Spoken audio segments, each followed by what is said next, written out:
So hey guys, welcome back to the channel. This is a story about What If Naruto Space Time Bloodline. Part 1. If you guys enjoy this, what if? And if you want to part 2. Comment down below. And let me know before I start. Please do support for more awesome content. And leave a like and don't forget to subscribe to my channel. And also share this video with your friends. And check out the description. And check out my playlist. So let's start the video. Chapter 1. Stupid Uchiha loving times Naruto thought for the 100th time. The day had been like any other, unfortunately. Flashback. He had arrived in training ground 7 at their usual meeting time as usual. After waiting for a few hours their sensei finally arrived. After they listened to his lame excuse for the day they took a D-ranked mission. How's pulling weeds a mission?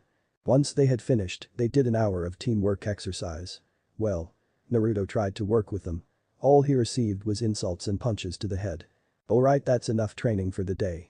Spoke their so-called sensei. Kakashi-sensei, when are we going to learn or take a real mission? Asked Naruto.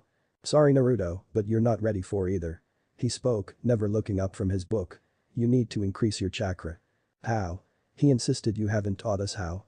You'll figure it out, try asking Sasuke or Sakura, they have good chakra control. He answered, or didn't, before he shined away. He turned to look toward his team in hopes of help. Unfortunately they were preoccupied. Sasuke-kun, would you like to go on a date? Asked Sakura. No, he answered before walking away to brood more. I'll go on that date with you, Sakura-chan. Naruto tried. His response was a punch in the head. Why would I go on a date with you, Naruto baka? Turning back she ran after the Uchiha. Wait. He called, stopping her. Do you think you could help me with my chakra control? Why should I help you?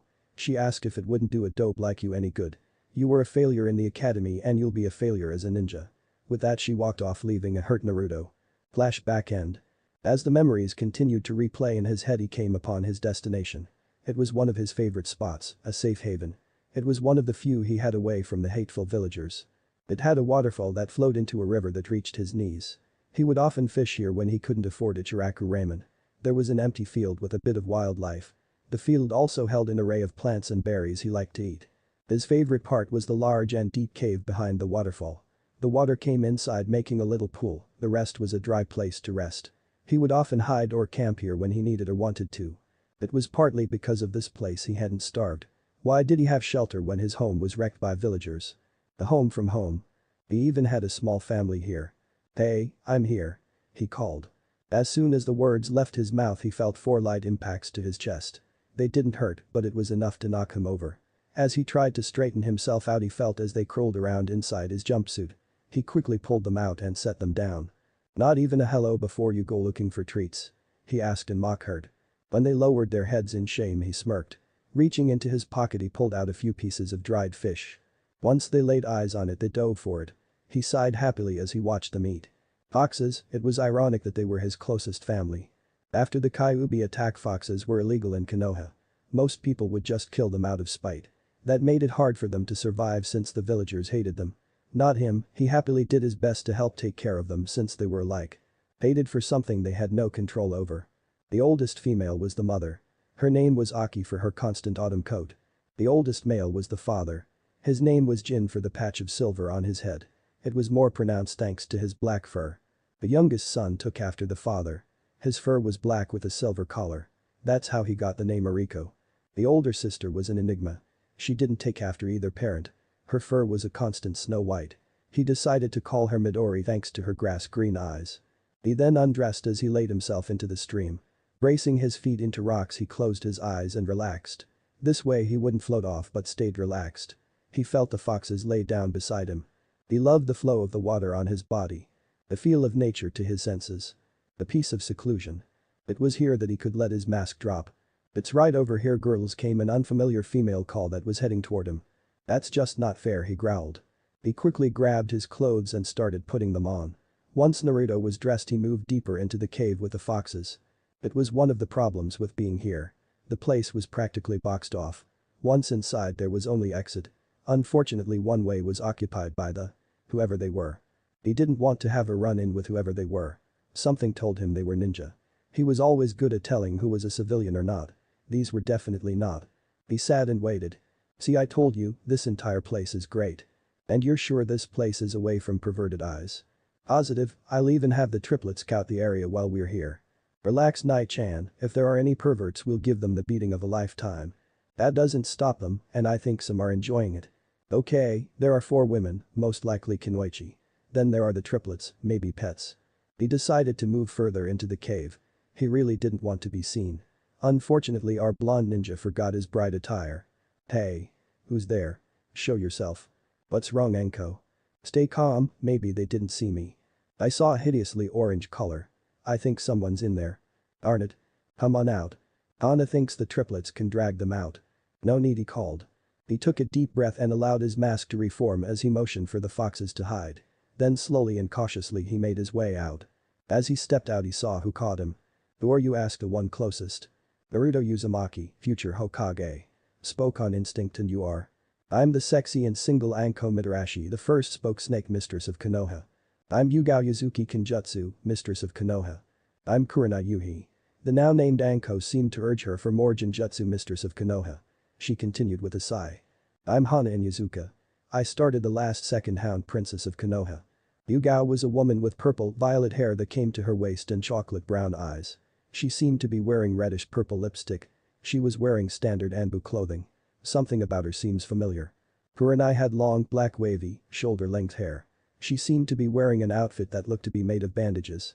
Her hand and upper thighs were wrapped in the same material. Her eyes were what stood out the most to Naruto. They were an odd but truly beautiful shade of red. She seems familiar as well. Anko had light brown, pupil-less eyes. Her hair was black with a tint of violet, styled in a short wild ponytail.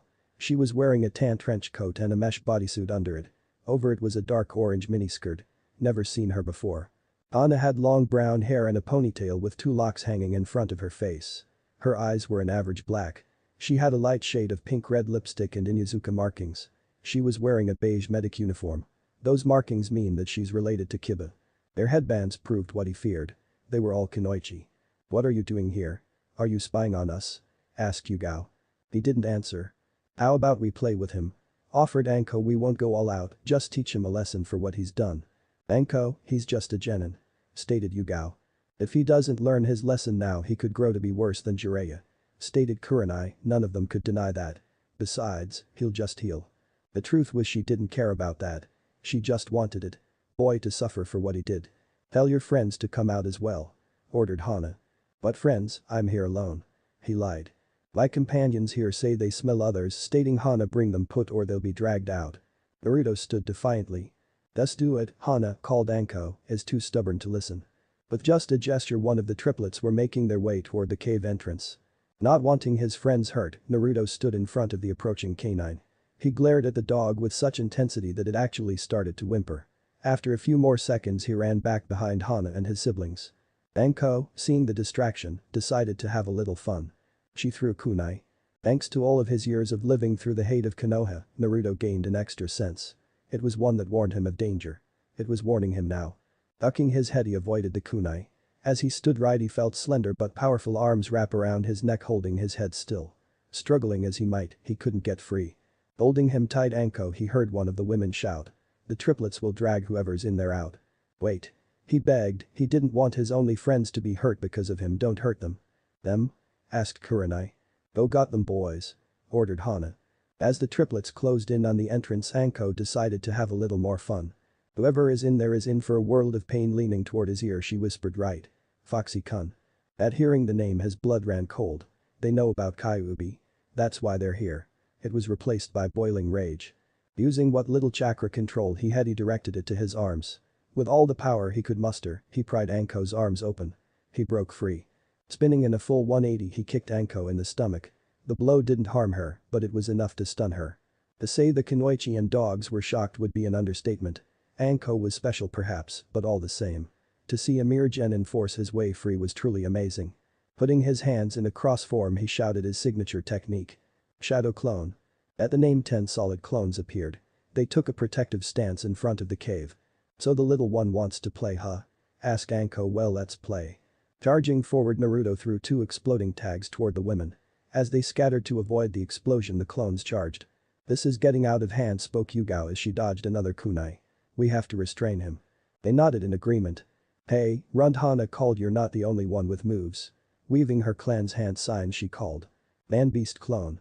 At the name the brothers jumped to her side and went up in smoke. When they were visible it was revealed that they took her form. After weaving more signs they all dropped to all four. Ninja art beast mimicry. All fours. They charged forward before jumping into the air. Multi-fang over fang. All four Hanas began to spin, taking a blurry drill-like form. The attacks then began to rotate around each other as they charged forward.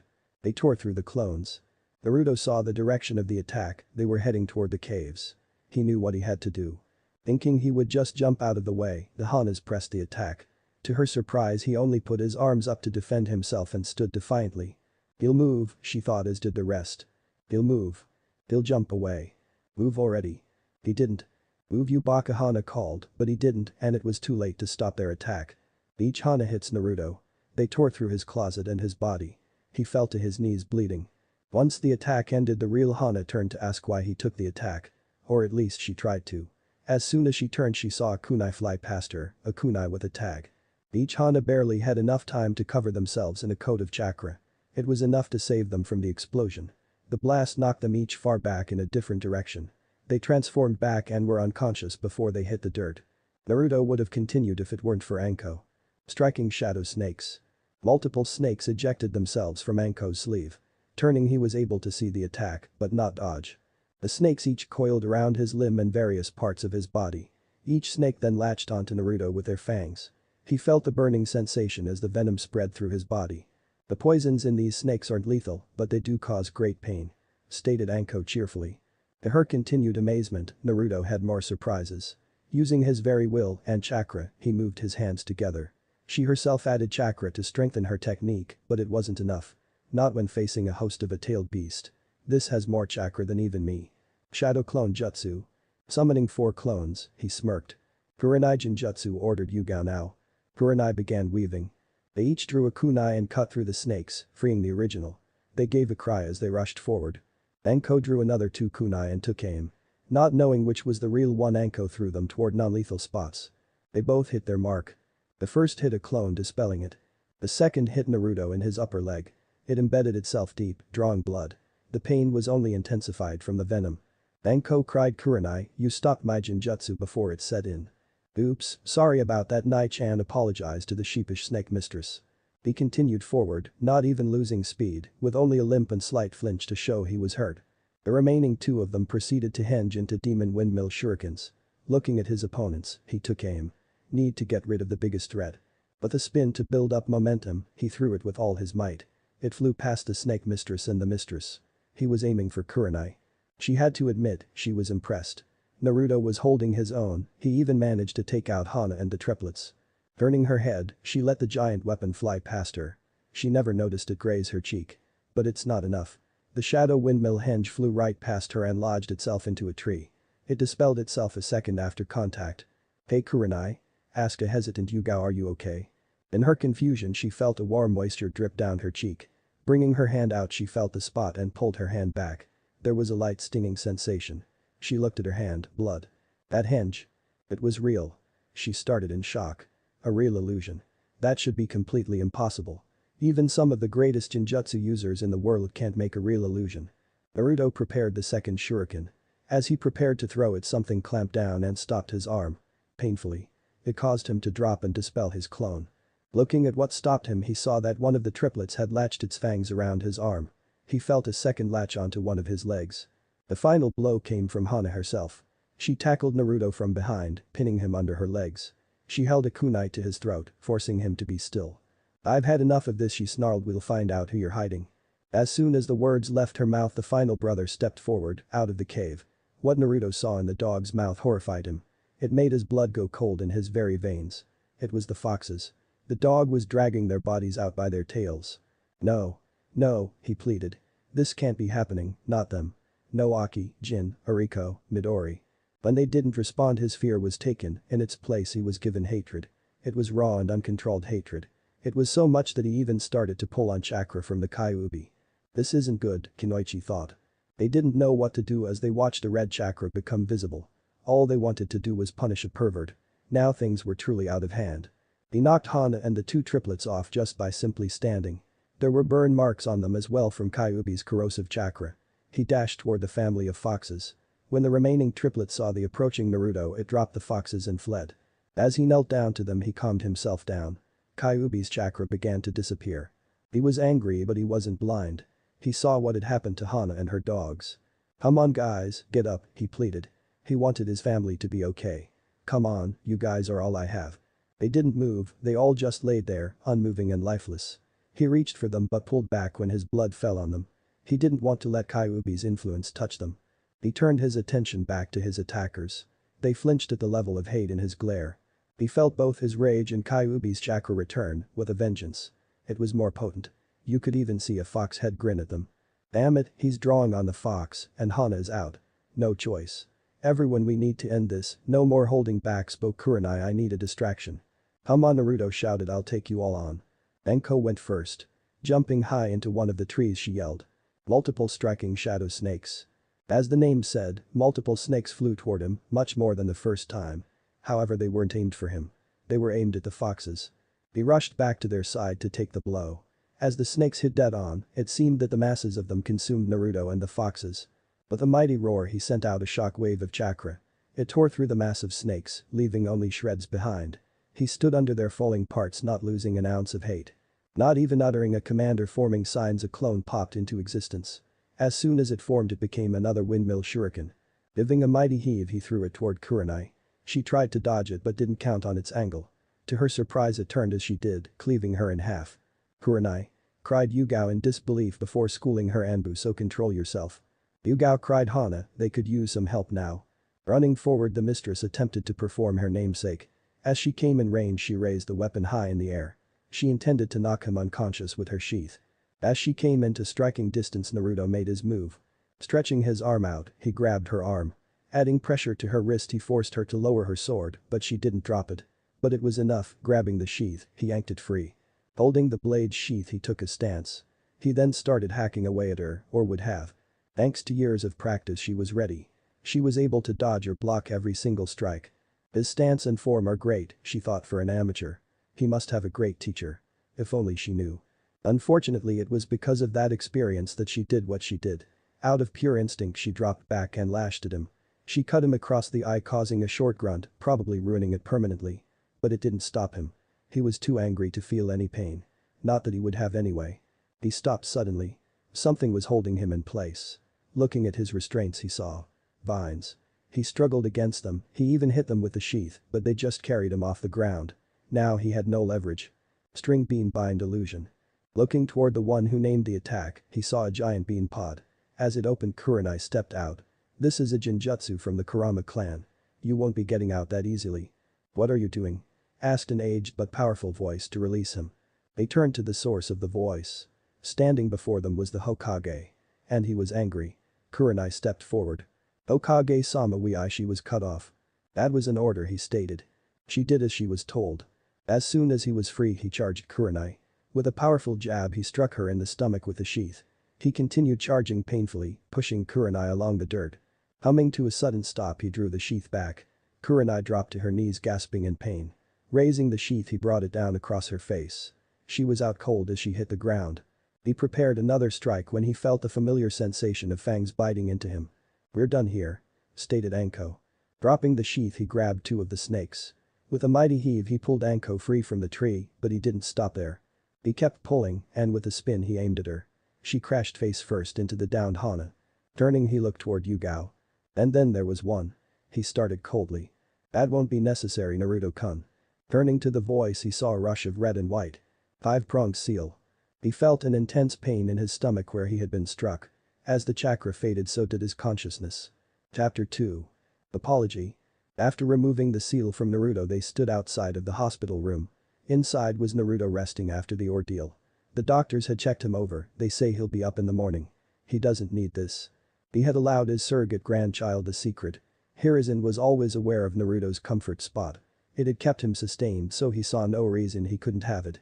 It was out of the way, so Naruto had all the peace he could want or need. Until now, it was a good thing he made regular checkups on him. Of all the irresponsible and stupid. He ranted.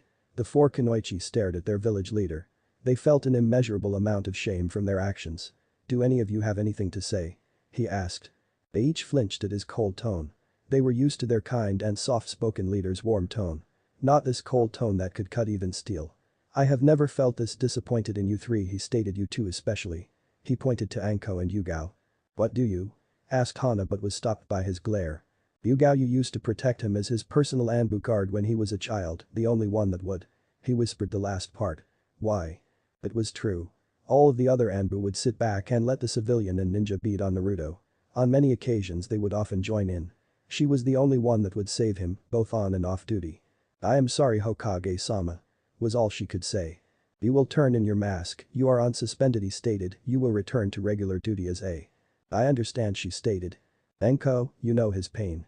It was all he said, causing her to reach for her neck. It was all he needed to say. Anko wasn't very well liked in the village thanks to her sensei. She was used by him, blamed for all of his crimes. She even had a burden. She never wanted to. Now here was one of the few people that accepted her, now utterly ashamed of her. She couldn't feel lower. Hokage-sama, they would start but never finish. They were too ashamed. Anko, I was going to push to become full, but for now you will remain a special jounin, he stated. Hana, you will be put on leave from the vet and your mother informed. Kurenai, you and your genin team will be receiving the most humiliating D-rank missions for half pay. How long, Hokage-sama? Asked Hana. The Hokage here is in Sarutobi's side. He leaned back as disappointment replaced the anger. The years became visible on the powerful leader. Until Naruto forgives all four of you, he answered, not a moment sooner. Understood, Hokage-sama, they stated in unison. Be in my office first thing in the morning. With nothing left to say, he left via Shunshin. They all walked home to wait for him to regain consciousness. They needed to find a good way to apologize. They planned and worked the remainder of the day away.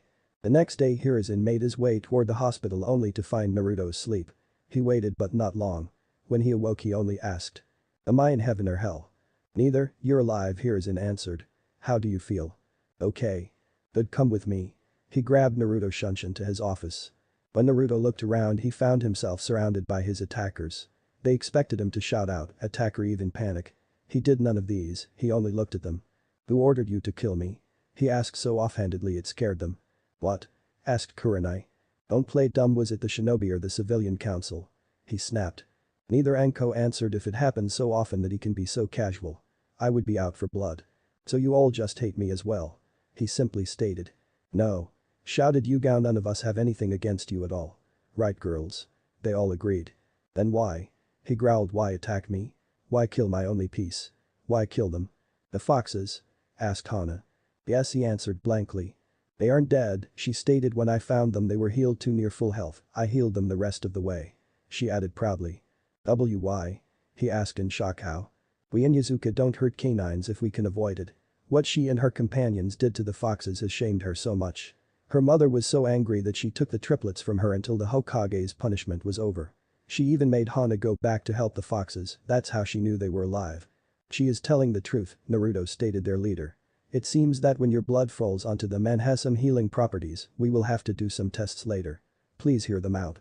Thank you, he stated, they are very important to me. When Hana took a discreet look at the Hokage, she asked with her eyes, did I do good? The glare he gave was all the answer of a hell no. We don't hate you, Naruto, not for this. Your problem. Stated Kurenai, hoping to avoid mentioning the Kyuubi. That's why we're here to apologize for what we did. Verbal has brought me a lot of hate. I'm used to it. He stated, I do want to know why though. We thought you were a pervert. Stated Anko, we have a history of being violent with perverts. It's true though, Hiruzen, some of those poor souls never made it home, however the ones that did never peaked again. Except Jiraiya, not even Tsunade could stop him. That's a relief and I agree wholeheartedly with your actions, stating Naruto cheerfully, shocking the Kunoichi. Hey old man, can I go now? The Kunoichi were shocked at the complete emotion change. Even more so that he had forgiven them. Are you saying you forgive us? Asked Yugao. Yep. Just like that, he forgave us just like that. He's so different from what the reports say. Though Kurenai, before realization hit, he's wearing a mask. She looked toward her friend Anko, just like Anko. Wait, I have something for you. Reaching into this desk drawer, he pulled out a few sheets of paper. This is the deed to 3 acres of land, so you are now the sole owner of that area. He held up a second sheet. This is a copy just in case. Can you guess the center of those 3 acres? The happiness in Naruto was indescribable. He was being given the land that had been like a home to him and more, so much more. There was only one way he could properly thank his leader. Thank you, Hokage-sama, spoke to Naruto through a deep bow. To say that Sarutobi was shocked was an understatement. Naruto, as in Naruto Uzumaki, had been respectful. He quickly recomposed himself before sadly asking, "This isn't going to happen often, is it?" "No way," an old man shouted at Naruto, "just on special occasions." "It was good to dream," mused the leader, "but I'll get him to give me proper respect one of these days." The aged leader swore. "Well, I'll see you later." Opening a window, the blonde boy jumped out. His shouts of happiness could still be heard from inside. The leader turned back toward the kunoichi. "Well?" he asked. "Get out there and apologize," he ordered. But she was stopped by his glare. "Not good enough." His tone ran them right out of the window behind Naruto. "I meant through the door," he whispered to himself. Reaching into his desk, he pulled out his crystal ball. He would make sure that they properly did as he ordered. "If it happens to get me out of doing paperwork, then it's that much better." Naruto couldn't be happier, even the glares from the villagers couldn't bring him down. He finally had something that was his and couldn't be taken by the villagers. He saw his teammates come into view, even their sensei was there. "I must be late." He decided to hide the deed to his sanctuary, better safe than sorry, he thought as he placed it in his pouch. "Hello Kakashi-sensei, Sakura-chan, team," he greeted. "Baka, you're late," she screeched as she punched Naruto in the head, "and didn't talk about Sasuke-kun like that. That is starting to get annoying," he thought. "Why are you late?" Dobe asked the Uchiha. "Because of you I couldn't get a mission." "You also missed team practice," spoke their sensei, never looking at his book. "It's not good for a shinobi to be late for Naruto." "Now that is the pot calling the kettle black." "Answer me," Dobe ordered the Uchiha. "If you must know, team." "Baka punch." "I was in the hospital." "Well, since you missed the mission and training, the day is over." Probably tripped and fell on your own kunai." He spoke before walking off, missing Naruto's smirk. "I got into a fight with a few here," retorted, much to Sasuke's ire. "There is no way a dead last like you could fight anyone," he snapped. "Yeah, Naruto," Baka screeched, "the howler monkey, only Sasuke-kun can fight, so stop lying." Actually, a calm voice and tone, "He worked us over pretty good. Even if we were holding ourselves back." Was the Uchiha's reply. "Why are you four here?" asked Kakashi, putting his book away. He'd read in front of one or even two of them, but not all four. "We want the boy," stated Kurenai with a bit of an edge after seeing the book. "More training," spoke the Uchiha, stepping forward. "Perfect." "Not you, we want Naruto-kun," stated Hana. "Why are they calling him kun? Why would you want that, Baka?" screeched Sakura. "Sasuke-kun is so much better in every way. But he's mine." Shut her up before I go to death," begged Hana. Her enhanced hearing was driving her crazy. "Let's go," Naruto-kun called Yugao. "I demand to know what you want with that done instead of me." "An Uchiha, an elite," ordered an arrogant Uchiha. He froze when he felt the cold steel of a kunai against his neck. "You think you can give us demands, eh?" asked Anko as she cut his cheek and licked his blood before spitting it out. "Oh, that is the foulest blood I've ever tasted." "Hey, you get away from my Sasuke-kun," screeched Sakura, "and his blood is not foul, it's amazing." "I wonder what yours is like." She spoke about freezing Sakura. "Let's find out," she said, taking a threatening step forward. What?" She looked around to see if her sensei wouldn't help and Sasuke froze. Only the Baka, smirking inwardly, put on her most pitiful face. "You wouldn't let them hurt me, would you, Naruto-kun?" He only stared at her. "Save me already, you Baka. Tell these hussies to get lost. Please leave Sasuke and Sakura alone." Kakashi finally said, "I need my best students in full health," he said, ignoring Naruto's feelings. Inside, Amok depressed Anko, "But I'll get her blood," she vowed to herself. Yugao grabbed onto Naruto and the four kunoichi sunshine away. They arrived inside an empty training area. "Whoa, what was that, can you teach me?" he asked. The kunoichi stared at him, even through his mask they could see he wanted to learn. A kid will always be a kid. "Drop the mask," ordered Anko. "Anko, that's," Yugao started. "I'll drop mine if you drop yours." He started, gaining a shocked glare from Anko. Not many could see through hers but her friends and those with a similar mask. "Naruto-kun, we were in Anko, Yugao, Hana, and I feel awful about yesterday." Kurenai motioned to each of us. "Oh, we want to make it up to you, each of us. If it's out of pity, then save it," he stated coldly. "I don't need pity from anyone." "It's not saying, Anko, we don't do anything out of pity." That earned her a smile, a real smile. "Where shall we go?" Hana was cut off by a deep rumble sound. It seemed to echo from Naruto and cause him to shake. Was that your stomach?" Anko asked in disbelief. Naruto had actually blushed from it. "Well, I haven't eaten since yesterday," he answered sheepishly. "How about buying me some food?" He missed Anko's smirk. "Here is a perfect chance for me to pay him off. I'll be full in no time." "Well, if you're hungry, let me introduce you to the greatest food ever made," she said with stars in her eyes. "But I already know about ramen." Ramen, I'm talking about dango. Her mouth watered. The food of the gods. Ramen is the broth of truth and the noodles of hope. You poor misguided soul, she said with a shake of his head. Reaching into her trench coat she pulled out a hissing snake.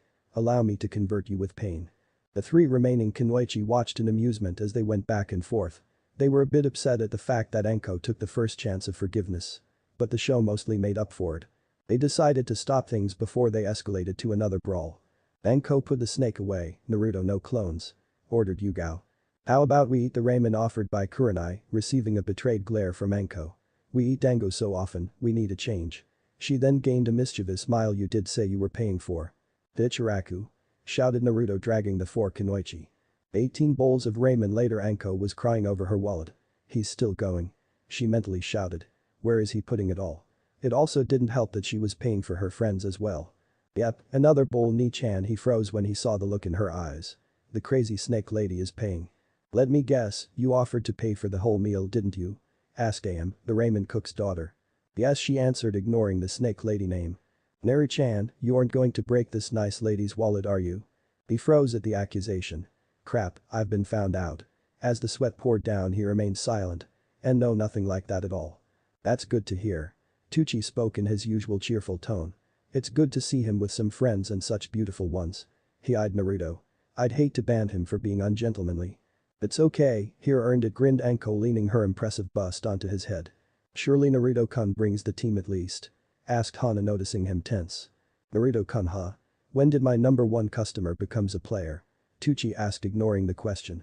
It's not like that, they're just treating me as an apology for a misunderstanding, he answered.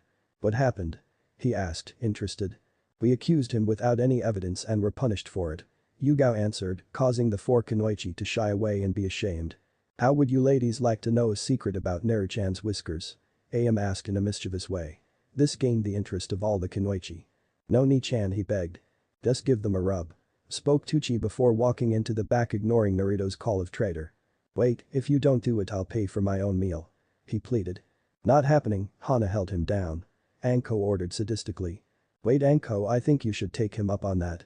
Reasoned Hana, just look at how much he ate. As she looked at the piles of ramen bowls her wallet started to feel very small. He had somehow eaten another 19 bowls. When did you? How did you? She looked him in the eyes. Why? You shouldn't turn your back on me, he chided. Remember, I'm the prankster from hell for a reason. Fine then, she growled, pay for your own meal. Looks like I'll be special for a little longer. After an extra 2 bowls, Naruto paid for himself and the kunoichi. Kurenai's turn. Since you are a genin, we've decided to take you shopping for proper clothes. A real shinobi would never be caught dead in that monstrosity. They heard him mumble something under his voice. Could you please speak up, we can't hear you. Yuga requested. It's all the villagers let me buy. He repeated, they either sell me out of date or ruin stuff for over double the price, usually both. Anko lowered her head in understanding. She went through the same thing when her sensei left the village. No one wanted to do business for the snake whore. His mask jumped back on. It's not all bad, I actually like oranges. I know a place that will sell to you. It's where I persuaded Anko to go. It's a shinobi-only store so you can get clothes and weapons, but not food or household items. Spoke Kurenai. Where is it? What's it called? Can you show me? He asked almost desperately. Come on. Grabbing his arm she shunshined them away. Barry appeared in front of the shop. It was a wide one-story building with several wide windows.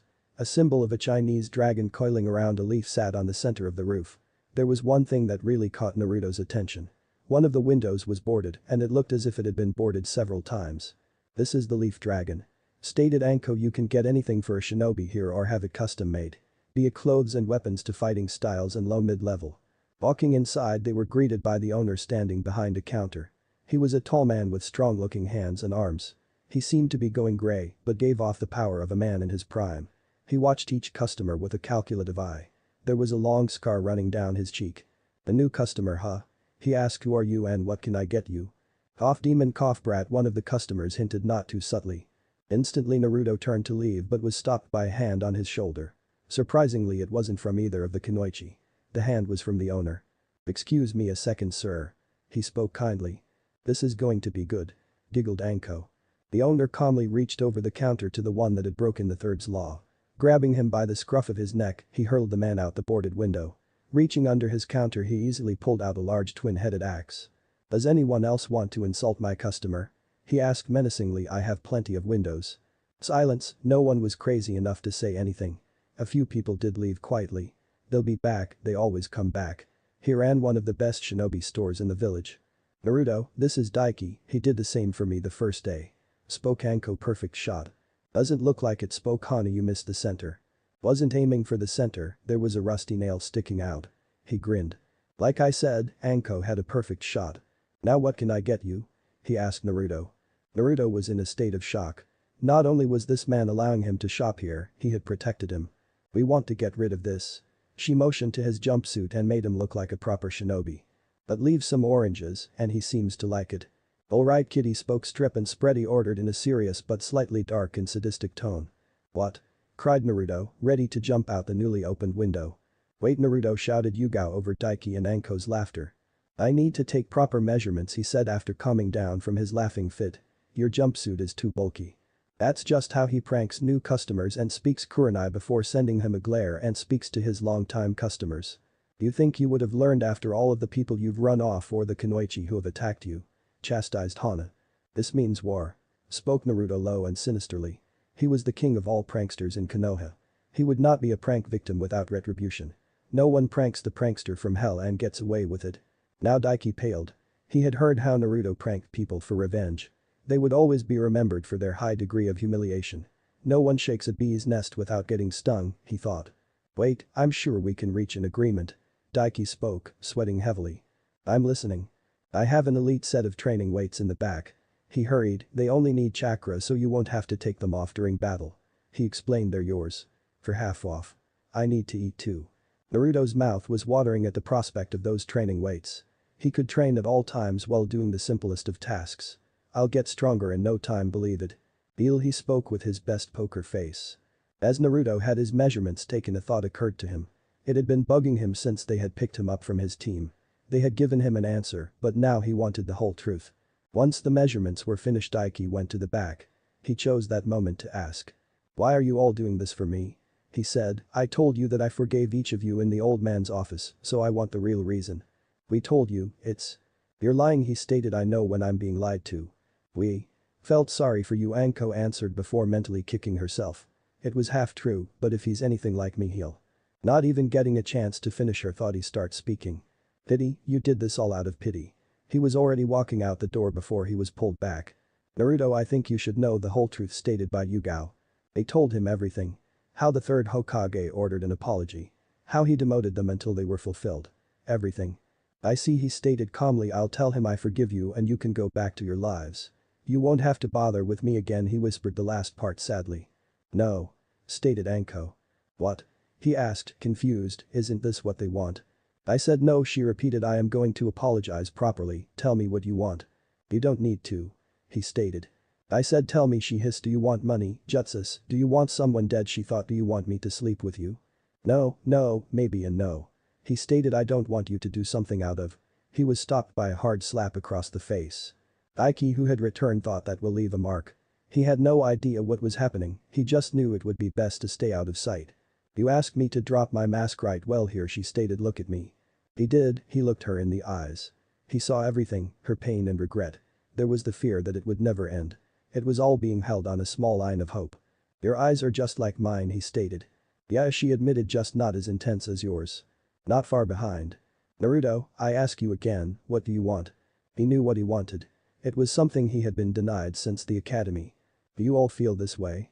He asked, receiving a yes from them, to train me in your arts, so that I can be powerful. That's all. She asked if we could get plenty of scrolls for you.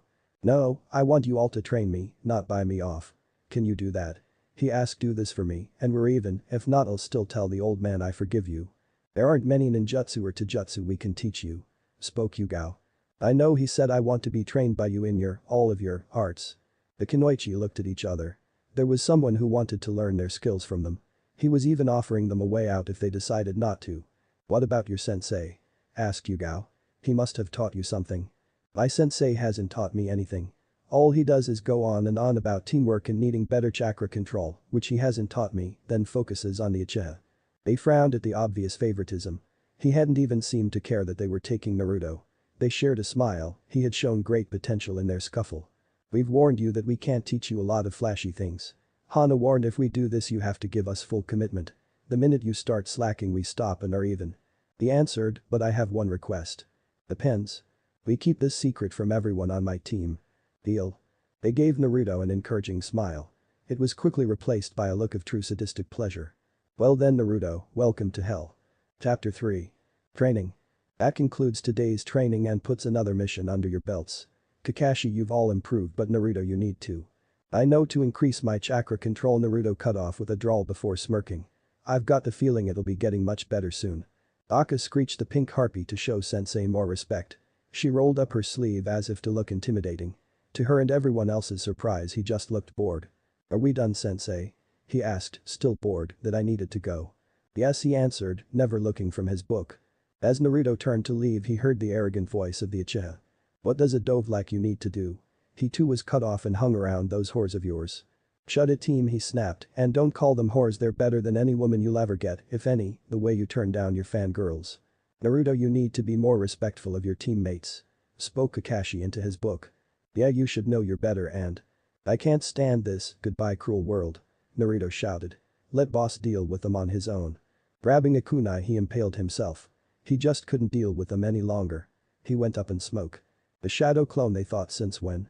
Naruto was excited. Today was the day that things changed. It was the day that he started getting proper training with his new senseis. He had gone to the Hokage and told him that he had forgiven the Kunoichi. After a few minutes of discussing everything, he agreed to Naruto's terms. They had decided to train him in rotations so that they could keep up their duties. He would train with Anko and Yugao, then Hana and Kurenai. The only real downside was he had to wait for Daiki to make his clothes since they were custom made. They'd take a while to be done. Until then it's just you and me in a jumpsuit. The second and most obvious was his team. They made my clone kill itself. An upside to that was that he had been training all day. He was wearing the weights that Daiki had sold him. They were 100 pounds on each limb, and chasing that cat was a great workout with them. I just couldn't stand Uchiha always trying to be better. Time for my real training, he stated to himself, and then I could get a few bowls of ramen. Now here he was at his training ground on his land. He loved how that sounded. He looked around and saw the open field. The only one there was the foxes, who were playing with the foxes. Where are they? Though I know they aren't like Kakashi-sensei. He closed his eyes and relaxed as a smile appeared on his face. So that's your game, huh? Hello, Anko-chan, he greeted over his shoulder where she stood silently. With a kunai in hand, Yugao-sensei into a tree where his second sensei dropped from. How do you always know where we are, Foxy-kun? Asked Anko, impressed. And how come only Anko gets a chan? Asked Yugao. I've always known when people were near me, since I was little. He answered honestly. And the chan? Asked an intrigued Yugao. It doesn't seem fair. You didn't threaten to do horrible things to me with a snake if I called you san. He answered blankly. Well, now you call us all chans or sensei, spoke Anko. That way my friends aren't jealous. On a serious note, a lightly blushing Yugao stated, she may have been a little jealous. You say you feel for people. Yeah, it used to help me hide from the mobs when I was little. I've gotten a little better at it. Naruto, are you a censor? Asked Yugao. She didn't want him to even think of those mobs. The what? He asked. They didn't cover that in class. Asked Anko, shocked. Censor Nin were the best trackers, even better than her clan, not that they'd admitted. That's something important, I thought they'd warn you about them. They probably did. He answered. It was probably one of those days they'd kick me out of class. How much have they neglected this kid? Where their collective thoughts were, they needed to do their best to make it up to him. Naruto. I want you to do me a favor. I want you to focus and tell me where the foxes are. Looking around, he saw that they were indeed gone. Relaxing his body, he felt as far as he could. Raising his hand, he pointed in their direction. 10 meters that way, he answered correctly. Now they are moving toward us. They'll be here at 6, 5, 4, 3, 2, 1. Just as he predicted, they came bursting through the woods. The Kunoichi gave a smile of understanding. Well, you are a censor, Anko spoke. We'll try to train you in that as well. Truth be told, she didn't know what she was going to train him in. Impress us and we'll teach you. Naruto, please make as many clones as you can. He did so without question. Soon the field was full of hundreds of Narutos, that is. A lot. I can make more if you want. He was proud of his clone skills. No, the first thing we need to work on is your chakra control, stated by Yugao. First thing we'll do is tree climbing. Focus your chakra to a certain point and maintain it as you take a step. I've come up with a way you can work on that, your reflexes, and entertain me. Stated Anko sadistically. I don't like that entertaining part, he stated fearfully. Where's this going, Anko-chan, and why do you have that smile? Why do you have that kunai? Dodge, she shouted at the top of her lungs. Throwing the kunai directly at him, she frowned. She threw it slow enough for him to dodge, but fast enough for him not to know she did. I have a reputation. However, all he did was let it hit him in the arm. If it had been the real one, he'd have a horrible gash. That's what she was talking about. Naruto stated, whether or not you just took a kunai to the arm. I have a high pain tolerance. He stated. Naruto-kun spoke about a sad Yuga we know about the villager. No need to hide anything, not from us. The villagers would often gang up and beat Naruto until he was physically broken, but never emotionally. His birthdays were the worst of them. Instead of beating, they would actually torture him. It had happened so frequently that only the birthdays were the ones that truly hurt.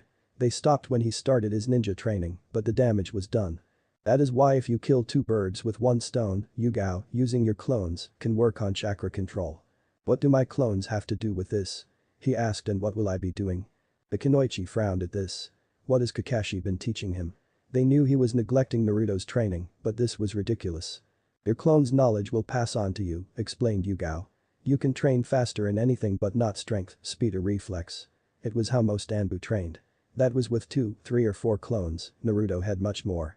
If a clone is destroyed, you won't be able to get stronger. Now.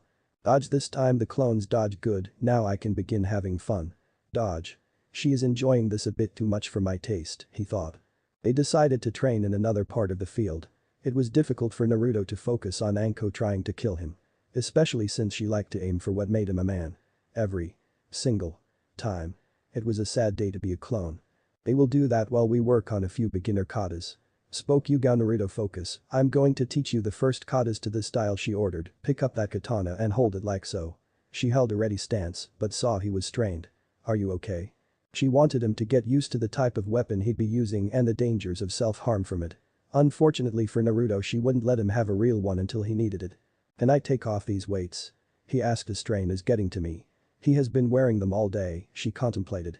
No, she said after a minute of thinking, it's best you keep them on to build more speed and force in your blows. She reasoned. She had been expecting him to protest or even groan. She was proud to see him only set himself for practice. What determination. Okay sensei, he answered. You can drop the weight a bit if it gets to be too much, she offered. If you master these series, I'll teach you a technique. With the promise of he was given new energy. She trained Naruto in a series of katas. He even made a few clones to watch himself to see his errors. There was a lot, but Yugao proudly stated that most came from his exhaustion mixed with weights. As the sun began to set, Naruto ended his chakra control in practice. Even though he hadn't mastered the series of katas, he made progress. He did, however, master the tree walking. You did good, just need to dispel the clones. Anko spoke. Hey clones. She called. As they turned to the source of the voice, they blushed. They were greeted with the sight of Anko's bare chest. It took them a full 3 seconds to register it as they flew back in a massive nosebleed before dispelling. Unfortunately, the strain of hundreds of clones dispelling at once was too much. It caused him to pass out on the spot. He did, however, have a goofy smile and trail of blood flowing down his nose. Anko, who was scolded by Yugao, is trying to turn him into a pervert. Hey, with that much stamina I wouldn't mind. She answered truthfully, gaining a blush from her fellow Kunoichi. Well, let's get him home. Stated Yugao. He'll love the surprise he'll find when he wakes up. Well, maybe my gift, Anko. When Naruto awoke, he found he was in his apartment. He had an extra hour until the team meeting began, then an extra 2 before Kakashi arrived. Deciding to get out of bed, he found slight difficulty. I must have trained harder than I thought. As he grabbed for the ramen in his cabinet, he felt something off. Where is all of my ramen? He found a note and 2 scrolls. Irgaki. Stop eating ramen. It's why you're so short. Here's some dango sealed in the first scroll, just add chakra. You had better eat and love it. Also, don't even try that ramen stand. I paid them off not to sell to you for the week. P.S. You earned the second. P.P.S. I doubled your weights. P.P.P.S. Dodge. As soon as he read that last line, he tossed the scroll. No sooner than he did, a kunai flew out of it. It lodged itself into his wall. Sealing a kunai. I think she's trying to kill me. Wait. She doubled my weights. Reaching inside of the second scroll, he unraveled it. It was a small book. Sensor Nin and its mechanics. We found you a book on sensors at Daiki's shop. Shunshin. High-speed movement allows ninja to move short distances at near instantaneous speed. Enjoy. Forgetting all about his hunger, he headed toward his training ground. He wanted to impress his real senseis. Aka, why are you late? Cried a harpy, and what's with that smile? He wouldn't let them ruin his day. He would do his best to get through the day as fast as possible. I'm not late Sakura, I beat Kakashi-sensei, he answered. Both were in shock. Not only had he said something logical, he hadn't called her Sakura-chan like normally would. Deciding not to get involved with them, he chose to sit away from them. I have an hour until he arrives, it's a good time to work on being a censor. After 20 minutes of reading, he closed his eyes and allowed himself to relax. He skipped through straight to the how-to. As he focused, everything seemed to become more vivid than with his eyes open. He could feel everyone from his teammates to the insect crawling near him. He tried to extend it, the further away he went the less vivid it became. It seems my range isn't far, but it's focused. After messing around with his abilities, he decided to read more and eat some of the dango Anko packed for him. She'd make me suffer if it went to waste. As the smell of fresh dango spread across the field, he felt his hunger kick in. At the first bite he thought, not ramen but a close second. He sat back in peace, enjoying the book and food. "Hey Baka, give me one of those," howled a certain pink-haired monkey. And just like that, my piece is gone. No, he answered, he wasn't giving up anything given to him by one of his senses. Not to any of them. What? She asked. She had just been denied something by Naruto, it was hard to believe. He's supposed to worship me. Yo, sorry I'm late, I got lost on the road. What are we learning today, sensei? Asked Naruto. He wasn't going to listen to another excuse. I can't teach you much until you increase your chakra control. By turning to his other student Sasuke. I have a new technique for you. Sakura. I want to watch Sasuke-kun train. She stated. If you don't train Sakura you'll be weak, stated Naruto. Who asked you? She screeched. I'll have Sasuke to save me and then we'll get married and. He just turned her out. Can I be dismissed? He asked. Not even waiting for an answer, he walked off. He doubted any of them hurt him. He wanted to get some real training done. Hello Hana-sensei, he said from his book. You can stop hiding, Kurenai-sensei, I knew you were there the minute you came into the field. Anko and Yugao warned us about Kurenai coming into view from her genjutsu. They never said it was so. Creepy, continued Hana as she walked into the field. If you want I can stop it. He offered. No need, Kurenai stated. Now tell me, what genjutsu you know? Benj answered. And? That's it. He finished, sensei. Can a person use genjutsu without a hand seal? Yes, but you still need a medium, like your eyes are sound and better control, and yours is. Kurenai looked for the kindest way to raise it. Could you teach me? He asked to spare her, at least she cares enough to spare my feelings. I can only do a few myself, but maybe later. They then began the lesson. As it turned out, Hana had decided to teach Naruto's clones how to make storage seals. Kurenai did her best to teach Naruto some genjutsu. Naruto was in a bad mood. It had been 2 weeks and he couldn't learn his sensei's simplest genjutsu. He was going well. He didn't blame her, far from it. Kurenai had spent hours trying to teach him and find the reason why he was having trouble. She had even given him low-level scrolls to practice. He blamed himself and the reason he couldn't learn. The fox. Since one needed balanced chakra to do genjutsu, he couldn't learn. His and the fox's chakra were always fighting. The only reason he could do henge was because control wasn't needed. His thoughts were focused on that so long he never noticed himself falling asleep. Mindscape. So, my jailer finally decides to show up. Stated a deep gruff voice, what do you want? I want answers, he shouted, shocking the giant fox. Why are you ruining my control? There was no fear in his question. There was plenty of anger in it, but no fear. That only enraged the fox. Rearing back, the fox let out a roar. It was enough to shake a village and knock people over. Naruto just stood and glared. Come closer, the fox ordered. Seeing no reason to fear the fox, he did so without hesitation. That enraged the fox as well. But the speed of. Well, a demon, the fox stabbed the giant claws at Naruto. They never made it to him thanks to the bars stopping them, just inches from his face. Naruto hadn't so much as flinched at them. Damn you, boy.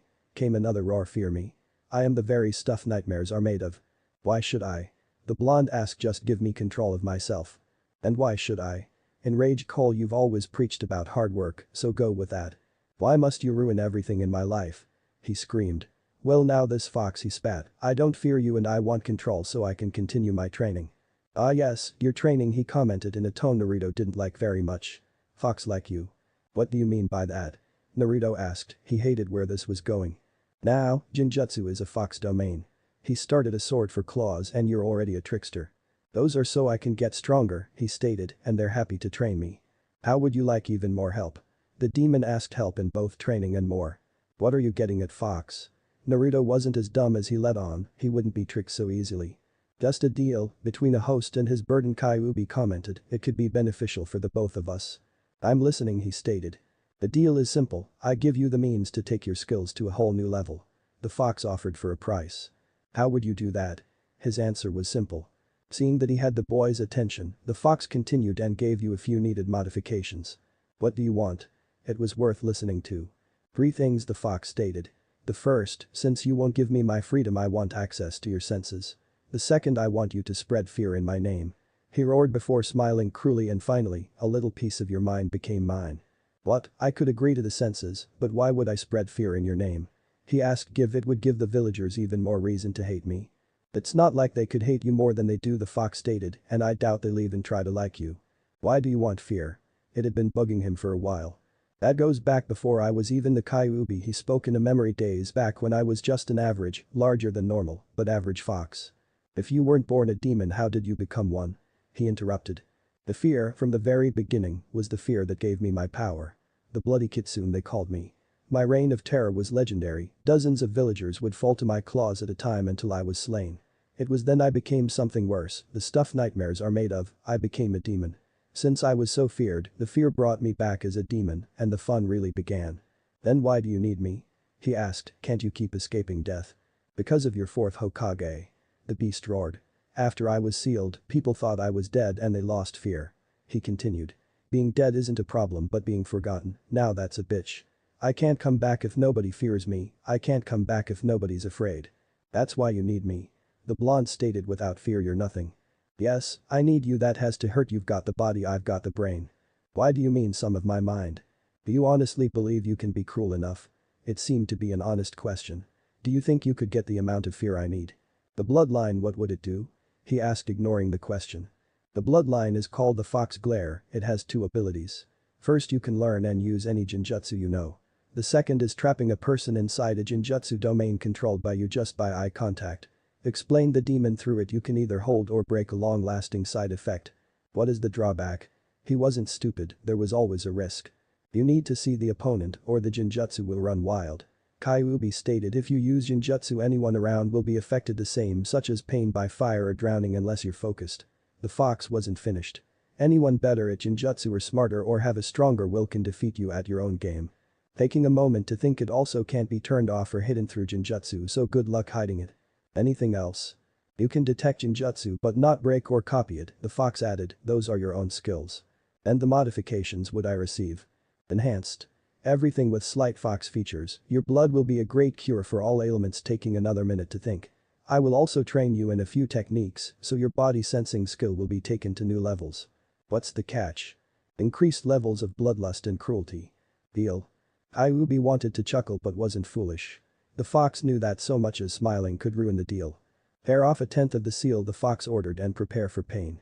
Doing so, Naruto experienced something he hadn't felt since his childhood. Pain. He felt pain coursing through every part of him.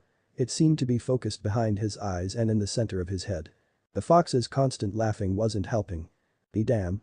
The fox got out before the darkness claimed him. Real world. Jumping up, Naruto was sure he wasn't getting back to bed. Damn fox, well, I have an hour until the team meeting. Getting out of bed, Naruto noticed that he felt as light as a feather. Guess I'll be increasing my weights again. He also noticed that he was at least a foot higher off the ground than usual. The changes. Walking toward his mirror, he eyed his reflection. His one sun-kissed blonde hair now carried traces of red highlights. His teeth were now razor-sharp, fang-like. His blue eyes were the same, but his pupils now had slits. He couldn't help but give himself a few once-over. I'll need some new ones. Daiki told me he would be finished today. He tried dressing in his now too small clothes. When that didn't work, he decided to hinge into his regular self. Since mine is real, they'll never notice. Reassured, he dressed and left. Leaf Dragon. Hey, Naruto greeted Daiki. Usually I wasn't expecting you until much later in the day. What are you doing here? Asked Naruto. Don't you have any employees to cover the night shift? Nope, I do everything, and using soldier pills I can keep going. He explained. Daiki. How many of those pills have you had? He asked. So I assume you're here for those clothes? He asked, ignoring the question. Yes, Naruto answered worriedly. Smiling sheepishly, Daiki grabbed one of his clothes. They were the standard black Anbu pants, a new pair of black steel-toed combat boots. A crimson-red trench coat similar to Anko's with black flames licking the bottom and end of sleeves. In the center of the coat was a kanji. The kanji said Kitsune, which stood for fox. The clothes even came with great features. Add chakra and they'll grow to any size, dry themselves and even keep the wearer warm. Great for extra chakra control. Daiki only blinked and the clothes were on the blonde. Naruto liked the clothes so much he brought several sets. Usually this would be out of his price range, but Daiki worked him a deal. If he purchased all of his ninja items from the Leaf Dragon, then everything was half off. "Naruto, why do you have a henjon?" Daiki asked, losing all humor. Deciding the gig was up, he dropped the disguise. The clothes instantly grew with him just as they were created. "Well?" The semi-blonde asked nervously, "How do I look? I can't have the only useful shop that hates me." Daiki stared at the now red highlighted blonde in front of him. His gaze was even and calculative. It made Naruto a bit uneasy as he stood there. "You need something for the eyes," he spoke, "to cover up their extra features. Have anything that can completely cut off my sight?" he asked, relieved. "I'm training in being a censor." "Sure." Pulling a crimson cloth from somewhere, he handed it to Naruto. "It's from the same material as your suit, created just for you." Written on it was a kanji meaning mirage. As he tied the cloth, he decided to explore until his sensei arrived. "Maybe I'll go to an empty training ground." He continued around until he entered the training ground. The area was littered with weapons and the posts were horribly beaten. He felt a powerful chakra signature and 2 weaker ones. "It is most unyouthful to spy on my team," came a voice from behind. Naruto acted on pure instinct. Turning, he threw a kick toward the source of the voice. It never connected because his leg was caught. The grip on his leg was like iron. "That too is most unyouthful." The source of the voice was a kid wearing green spandex with orange leg warmers. He had an awful bowl cut and… good lord. Are those his eyebrows? They look like caterpillars. "How did you get behind me?"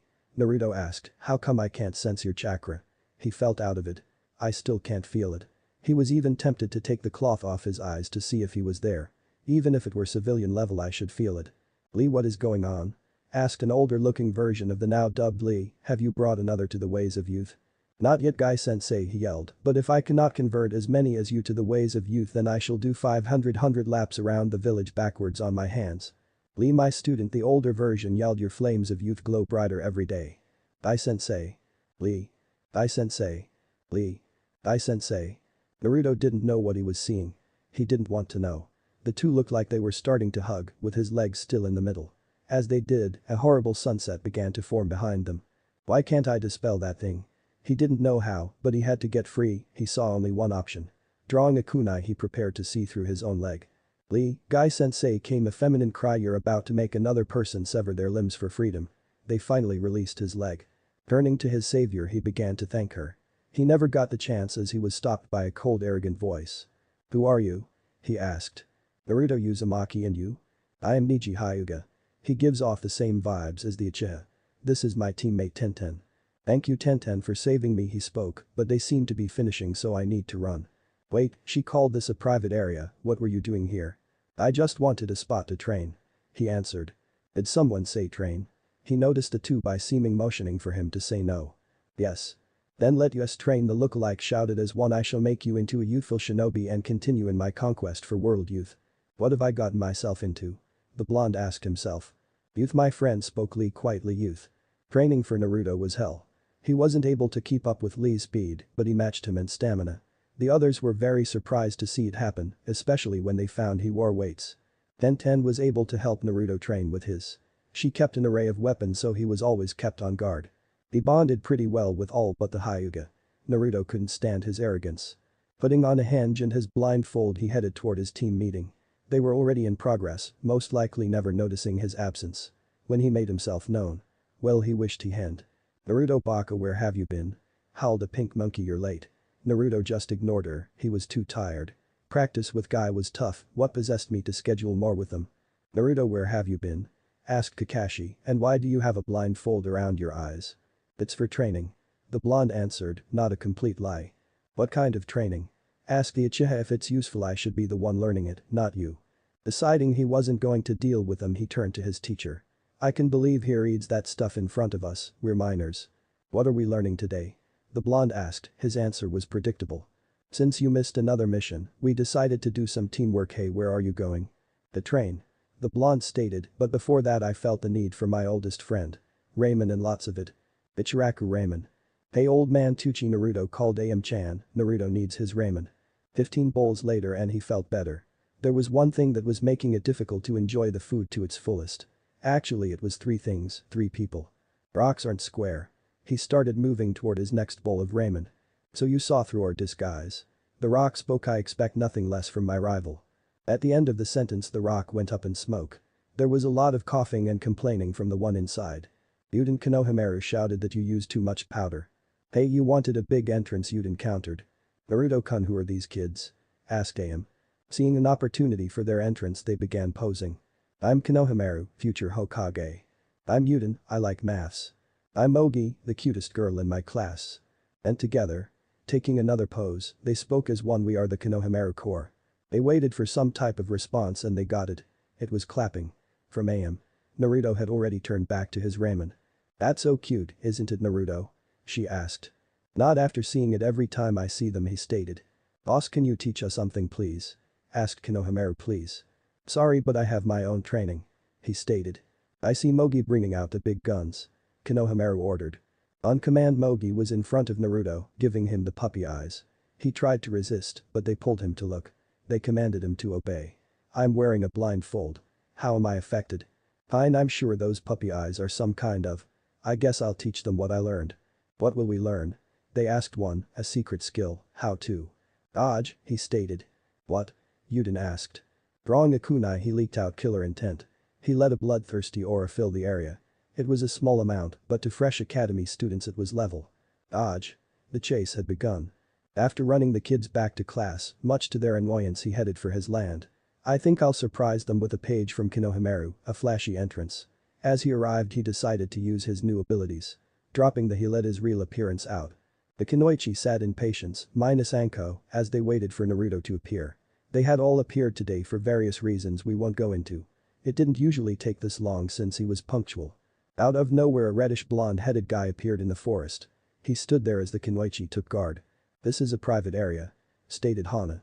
I know, he stated. Please leave. Ordered Kurenai. No. The Kunoichi were now ready to fight. They each took a position around the intruder waiting for him to act. What do you want? Asked Anko. To meet some of the most powerful and beautiful Kunoichi of Konoha, he answered. From there it's anyone's best. Who would they be? Asked Yugao, both upset at the compliment. Don't tell me he's a pervert. I'm looking at them. He spoke. Anko took the first opportunity to act. Drawing a kunai she cut his cheek, allowing a bit of blood to flow. Compliments will get you everywhere. She started taking a lick of his blood. Wait a sec. I shouldn't be surprised you've memorized my blood, Naruto stated, after the amount you've drained from me. What's with the new look? They asked. And were you flirting? I'd like to answer all the questions, Naruto said over dinner. Naruto? Are you asking us a date? Asked Kurenai. As in all four of us? Maybe. Realization fell into place. He was Naruto Uzumaki, pariah of the village. Why would they even consider dating him? Sorry, he spoke. It was a foolish idea. Naruto, you aren't a fool. Spoke Yugao. Yes I am, I'm a no-name genin, he said, pointing to himself, and you are four of the elite Kunoichi of the village. Pointing to said Kunoichi. Naruto. To top it all off, I asked all four of you out. He ranted that it was a perverted thing to do. I don't want to be a pervert. Why would you want to date us? Asked Hana. You all have been nice to me. He started. As you're all amazing women. He continued. You're each skilled and proud, but not the slightest bit arrogant. He thought for a moment. And my time with you all has been the happiest of my life. They could see that he was really upset about this. He seemed to want a genuine relationship with them. Not just a mindless pervert. They then shared a look. It was one of those looks women get when they're somehow having a conversation. You men know the one. They nodded their heads as if reaching an agreement. Naruto, you aren't a fool, Hana stated. Yes I am, he countered, a demonically enhanced fool. Naruto. Yugao snapped. You are not a fool, do you know why? No. Because my mother told me never to kiss a fool. She shouted. Grabbing Naruto by the back of his head she pulled him forward. Their lips locked and Naruto felt absolute bliss. The world seemed to pause as he enjoyed the kiss. All too soon it came to an end. We each expect a reinforced clone to pick us up tomorrow by 8 to show us a wonderful night. Stated Kurenai. Remember, we each have different tastes on what we believe is a perfect date. Warned Anko. Dress casually, he spoke. Until then my Himes gained a blush from said Himes. Chapter 4. The date. Naruto was nervous. He was going on the first date of his life and it was with 4 women. Most men in his position would be boasting. He however wasn't most men. He stayed silent. He had taken the day off of training from his team and the Kunoichi. There were a lot of things for him to do for his date. Not that he neglected his training. He sent multiple clones out to practice. Some in Genjutsu with the scrolls Kurenai left. Some in the katas Yugao had shown him. Find something for each Kunoichi to enjoy. Find places where he wasn't hated. Find out how to act on a date. Get advice on what to do for the date. I need serious help. Advice? Who can I go to? Should I ask the Ichiraku family? No. How about the old man Hokage? No, he's a pervert, I've seen those books. There's always Iruka-sensei. 10 minutes later he was in front of his old academy. It seemed his teacher was giving a lecture. Oh how I hated those. Deciding to spare the kids the pain he went through he entered. Hey Iruka-sensei, I need your advice. He called. Naruto? He asked, shocked. I'd love to help you, but I'm a bit busy with class. He looked at the class of children. They were either sleeping from the lecture or talking. Deciding to be honest to his teacher he said. Sensei you've lost them. Just tell me what you need. He said, why does nobody like my lectures? Dragging his former teacher outside he said I need dating advice. Now Ruka had to admit that he was shocked. It didn't mean he would show it. He was after all both a ninja and a teacher. What do you need to know? He asked. Not even taking a minute to think Naruto simply said everything. Flowers. Yamanaka flower shop. Hello, welcome to Yam Naruto. What are you doing here Baka? He did his best to ignore the insult. I'm here to buy flowers for my date. He said I'd like to make a good first impression. Who would go on a date with you? She asked. I bet you just annoyed Sakura until she said yes. I am not going on a date with Sakura he stated. He really didn't want to deal with a fangirl. I just want to buy some flowers and leave. Fine, she sneered. What do you want? I want 4 bouquets. Each mixed with red and black, pink, orange, and white. One for Anko, Kurenai, Hana and Yugao. Right now I have to tell you what they mean she sighed annoyed you probably just chose them for looks anyway. I know what they mean. Red love, black the beginning of new things, when not death, pink elegance and refinement, orange warm vibrant tones, white humility and innocence. Ino was in shock. Not only had Naruto of all people picked out flowers, but he actually knew what they meant. How does someone like you know what they mean? She asked. Can I have my flowers? He asked ignoring the question. Why would you need 4? She asked if you were cheating on somebody, you are, aren't you? She probably accused some poor civilians who you lied to and said you did all the stuff Sasuke-kun did. How is Sasuke-kun, has he mentioned me? Enough. He roared I'm not cheating on anybody he stated, I just want to buy my flowers for my dates. If you want to talk about the Uchiha then find Haruno. Baka shouted you should treat me with respect. I'm heiress to the Yamanaka clan and I don't have to sell you anything. She started but wasn't finished and you are just a nobody. What is going on here? Asked a new voice. Ino and Naruto looked toward the source of the voice. It was Inoichi Yamanaka, Ino's father. He had been watching from the beginning. Your daughter refuses to sell to me stated Naruto. He knew Inoichi had been watching and she constantly insults me. But he's a nobody. She stated trying to defend himself. And what are we Yamanakas without the Nara and Akimichi clan? He asked me to apologize for my daughter, the flowers are free. Not wanting to wait a second longer, Naruto grabbed his flowers and left. He had 4 different dates to prepare for. Remember everything Iruka-sensei told you and you'll do fine. Who does that Baka think he is? See Dino getting me in trouble with daddy, I'm going to make him pay. Okay Naruto you can do this. He repeatedly chanted in his head. I just have to show them a good time. Stealing his resolve he knocked on the door and. Enko? Hello Hebehemoth he greeted getting a blush from Enko I brought flowers. Hello Foxy-kun greeted Anko as she took the flowers. Well come in and we can get down to business. Down to business? He asked what do you mean? Well what do you think men and women do? She asked with a perverted leer. Naruto's face put a tomato to shame Anko-chan. I don't think I'm old enough for that. There is a motto many shinobi live by. She said that if you're old enough to kill then you're old enough to drink and have sex. We're not well enough into a relationship for that. He tried. Anko saw that he honestly wasn't in this for the sex. He wants to just have a relationship, I guess I'll throw him a bone. Fine she spoke, but if we're going anywhere I want you to drop the henge he did so happily, it made him feel accepted. What will we be doing? She was honestly curious. There's a place my former sensei recommended. He answered that it's supposed to be unbiased for us as well, he said, referring to her problem as well as his. Do they have dango? If they didn't there would be trouble. And red bean soup he added. Well what are we waiting for? She grabbed him and literally started dragging him. Which way is it? Grabbing her arm he shunshined them to the location he was given. When they arrived it looked like a bar mixed with a diner. It seemed to be a decent place on the outside, however there were very few people around. Fire in the hole. Came a shout from inside. No sooner had that been said, a man ran out through the entrance. What the? He never finished. The whole building started to light up. Before coming down in a fiery explosion. "Hey, what are you doing here?" asked another voice. "This area is closed for demolition." Looking around, Naruto became aware of the signs. "Well," Gaki teased Anko. "What do you have planned?" He took a minute to think but came up empty-handed. "I've got nothing," he admitted. "I do," spoke Anko giddily, a little too giddily for Naruto. Grabbing her date, she took him a few blocks from their location. When they arrived, they were surrounded by unfriendly-looking people. They didn't seem to pay much attention to them, but the few that did just glared and looked away. "Anko?" he asked. "Where are we?" "This is a place I go to celebrate after a mission," she spoke. As they walked inside a shady-looking pub, Naruto knew he was in for a wild night. Anko was greeted by several people as they made their way toward the bar. They took a seat and waited for the bartender to notice them. "Hey Anko," the bartender greeted me. "What can I get you?" "Two of the usual," she ordered, "but make his a small." She pointed toward Naruto. He was tempted to say he would take the same as her until he saw what it was. It was a drink, that much was obvious.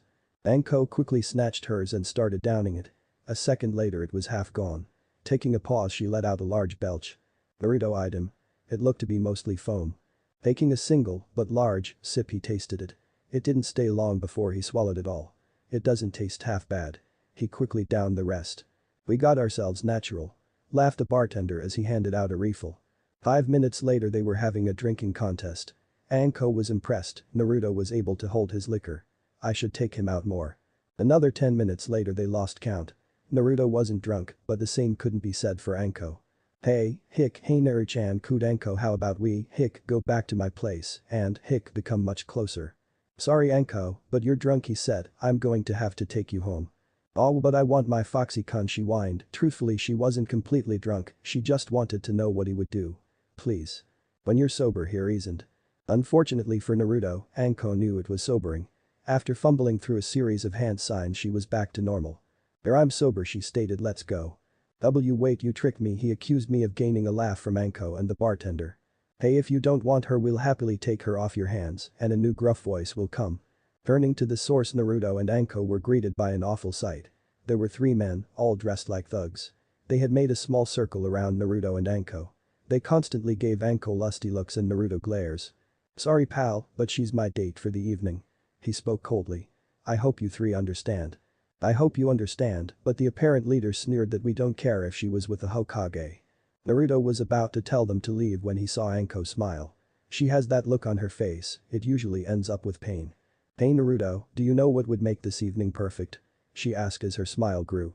No, Naruto noticed the bartender lower himself out of sight. What would happen? Taking a sharp kunai, her smile grew. As fast as a ninja, she drove the kunai deep into the shoulder of a stranger. She then tossed the bloodied weapon into the hands of the leader of the trio. The stranger stood and looked toward the couple, then the trio. He spotted the weapon and stood to full height. This guy has to be 7 feet tall. Letting out a war cry, he dived toward the trio. Our fight. 20 minutes later, Anko and Naruto were the only ones standing. Even the bartender had jumped in at some point. Anko was happy, exhausted but happy. She got to drink, fight and even eat some poor sap's food for free. He shouldn't have gotten knocked out so soon, she stated. Naruto wanted to remind her that she was the one that knocked him out but decided against it. The worst part was she sodomized several innocent people. With her snakes. "Let me get you home, Behemoth," stated Naruto. They reached her apartment a minute later through Shunshin. They stood there for a full minute. They stared at each other, or in Naruto's case felt her chakra. Deciding not to wait any longer, Anko made the first move. Leaning forward, she gave him a chase kiss. It felt wonderful to Naruto, no matter how short it was. "I had a wonderful evening with Naruto-kun," she stated. "I hope we can do this again soon," she hinted. "So do I," he admitted as she opened her door. He turned to leave but was stopped by a large snake coiled around him. "And Naruto," she ordered while licking a kunai in hand. How can I say no?" He nervously laughed. "Hana." At Hana's home he was greeted by Hana's mother. "Hello, you must be the pup's date," Naruto spoke to Hana's mother. "Hana will be down soon." "Hello Ms. Tsume-san," he greeted. "No need for formal, Naruto-kun," spoke Hana, descending the stairs. "My mother hates them as much as you." "Hello Inuheim," he greeted, gaining a blush, handing her the flowers. "I have these for you. Do you know what they mean?" Tsume asked, looking at the colors, gaining a nod from Naruto. "Have a good time, pup." Tsume before taking a teasing tone. Have her back before 10 and don't let me know if you're in the house. Mother. Zoom wasn't finished. Don't forget I want grand pups. Grabbing Naruto by the hand, she dragged him out. Once they arrived at the destination, Naruto dropped his disguise. They were in an open field on top of the Hokage monument. In the field was a blanket and picnic basket. Inside Hana, I could smell a lot of delicious items. It was making her appetite grow. Let's see Hana outside with a beautiful view, delicious food. You did your homework on Inyazuka women, Naruto-kun. I tried my best. He said. Tsukyun he offered. They were Hana's favorite. She was even more impressed when she found he had made them himself. They sat and ate in silence. It was a comfortable silence but still silent. Hana decided to break it. Naruto-kun, she called, gaining his attention. Where are we? The Hokage monument. He too was glad the silence was broken. This was my first comfort spot. He said. I still come here to think. Why did we come here instead of your field? Looking up, he answered. They sit in the vastness that we know nothing about. They hide from us during the day while staying in plain sight. She saw what he meant. The stars. They're beautiful, she whispered. Yeah, you are, he whispered, thinking she hadn't heard. She did. Naruto, see, can I touch your whiskers? She cautiously asked. Naruto visibly tensed at the request. He didn't let many people touch his whiskers, and the ones he did were rare. To Naruto that was a very intimate thing. As he thought the request over and over in silence, Hana mistook that as a no. Sorry I asked, she apologized. Realizing he had been silent for too long, he apologized. No, you can touch them. She assured her. It's just. They are a very sensitive part of me. Really? She knew it was like someone touching the family tattoo on her cheeks. Reaching slowly, she rubbed him. What happened completely shocked her. He purred. Oh. My. Gosh. She mentally squealed, which is so cute. She couldn't contain herself. She playfully tackled him to the ground, knocking his blindfold off. It seemed like she was pinning him but was in fact hugging him. To her even greater surprise, he flipped her over and pinned her. When she looked into his eyes, she saw that they were innocent and playful. Like a young pup. Or young kid. Sorry Naruto, but I like being top. They repeated the process over several times. It wasn't long before they were running and chasing each other on all fours. They looked like a fox and a dog playing. It felt great for Hana. She felt like a child again, not a soldier. She wished it could last forever. But all great things must come to an end. I hope you enjoyed yourself. Inuheim spoke to Naruto as they approached her home. I did, Naruto-kun, and she said I felt like a pup again. She admitted, blushing. She then stared at Naruto. How would you like to come in? It was Naruto's turn to blush. He quickly recomposed himself. He leaned in to kiss her and turned to leave. He didn't get far. In front of him were the triplets growling fiercely at him. They seemed to have surrounded him. The center triplet stepped forward and pointed his paw toward Hana. I think I'll take you up on that offer, Hana-chan. He stated, but could you call off the triplets? Yugao. Hello Yuzuheim, he greeted as he handed her the flowers. Hello Naruto-kun, she returned. They are beautiful, so where are we going? Well, I know how you're tired after Anbu and rarely relax, he spoke, and she admitted it was all true. So I've planned for a smooth and calm evening for you.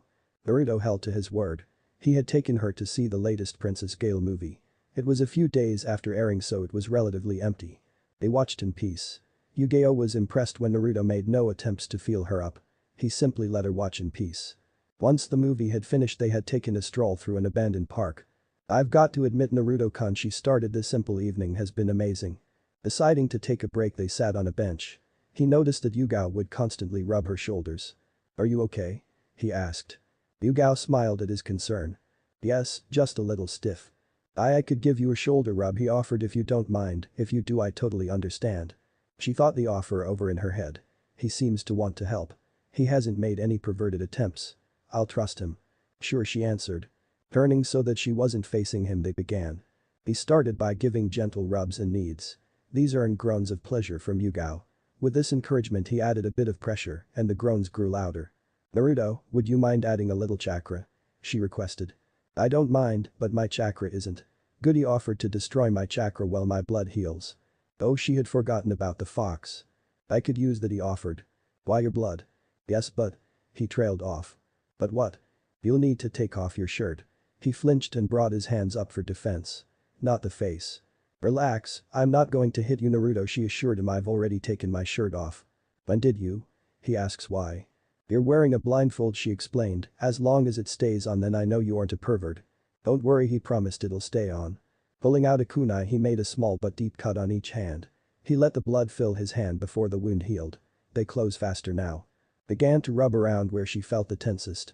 The groans increased further as the blood healed the pain. "Naruto-kun?" called Yugao. "Yes?" he asked. Instead of answering, she simply turned toward him. Because of the blindfold, he wasn't aware of the expression on her face. Leaning forward, she gave him a deep kiss. It was a complete surprise to Naruto, but he loved it. Before he knew it, she had knocked him to the ground. Removed his blindfold. And some of their clothes. "Yugao-chan," he gasped, "you're moving a bit too fast." "SHH, SHH, SHH," she shushed him. "But Yugao." She silenced him by drawing a kunai. And slamming down. Beside his head. She drew a second one. "You were saying?" she asked. "Nothing. Kurenai." "Hello Beanie Heim," he greeted, handing the flowers over. "El Naruto-kun," she greeted with a smile. "What have you planned?" "I was thinking of a nice dinner." He stated, "There is a place that makes great seafood." Taking his arm, they sunshine away. They appeared in front of a small casual restaurant. "Hello, I'd like a table for two," requested Naruto. "Table for one coming right up." The greeter spoke with a sneer. "If you would please follow me, miss." "I think you misheard him speaking, Kurenai." He said a table for two. She spoke with emphasis. "I'm sorry, miss, but we don't serve." He seemed to think of the right word, that. He pointed as if accusing it would be bad for business. "I saw Naruto, time to gather my first bit of fear." Removing his blindfold, he allowed his new eyes to be seen. Seeing the fear in the greeter, he decided to take it up a bit. He allowed his henge to unravel, slowly for added effect. He gave his best feral smile. It would have made Anko proud. "Now about that table," he stated coldly. "The table for two, coming up." They were quickly seated and abandoned by the greeter. The waiter, after seeing the look, took their orders and disappeared. As he attempted to reapply his disguise, but was stopped. "I want a real you," she stated. It was not a request. "What do we have here?" came a new voice. Turning to the source, they saw Asuma Sarutobi, son of Hiruzen Sarutobi. "Hello Asuma-kun," she quickly corrected Naruto. "This is my friend Asuma," she said, getting a raised eyebrow from Asuma. "Nice to meet you, Naruto." He greeted you, ignoring Naruto's appearance. "You don't mind if I join you, do you?"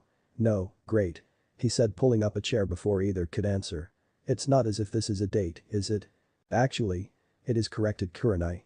What Asuma was in total shock, but he. Later Asuma said to Kurenai fiercely that we'd like to enjoy our date. She really hoped he caught the hint. He didn't. "How did you two meet?" he asked. "I'm trying to teach him a bit on Jinjutsu," she answered. "Huh?" He thought on it. "Wouldn't you prefer ninjutsu? Or even Taijutsu?" It seemed reasonable with all the chakra and stamina Naruto was said to possess. It was well known from his prank sprees. "Actually, I've seen how useful Jinjutsu is firsthand with Naruto. For Taijutsu, a blade can do a lot more than a punch." "I understand the blade part, I use them myself," agreed Asuma, "but you usually can't use Jinjutsu in combat without support, time or focus." "Reasons, Asuma, but Jinjutsu can usually be easily broken in multiple ways." "Yes, but you also can't use a ninjutsu because of allies, surroundings and even bystanders." Countered Naruto. "Also, if the Jinjutsu is strong enough or the wielder is skilled enough, then those things are unimportant." "True, but..." Kurenai was upset that Asuma was ridiculing Jinjutsu, her specialty. She was happy that Naruto was defending the art. As she watched the arguments continue, their food arrived, as did Asuma's. "When did he order?" Asuma then began to light a cigarette. This seemed to irritate Kurenai, which in turn irritated Naruto. If Asuma noticed their expressions, he happily ignored them. "Could you please not light that here?" asked Naruto. Asuma took a light look around before speaking. "Don't worry," he said, "there are no smoking signs." This irritated both Kurenai and Naruto further. "Okay, how about this?" tried Naruto. "Let's make a deal." "What kind?" "If I can prove, right here right now, that Jinjutsu is just as useful as ninjutsu," he thought, "then you pay for our dinner." "Deal," he agreed, "and if not, you pay for my steak and rice." "Maggot," stated Naruto. "Fear, here I come." "What?"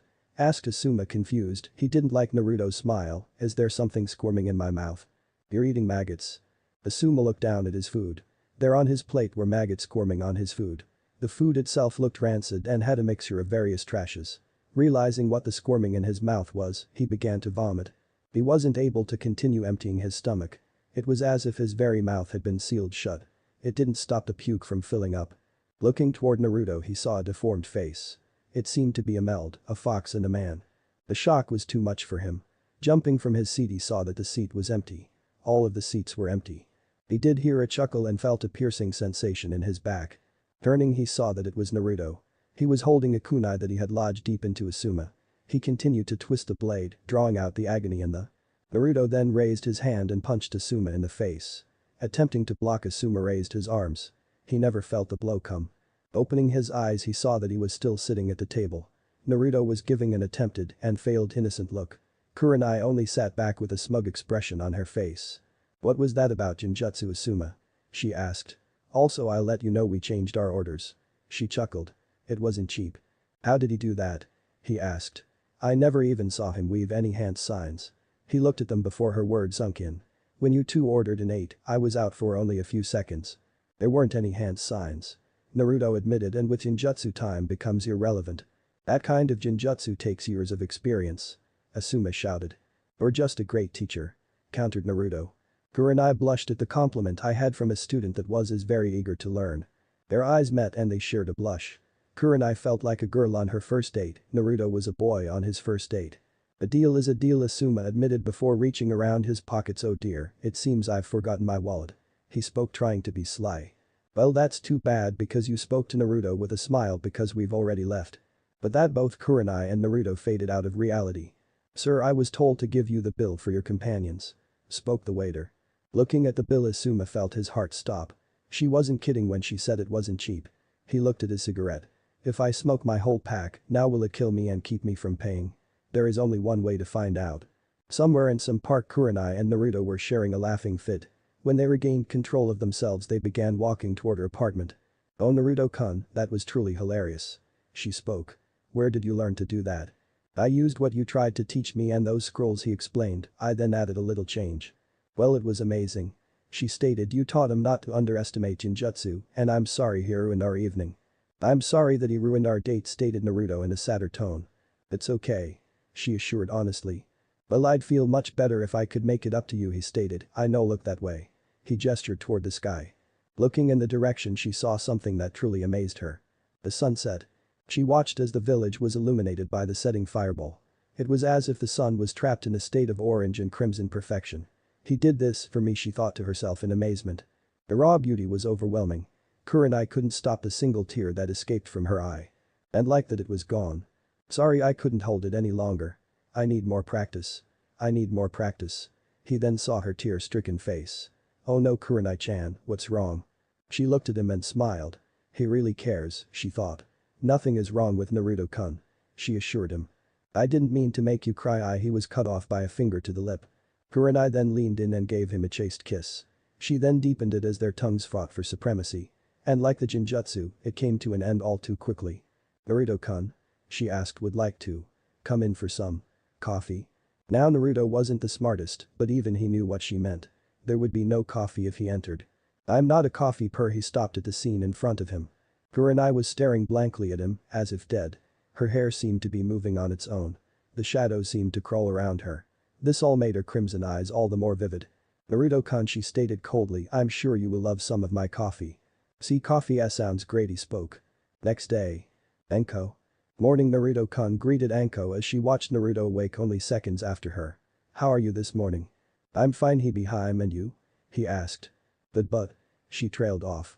"But what?" Naruto asked. "There is something I want to try," she explained, "and so far no man has wanted to even give it a try." "Well, what is it?"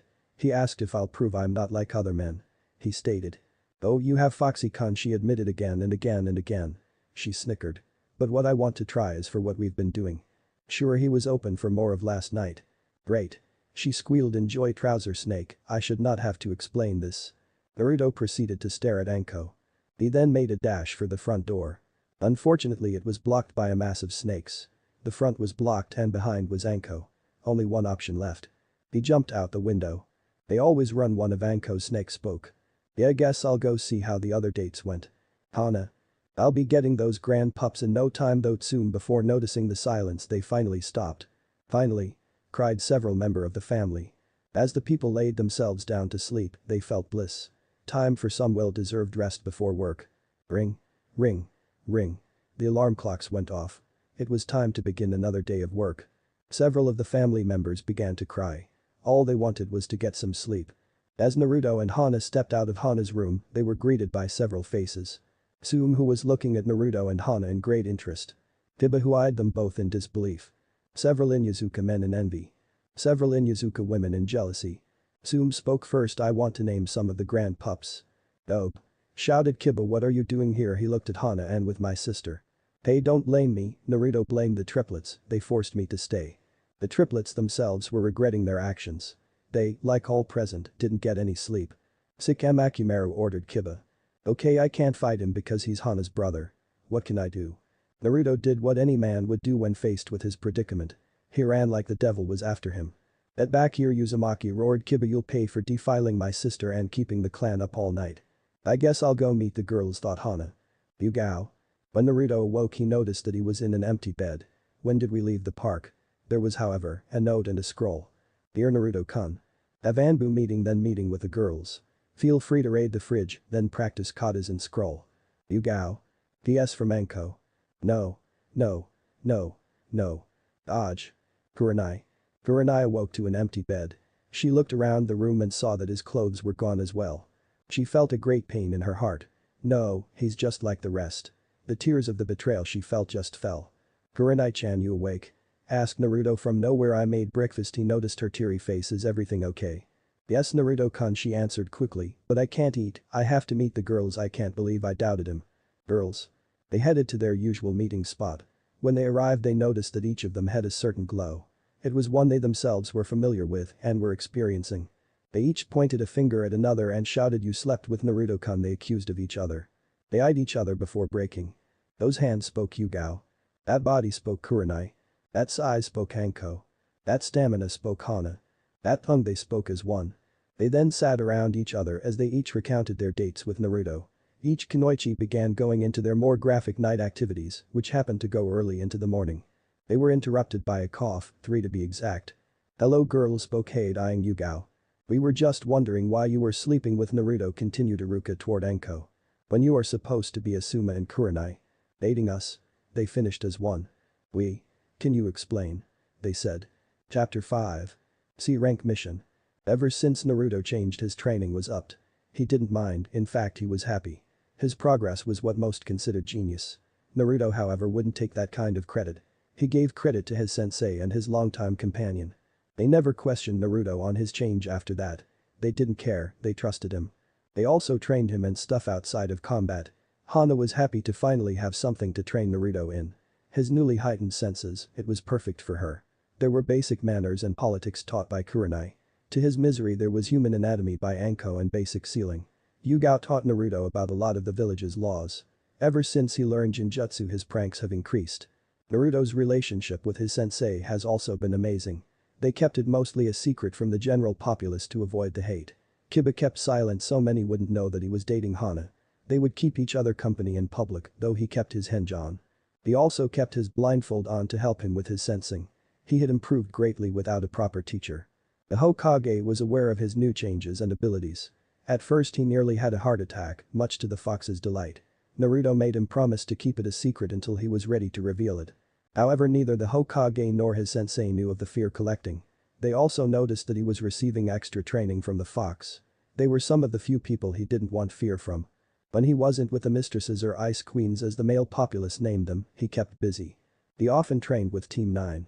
Tenten and Lee were very fond of Naruto, the Hyuga was another story. Neji seemed to think Naruto was weakling.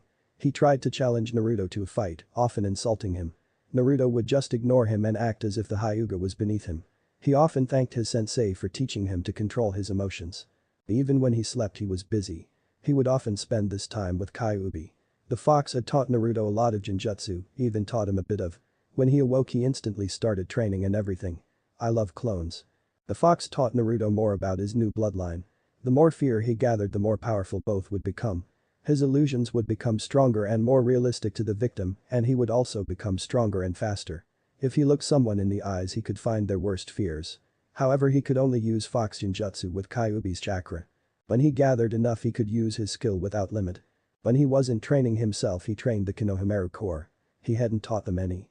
He did help increase their speed, stamina and stealth. They were now physically better than Sakura. They had collected a lot of fear but nowhere near enough. He needed to gather true despair. Training wasn't all he did. When with his Heims he would relax. Often giving them massages or taking them on dates. There was however a major downer in his happiness. Naruto Baka screamed, Sakura, pay attention. His team, and he used that title loosely. They were no team of his. If any, his would be Team 9 minus Niji. Naruto had to deal with his team's insults and constant ridicule. His sensei would ignore it in him. He has also neglected to teach Naruto anything, often favoring the Uchiha. Sakura just sat on the sidelines doing nothing but praising Sasuke and ridiculing Naruto. Not that he showed much. He held everything back during their team bonding exercise and training. He would bide his time. To show them what I can really do. He couldn't wait. He even continued his sensor training, not even putting a Jinjutsu over the blindfold. Alright, what mission do you want today? Asked their leader. We have babysitting, gardening, catching too. Please don't say that the cat's name, begged Naruto. Can't we get a real mission, not these chores? Naruto, you are still a fresh genin. Granted, Iruka, taking a higher mission will require months of experience, and hey, are you listening? Old man shouted at Naruto. If I don't get a real mission, I'll teach your paper to multiply. The Hokage paled at the threat. He was sure Naruto could and would do it. Naruto spoke to an uncaring Kakashi. You shouldn't threaten your superiors. Especially one a dope like you couldn't go through with. Spoke the arrogant Uchiha. Hokage-sama, spoke Naruto in a lower tone. I've already taught the paper Shadow Clone Jutsu. Looking at his desk, everyone noticed that the paper had multiplied. It was so much that the stacks couldn't keep balance.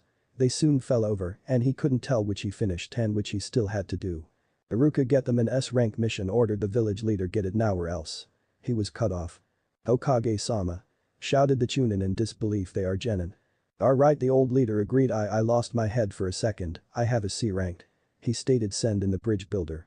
At his order, an old man walked in. He seemed to be drunk and continued to drink sake. He eyed the genin. These are the snot-nosed brats who are supposed to watch me. He asked if they look like they'll wet themselves and run at the first sign of danger. He eyed them closely, especially the short blonde one. Everyone was surprised when they didn't have to restrain Naruto. He simply looked at the client and stated. We are shinobi, we are meant to be deceiving. He used his best Anko smile, but if you want sinister then just say so. The minute he saw Naruto's smile, he nearly wet himself. Many of the occupants felt the same way. Then no thanks, here he adjusted himself. I'm the super bridge builder Tazuna, you are to protect me with your lives. Don't worry Tazuna-san, stated Kakashi. I'm and Sasuke here is my best student. We can handle anything. Naruto and the Hokage frowned at the statement. It was the sign of a teacher playing favorites. I'll have to have a talk with Kakashi. Alright, Team 7 called the Hokage. You leave for your mission in an hour, so go prepare. They left. Wait, Naruto. He called. The papers are still multiplying. It was too late, Naruto was already gone. Iruka helped the aged leader beg. Iruka looked as the number of papers grew and grew by the second. It was truly maddening. He didn't want to part in it. I wonder how Anko is doing. With that thought, he decided to go for a walk, a long walk. It had only taken Naruto 10 minutes to prepare for his mission. He had already prepared a scroll of all he needed. An hour later they were in front of the gate. Well, it looks like the dope forgot to pack, chided Sasuke. Aka, now we have to wait for you to go pack, added the Uchiha's pet. Actually, I have everything sealed away. Naruto, showing the scroll keeps me from carrying a bulky bag everywhere. He pointed to their bags. They couldn't think of a comeback for his statement. Naruto, that's a bit advanced for a genin, stated Kakashi. Where did you? Who are you? Asked Naruto. What do you mean? Asked Kakashi. You're on time, spoke Sakura in disbelief. Just head out, he ordered. On time once and they think I'm a stranger. The trip was mostly uneventful. The only thing interesting was that Naruto was silent. Hey Baka, why are you so quiet? Asked Sakura. If you're thinking, then don't you'll only hurt yourself. He was about to respond when he saw a puddle. Kurenai-chan would be so insulted if she saw that. He stated. What are you talking about, Baka? Saw what? Asked Sakura louder than needed. And who is Kurenai? Everyone just ignored her. As they passed the puddle, two mist shinobi jumped out. The duo made their way toward Kakashi, surrounding him with their shuriken chained claw gauntlet. With a mighty pull they severed the two pieces. Sakura saw this and started screaming. One down, spoke the first. More to go, finished the second. They ran for Tazuna, but Naruto jumped in to protect the client. The closest struck with his claws into Naruto. With a mighty tug he disemboweled the blonde. The lifeless body collapsed as his innards fell to the ground. They made their way toward Tazuna. Only to be closely lined by Kakashi. The demon brothers, two ranked mist ninja with great speed, he restrained both of them out and tied them up. Sensei, cried Sakura, you're alive. She looked toward the body only to see logs you used as replacement. She stated. Yes, but your friend died. Stated Tazuna, pointing to the remains on Naruto. Who cares about that dope? Asked Sasuke. He only slowed me down. Yeah, he only got in between me and Sasuke-kun, stated Sakura. He's better off dead. How can you allow them to speak like that of their teammate? Asked Izuna. He died to protect me. He wasn't even an adequate shinobi and stated that he won't be missed. It's nice to see what you think of me, stating Naruto's walking from behind a tree. My team and sensei. Thob, how are you alive? Howled Sasuke. We saw you get gutted. Naruto said nothing. He just glared at them as walked toward his team. Good thing he had control or he might have sent them into a nightmare. Naruto baka, you answer Sasuke-kun now? Ordered Sakura. Or else? Or else what, Haruno? He asked with such venom. You aren't even a threat to an academy student. This caught everyone, minus Izuna, by surprise. Naruto never bad-mouthed Sakura even as he started acting strange. In a moment of rage, Sakura charged Naruto with a raised fist. Naruto, seeing her attack, simply back-slapped her. The blow caught her across the face and knocked her a few feet across the ground. She sat on the ground in disbelief. She stared up at Naruto, and even though she couldn't see his eyes, she could feel them. Enough is enough, Sakura, he stated. I won't allow you to continue using me as a punching bag. The others were in disbelief as well. Naruto had struck Sakura. Naruto, that was uncalled for, stated Kakashi. Apologize now or I will have your license revoked. If you do, then you will have Haruno punished. And Naruto, she attacked me on a mission, not including all of the other times she struck me. He drew kunai.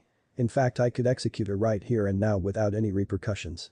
Why you wouldn't do that to me, would you, Naruto-kun? She asked. That seemed to only make him angrier. Wait, I'll go on a date with. She offered. He didn't even seem to think it over. Sensei made him stop. She begged, running behind their teacher crying like a child. That is enough, Naruto stated. Kakashi, stand down or I will have your license revoked for abandoning the client. This was met with a chuckle from Naruto. I never abandoned the client, he stated. Tazuna, come on out. That is call. Another Tazuna appeared from behind one of the trees. It seemed the bridge builder was ready to make a run for it. You sure everything is safe? He asked, gaining a nod from Naruto. Good, glad that. I could have your license revoked for abandoning the client and your students. Stated Naruto, backing Kakashi into a corner. How are there two of the client, Dobe? Asked the Uchiha as the Tazuna closest began to fade away. I placed a Jinjutsu on the area and hid the real Tazuna. He stated. I needed to know who they were after. It had me terrified the whole time, he stated. I'm not going to kill you, Haruno, so stop crying. He ordered. I need you alive so I can continue the mission. Actually, Naruto, started Kakashi, hoping to get some revenge. Since these ninjas are after Tazuna, as you revealed, we will have to cancel it, it's too dangerous. Nice work, Baka shouted at Haruno after regaining herself. Now Sasuke-kun won't have a perfect record. No mission means I don't need you, Haruno, that sent her back to begging and crying. Please beg, the bridge builder wave needs your help. And he went on trying to guilt trip the team. Don't worry, Tazuna-san told Naruto, we're going to complete the mission. That is my decision. Naruto stated. Kakashi is not yours, this is a C rank turned A rank. If you don't want people to know your actions, we will complete the mission. Stated Naruto. Are you threatening me, Genin? He asked, his rage at the boiling point. That is a grave offense. No, I'm blackmailing you like a shinobi, he stated. What was your motto again? We will continue the mission, Kakashi strained out. Oh, where did you learn those illusions? Asked Uchiha. Naruto made no attempt to answer. I demand you tell me. Naruto just continued walking. Sasuke, enraged at being ignored by the dope, drew a kunai and tried to attack him. The keyword is tried. Somehow he was on the ground with the kunai gone. It was in Naruto's hand, which he had pointed at Sasuke's eye. Are you attacking me as well, Uchiha? Naruto asked, knowing the question. Maybe instead of killing you, I'll just pluck an eye out. Collecting fear is becoming addicting, he thought. Enough, Naruto shouted to Kakashi, let's just continue the mission. One sec, the blonde, I need to collect my trophies. Well, tell you nothing, one brother stated. I don't need either of you, Naruto stated. Raising his blindfold, he stared at the brothers in the eye. They looked back. A second later they were asleep. Pulling out a scroll, he sealed the mist and claws inside. What did you just do? Asked Tazuna. I knocked them out and stated Naruto, holding the scroll. My girlfriend will love these weapons. Like a baka, like she never finished. I will end you, he simply stated, cutting her off, and she believed him. The rest of the trip went without incident but was still agonizing. The Uchiha would demand his techniques, while Haruno would cheer him on. I sense a present thought of Naruto there. Drawing a kunai, he threw it toward where he felt the signal. This put everyone on guard. He relished in their fear. When he went to investigate, he saw a white rabbit. This caused Sakura to start yelling again, that color is out of season. Though Kakashi. What are you doing? Asked Tazuna, are you trying to give me a heart attack? I'm going to cook this rabbit up, Naruto stated. Rabbit stew is amazing, oh, and you all might want to dodge. At his words, a large cleaver-like sword came hurtling through the forest. The genin ducked to the ground while Kakashi brought Tazuna down. The cleaver impaled itself into a tree. On top of the handle was the enemy. It was another Kiri shinobi. This guy is giving off some powerful chakra, better drop my weights. Zabuza Mamachi stated Kakashi, demon of the hidden mist. Kakashi Haddock, the man who copied 1,000, no wonder the demon brothers lost Zabuza, returned hand over the bridge builder the nin ordered, then added, and the rabbit. This rabbit is going into my stew, stated Naruto. Get your own. Taking a minute to think, you can have the Haruno, he said. It's a fair trade, a harmless creature for a useless creature. I think I'll stick with the rabbit. Enough, stated Kakashi, we won't be handing over the bridge builder. I see, he laughed. Well, let's begin. Jumping away, he landed in front of a lake. Hidden mist jutsu. As its name said, mist began to fill the area. Everyone behind me, ordered Kakashi Zabuza to be a member of the Seven Swordsmen and a master of the silent killing technique. He raised his headband and uncovered his eye. I'll need this. A Sharingan, how does sensei have that? Asked Sasuke. Well, at least he can't copy my Genjutsu, thought Naruto. 8 points came from master voice: larynx, spine, lungs, liver, jugular, subclavian artery, kidney, heart. He asked, which will I go for? As the mist became thicker, the fear began to set in. It was getting to all the genin minus Naruto. One of his teachers, Anko Koff, thought he should be ready for the killer intent of battle. That's it, Zabuza makes them nice and afraid. The Uchiha is about to slice himself. Naruto then felt a chakra signature appear behind him. Using the speed from all of his training, he turned toward the signatures. He impaled Zabuza with a kunai. However, instead of blood, he got water. The whole body just fell apart in a puddle. Water clone, huh? That kid has some skill, complimented Zabuza. Your fight is with me, stated Kakashi. Kanon fights, but with a water clone holding Kakashi. Sorry, but does anyone care? Run, shouted Kakashi. Take Tazuna and get out of here. This fight was over when I was caught. And where would we go? Asked Naruto calmly. This guy would just find us and cut us down. As he spoke, the area started filling with water clones. You should just leave the bridge builder, stating Zabuza. I have no time for kids playing ninja. This coming from a man pretending to be a demon. Taunted Naruto, enraging Zabuza. Let me give you a taste of your own medicine. Handing the rabbit to Tazuna, he stepped forward onto the water. My own medicine? Zabuza asked before laughing. What can a kid like you do? You've probably never even spilled blood. Do you think you're the only one who messes with the enemy senses? He asked, the only one who induces fear. He allowed his weights to drop so he could adjust. Reaching into his pocket, he pulled out a scroll and unsealed a sword. The handle was average, but the rest was anything but. The blade was crimson red. The guard was actually a fox head holding the blade between its teeth. Well, that's an impressive sword, Zabuza complimented, but nothing out of the ordinary. Really? Asked Naruto. Something sure smells good. Realization hit everyone. The area was lightly filled with a sweet aroma. Zabuza tried to cover his bandaged nose, but the smell got through. No use, Zabuza, stated Naruto to an upside down Zabuza. Welcome to the inverted world. How is this kid upside down? He looked around before realizing he was the one upside down. How did I get upside down? This is the power of my invert. He stated. I reverse one sense of direction. He looked and saw that everyone else was affected before charging. I don't own bleach. That is interesting, Zabuza stated, but not original. Zabuza turned around to face Naruto. He swung the blade toward the blonde only for Naruto to disappear. A gash appeared on his arm a second later. Naruto appeared upside down to his left where he swung. Naruto again vanished and a scar appeared on Zabuza's back. This continued for a few moments as his team watched in disbelief. How is that done? Doing something I can't do? Asked the so-called Avenger. I deserve that power, not him. As Naruto continued to dance around Zabuza, he felt something off. There was no fear coming from Zabuza. He needed to end the fight. Tightening his grip, he charged forward and struck at Zabuza. He brought his blade into range. He struck. He missed. Zabuza had backstepped. The rogue swordsman then swung his sword at Naruto. As the sword came in contact with Naruto, the blonde scattered in an explosion of black rose petals. They reformed into Naruto a large distance away. As the blonde stood there, he covered his chest. He had been able to avoid a fatal blow, but not without some damage. You're a good kid, but as I said, unoriginal, complimented Zabuza. You only distort the sense of sight. It's been done. He stated. I, however, am a master of the silent killing technique. I can take you out with sound alone, and you couldn't hide your footsteps. Realization hit. He needed a new plan. He dropped the invert technique and began to think. Time to put my to the test, he thought. Let's go, Zabuza, taking the stance Yugao had him train, and he prepared. Let's see if a member of the Seven Swordsmen is more than a title. This kid's still willing to fight. Zabuza was impressed. It'll be nice to cut down another swordsman. Zabuza took a swing at Naruto, who blocked. The blow was very heavy for the blonde, but he managed. Giving a heave, he barely pushed Zabuza's sword back, giving a clear view of the older swordsman's stomach. Taking the open shot, he jabbed his sword towards Zabuza. The demon swordsman merely sidestepped. He then swung and swatted the blonde a few feet away with the side of his massive sword. Naruto stood, he needed to stop Zabuza and fast. Zabuza made the move, leaping forward he attempted a downward slash. Naruto quickly jumped back, but Zabuza was persistent. He tried to defend, but the blows were too heavy and getting heavier. Zabuza delivered a kick that sent the blonde tumbling back. While Naruto was off balance, he went in for the kills. He cleaved Naruto in half. Naruto dispersed into black rose petals and let them scatter far and wide. While they held a distraction here, he formed overhead. Humming down, he intended to impale Zabuza through the head. The demon of the mist turned and with a massive swing cleaved through Naruto only to go up in smoke. Crushing snake constriction, Naruto activated. Thank you, Anko. Zabuza couldn't move. He was being held by a snake, it began to squeeze him. More Jinjutsu pulsing his chakra dispelled. Naruto had already reached him. Dance of the Crescent Moon.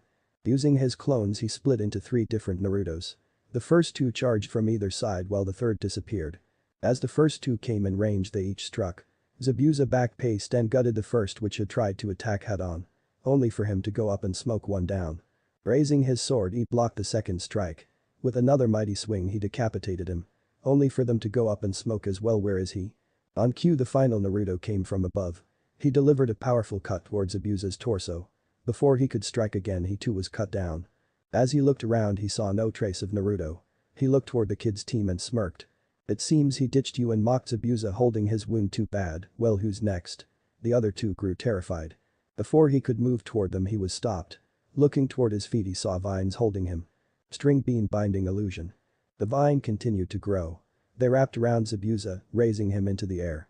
They tightened themselves to restrict the victim's movement. Actually, I was just setting this up, stating Naruto appearing from inside a giant bean pod. What are you afraid of? He asked as he began removing his blindfold. Before he could do so completely, Zabuza started dissolving into water. A water clone. When did he? You were good, he spoke behind Naruto, but not good enough. Raising his sword, he slashed at Naruto. The wound was a large gash across the blonde's chest. Thanks to his high pain tolerance, he could barely stand it. Okay, new plan. Standing to full height, he summoned a clone. With an unspoken order, the clone transformed into a windmill shuriken. The shuriken, he said, impressive henge, but I'm tired of Jinjutsu. He then took a ready stance. Besides, you'll never touch me with it. Naruto did his best to hide his smirk. The same mistake my Heims made. Taking aim, he threw the shuriken towards Zabuza. As it grew closer, he casually leaned to the side. As the shuriken passed him, it slightly cut his cheek. That cut was enough.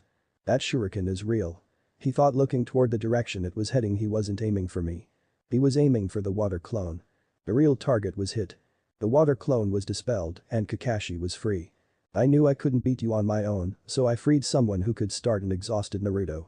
Now you two play nice, he stated before moving toward land. The 2 squared off. They began circling each other. Well, Zabuza, stated Kakashi, let's see if you've got enough in you to continue. They began weaving their hand signs. Water style. Water dragon jutsu, they shouted simultaneously. From the water rose 2 giant water snakes. They towed above all present. Their attacks collided. It seemed that they were evenly matched.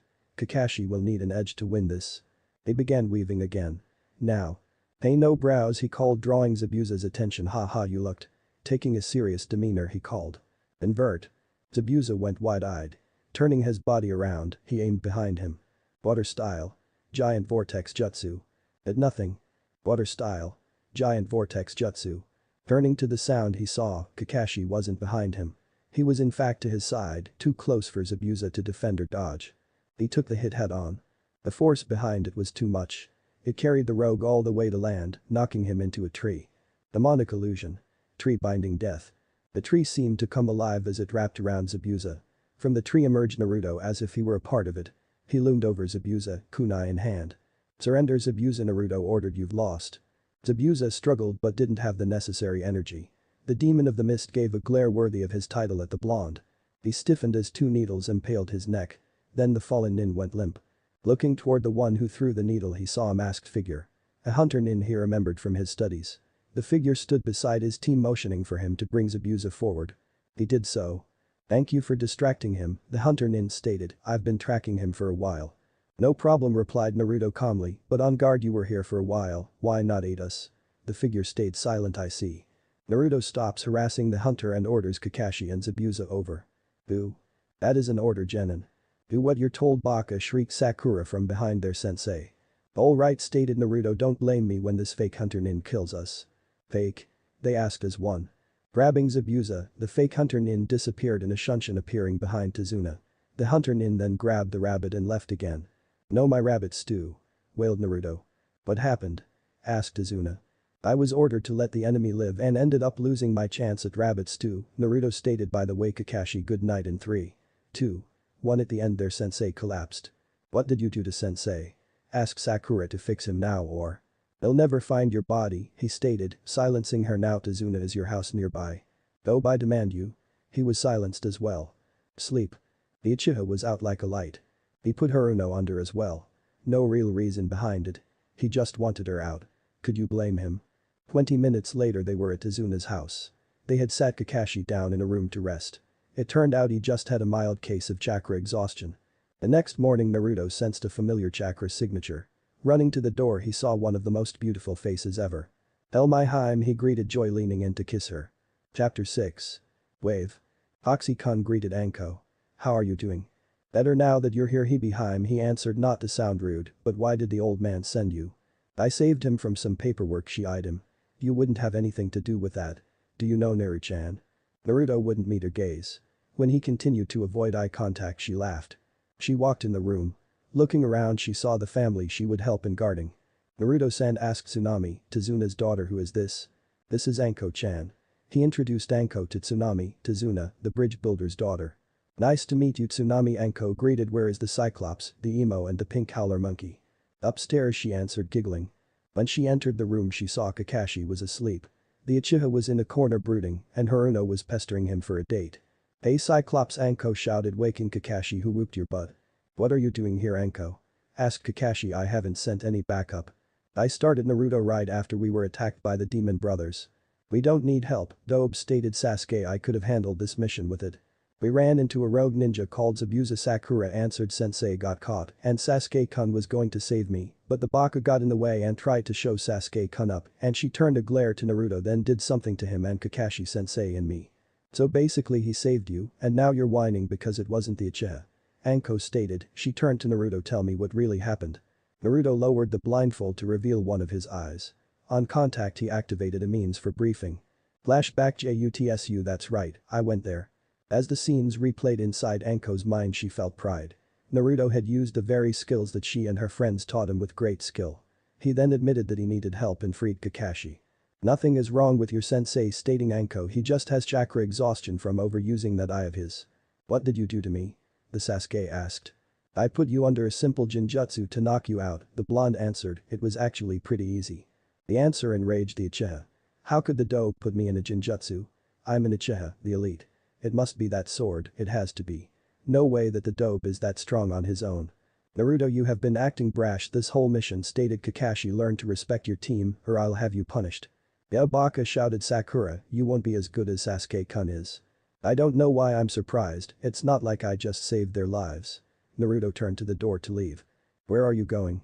Naruto continued. I asked you a question, don't ignore your betters. Kakashi. Shouted Anko, what do you think you're doing? She gave a glare that froze them. How can you have such a dysfunctional team? I tried to get them to work together, but some people, he glared at Naruto, don't understand the value of teamwork. That is a lie and a half, I've seen your form of teamwork. She stated. I've known about your negligence for a while now. She wasn't finished because of that. You have a group of unprepared genin on a dangerous mission. Anko, I believe I can effectively train my genin. Stated Kakashi into his book. They've done well so far. Only thanks to Naruto, the one you neglected. She retorted. If it weren't for him you'd all be dead. Why do you care so much about the baka? Sakura asked. It's like you're his girlfriend or something. I am, stated Anko. What? Shouted everyone in shock. You're dating Naruto? Naruto has a girlfriend. Come on, Naru-chan, called Anko, you can give me a full body massage. Wait, Dobe, Sasuke called. I demand you give me that sword and the claws from the demon brothers. He held his hand out. Someone like me could use them much better than you. Hell no, stated Naruto, rage building. This sword is mine and the claws are for my other girlfriend. Another girlfriend? They asked. You're nothing but a pervert. Screeched Sakura. That's probably my fault, admitted Anko, but it wasn't me alone. "Women, I demand you take his weapons and give them to me," ordered Sasuke. "I deserve them more than an abandoned nobody." Naruto has had enough. He was used to insults, but doing so to his family was his breaking point. He began reaching for his blindfold. "Sasuke Uchiha," he growled, "what you're afraid of?" "Naruto," shouted Anko. "I think you should go for a walk." The blonde took a few deep breaths before calming. "This is going to be a long mission. Okay team, time for some training," called Kakashi. "You will be learning something special today." "Woods. Sensei, you can't teach us in that condition," called Sakura, "and why do we need to train? Zabuza is dead, right?" "Actually I can, and no he's not," he replied. "Hunter Nin are supposed to destroy the bodies on the spot.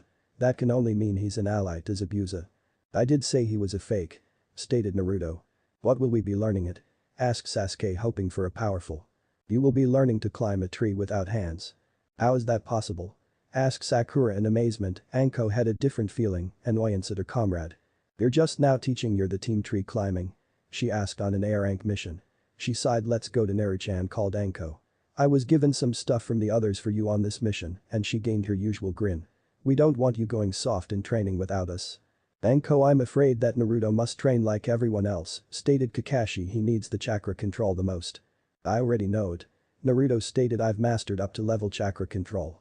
There is no way you knew that much about Sakura until she saw he wasn't listening. "Hey, don't ignore me. Why are you wasting your time on a dope like him?" asked Sasuke. "You should be training me, not that." He was cut off by a kunai to the neck. "I will choose who is worthy of my training," stated Anko as her killer intent flowed out. "Let's go Naruchan." Anko is still a slave driver, he thought.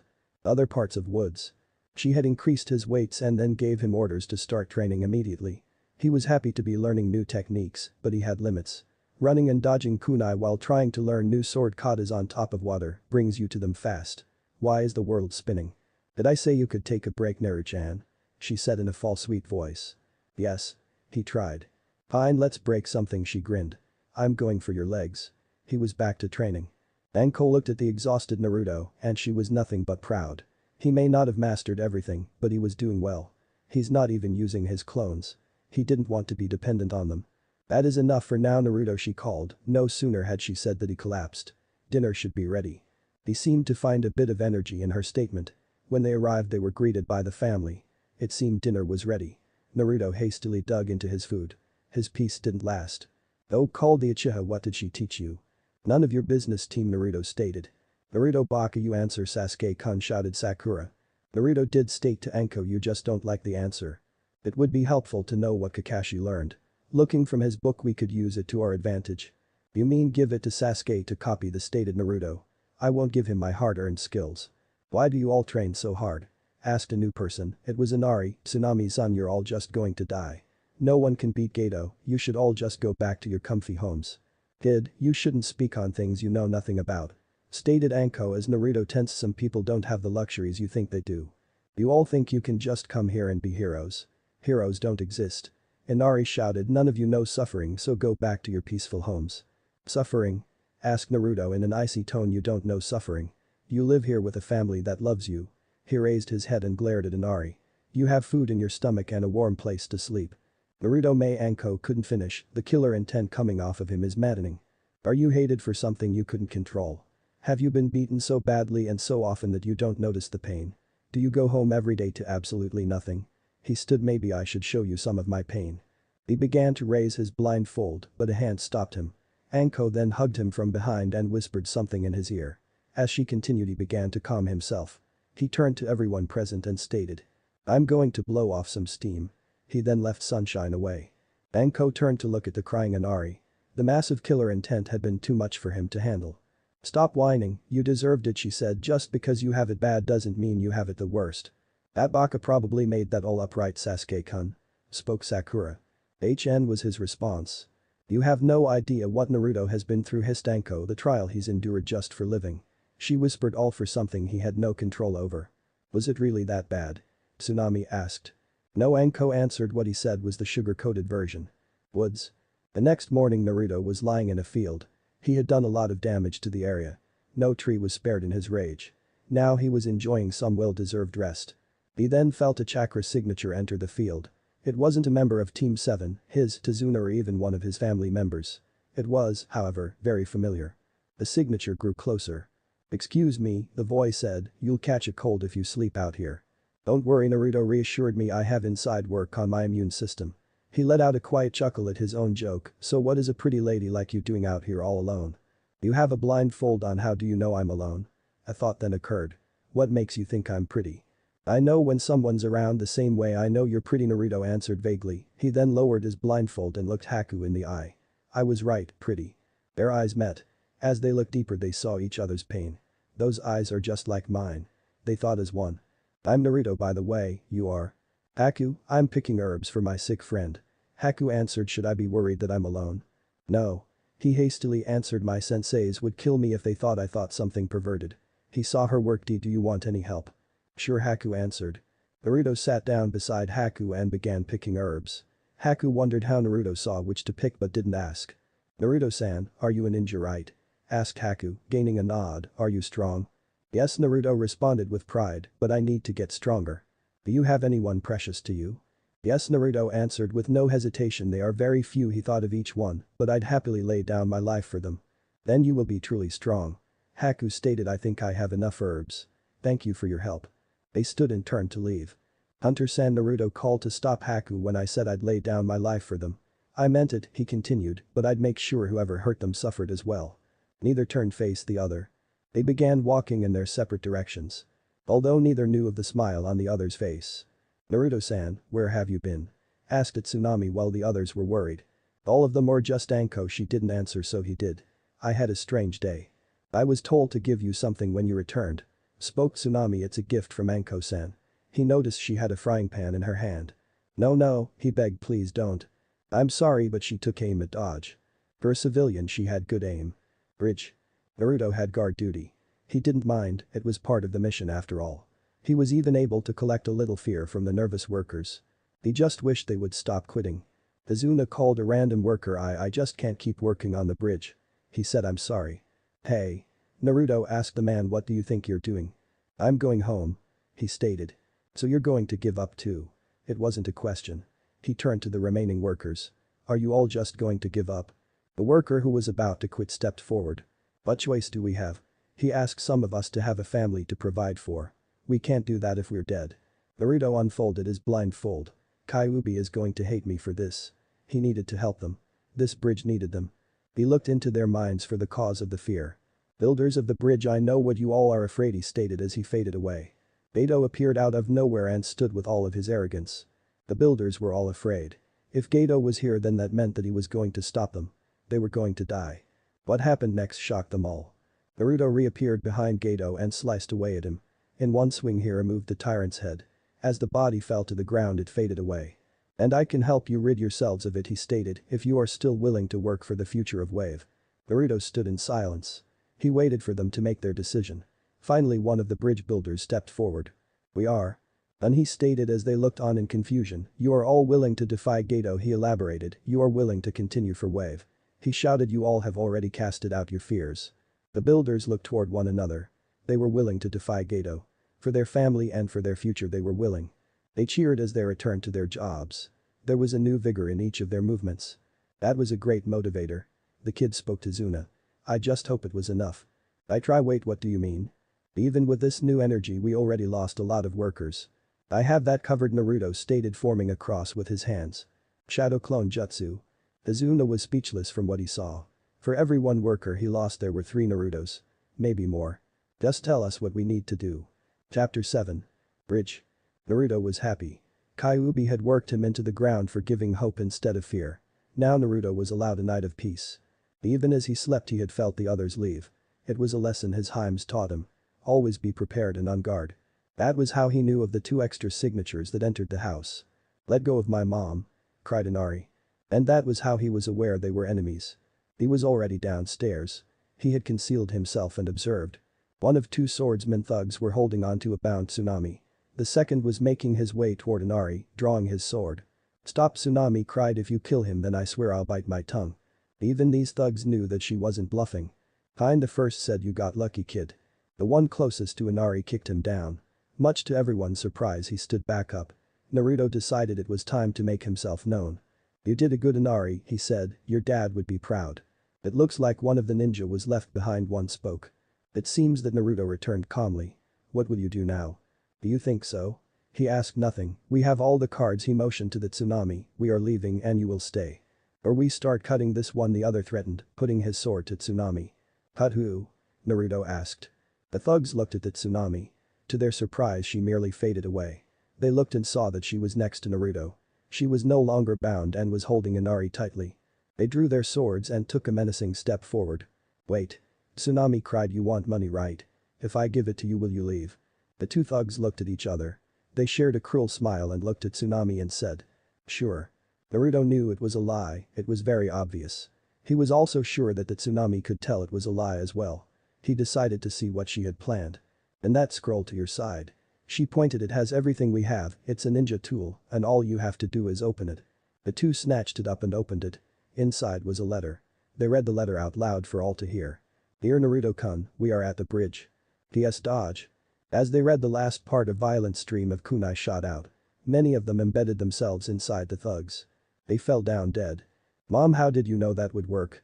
Asked Inari. That scroll was from Anko, wasn't it? Naruto asked. She added a lot more kunai than usual this time. Anko-san wanted me to give it to you. Tsunami admitted she told me how it worked so I wouldn't be hurt. Were you really going to give it to me? That was something he needed to know. They're waiting for you at the bridge. She said, not answering his question. Bridge. As Naruto entered the scene, he noticed the air was laced with chakra because of the mist. It was much more potent with the extra water. This would make it difficult for Naruto to use his sensor skills that he relied on. He dropped his blindfold so that he could see. He didn't like it. His eyes hindered his sensor skills. He headed toward the closest signatures. They were to the side and by far the weakest. Hello Tazuna, he greeted, nearly scaring Tazuna and Sakura to death. Kid, are you trying to give me a heart attack? He asked. Not yet, Naruto spoke, but I'm so close. Baka. Sakura started but never finished. Paralysis jutsu. What? Naruto asked. Don't look at me like that, she's better off this way. He continued, motioning to her frozen body. Now you have a proper meat shield, one that won't run. Tazuna thought it over and admitted he was right. I can't think of a single thing against that. Tazuna admitted. So what have I missed so far? The blonde asked. The scarecrow one is fighting Zabuza Tazuna, and the kid and the snake lady are fighting against a new enemy in there. He pointed toward an ice dome. I guess I'll go and save the Uchiha. Naruto stated after a moment of thinking. What about your girlfriend? Tazuna asks if she's inside that thing too. Who do you think I'm going to save him from? The blonde asked. Sasuke was not doing too well. He had so many needles inside of him that he looked like a pincushion. Anko was doing much better. She had very few needles inside of her, but it could have been worse. She would be doing better if it wasn't for one problem, Sasuke. Why? Because she had to keep saving him from the hail of needles. Dodge. She shouted, knocking him away as she too jumped away. If the Uchiha dies, then the council will blame either me or Naruto, if not both. I can't let that happen. Woman, I demand you stop doing that. I am an Uchiha, I do not need someone saving me. Sorry kid, but I can't have you dying. She stated. I'm an Uchiha, I don't need saving, he shouted. Now watch as I end this fight. He began sign weaving. Fire style. Fireball jutsu. The flames spread onto the ice mirrors. Anko would have been impressed if she hadn't seen Uchihas his age do the same thing. Soon the flames died down to reveal the damage of fire toward ice.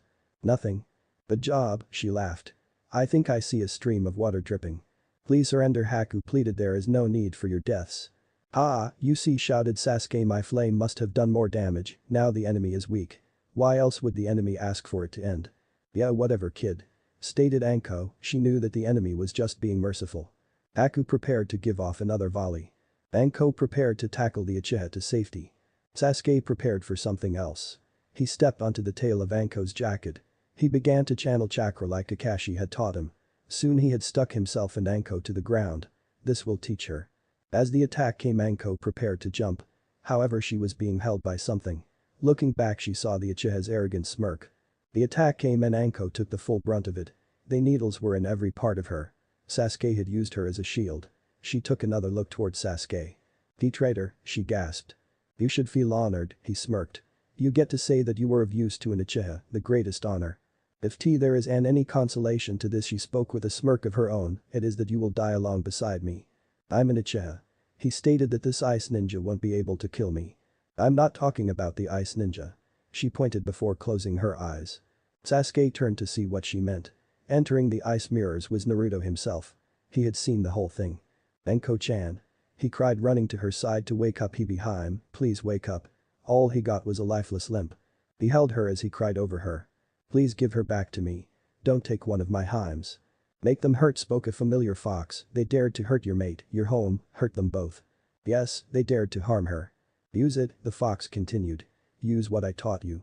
Use the fear you collected and make them know fear." Naruto looked Haku in the eyes. He needed eye contact for this. He didn't need to see hers, just for her to see his. Shin no Ippo Stage 1. Success, the technique worked. The technique froze her in place. It was temporary, she would break it, but it was enough. Naruto drew his sword. He held it toward his face and looked into his reflected eyes. Using his fox glare he began. Shin no Ippo Stage 3. He was afraid and feared nothing. Over his head chakra began to form an image of a smiling fox. His hinge had dropped. He no longer cared for it. He felt the fear he collected. He let it out as it consumed him in a red aura. It sent him past the peak of his abilities. His power only continued to grow. He would make them suffer. Standing to full height he stared at the frozen faces before him. His blue eyes were now crimson red. He had a coat of red chakra that seemed to flow around him like a second skin. It was wild and uncontrolled. He looked and saw that they were afraid. It wasn't enough, he wanted them terrified. He wanted them in true despair. "You dare touch my hime," spoke Naruto as his rage and bloodlust grew. "You dare hurt my hime." "Out of the way," Dobe spoke to Sasuke. "This is my." Sasuke never finished. Naruto didn't even turn as he kicked him into the mirror behind them, but it didn't stop there. The force of the impact shattered the mirrors. Sasuke sailed straight through it. He landed in a broken heap next to Tazuna and a frozen Sakura. Haku was terrified. This wasn't the same boy she had met in the woods. It was as if he had taken in everything that scared her. Haku saw that he was ready to act. Using her mirrors she summoned her reflections to appear in each one. As they each pulled their hand back to throw the needles, another hand stopped them, each of them. It was Naruto. He was inside the mirrors behind her, each of them. He easily held her hand as she struggled against him. He grabbed her by the throat with his free hand. She struggled as he forced her to look forward. She was looking at her reflections as they were being restrained as well. How did he get inside? He let go of her throat now that she was looking. He drew his sword and leveled it to her neck. In a flash he had slashed her throat. She felt the blade give her the fatal blow. She watched as her reflections bled out, waiting for the cut to end her. But it never came and she opened her eyes. She could see him standing there in the middle of the dome as if he had never moved. "That's right. It's only Jinjutsu, he can't hurt me." She would stay in her mirrors, she was safe in there, right? "It's only Jinjutsu." "Wrong," he spoke as if reading her thoughts. "Just because you're covered in ice doesn't mean you can't be touched." He spread his jacket out and she could see the crimson interior. That wasn't what he wanted her to see. From several points in the jacket, hook chains shot out. They flew straight into the mirror, digging into her flesh. She had never felt such pain as more continued to pierce into her. They pulled, forcing her out of the mirror. Each step is more painful than the last. They stopped pulling as soon as she was in front of Naruto. She looked him in the eyes and saw something she wished she hadn't. This wasn't the same boy she had met in the woods a few days ago. This was someone who truly wanted to see her suffer. "I'm going to tear your mind apart," he whispered. And he was going to make it happen. The chains released her as an invisible force pushed her back. She continued straight through the mirrors just as the Uchiha did. Haku, however, landed between the two battling. The shock of what happened stopped them mid-battle. They looked toward the one who had caused the interruption. Zabuza couldn't believe it. Haku was down in a bloody heap. The shock was so great that he stopped giving chakra to the mist. This revealed Naruto. The reddish blonde was making his way toward Haku. Zabuza dashed toward Naruto. He wasn't going to let the kid kill Haku on his watch. Raising his massive sword, he brought it down with as much force as he could muster.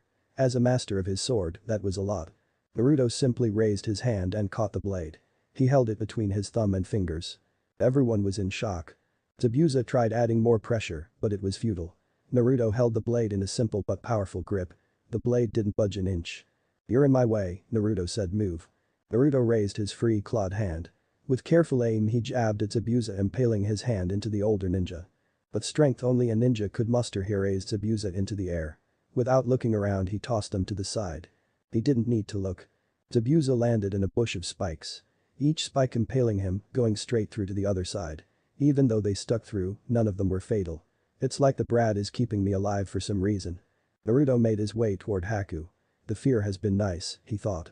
Now it's time for some despair. Aku looked up and saw a shadowy figure coming toward her. It was Zabuza. He stood over her and raised his sword. "Zabuza-sama?" She asked. What are you doing?" "You're a broken tool, Haku," he stated coldly. "I no longer have any use for you." Haku couldn't believe what she was hearing. The one who gave her any purpose in life was tossing her aside. He was going to kill her. "No, Zabuza-sama," she begged, "not him." It was just like all those years ago. Just like with her father. Zabuza brought his sword down. Haku acted on all of her battle instincts. Using her bloodline, she commanded the water on the bridge. Using her control, she raised ice spears. They impaled Zabuza through different spots. Each one a fatal wound. Haku looked in shock at what she had done. "Why you are real liar. Defective tool," he gasped. He fell limp and died. "No," she whispered. "No, no, no." She cried. "Zabuza-sama, wake up." She begged. She melted the ice and ran to his body. As she fell on top of it, begging him to live, she heard it. Laughter. She turned to the side and saw the source. "Naruto. He's not dead," he stated, "but it must be nice to know you would have killed him." Haku stared in disbelief. Naruto pointed toward the dead Zabuza. Right before her eyes, he faded away. He then pointed to the real Zabuza. Stuck and restrained by spikes. Naruto raised his sword to finish her. "Well, what do we have here?" Spoke a new voice, stopping Naruto. "It seems the demon of the mist was all talk." "Gato, what are you doing here?" Zabuza asked. "Well, Zabuza, Gato started to come to my attention that you are too expensive, so I decided to end our agreement." He looked on the bridge. "Kill the men, the woman on her knees is yours to play with." Naruto, who had been ready to kill Haku, was enraged. "She can wait." He thought Anko would want me to end filth like him first. Naruto grabbed his sword and took a new stance. It was the one that Kyuubi had taught him. He never used it because it was brutal. Now he would use it without restraint. He eyed each of the bandits. They were all so full of confidence. The arrogance wasn't what he wanted. "Time for more fear. Remember, kid, you get the blood," the fox reminded, "but I get the glory." His body seemed to convulse as he began to mutate. Fur began to cover half of his face, which became more fox-like. His free hand became claw-like. From his backside 9 glorious tails sprang free. "I suggest you all come and die quickly." Naruto called to do it while you still have the chance. These bandits were terrified. Fear makes people do crazy things. The bandits did the craziest thing, they charged Naruto head-on. Naruto charged them as well. Naruto impaled the first victim with his sword. Lifting the body with his sword, he gave a mighty toss. The body crashed, knocking a few over. Naruto ducked under a blade. Standing, he cut the enemy's throat with one swing. One tried to run. Naruto ran after him. Grabbing him by the back of the head, he forced the bandit's mouth open. Reaching his hand in, he began to tug and pull. With little effort, he ripped the top half of the bandit's head off. More tried to run. Naruto charged after them. With a powerful leap, he landed one of the bandit's shoulders. A second later, he jumped again. However, the bandit was missing his head. "Man, I sure know how to get ahead in life," Naruto jokes. Two of the closest decided to attack from behind. Their blades made it through and pierced Naruto in the back. He ripped them out. Letting loose his tail, he impaled many that were foolish enough to be behind him. There were several on each one of his tails at a time. He held the bodies high for them to see.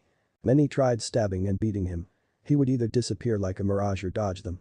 He would then slaughter the attacker before moving to the next. "Why, you're a monster," one bandit shouted at a demon. "Look at him," another cried, "he's a tailed beast." "Go ahead, count my tails," shouted Naruto, "I want the world to know the number." "Ninin, 9 tails," one shouted. Kyuubi. "Let the world know that Kyuubi is going to make a comeback." "And no, Kyuubi is dead." Gato shouted that a ninja killed him. "Wrongly stated, Naruto. Kyuubi is afraid and fear is forever." He looked toward Gato. "You however aren't." Naruto turned his gaze toward the bandits. He had gained enough fear for now. It's time to end this. Salbane. The jutsu took immediate effect. The bandits were turning on each other. They couldn't tell who was friend or foe.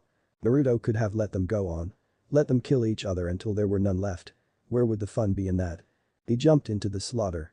Neither Team 7 or Tazuna, nor Haku or even Zabuza could believe what they were seeing. This was a slaughter. "Haku, what did you do to that kid?" asked Zabuza.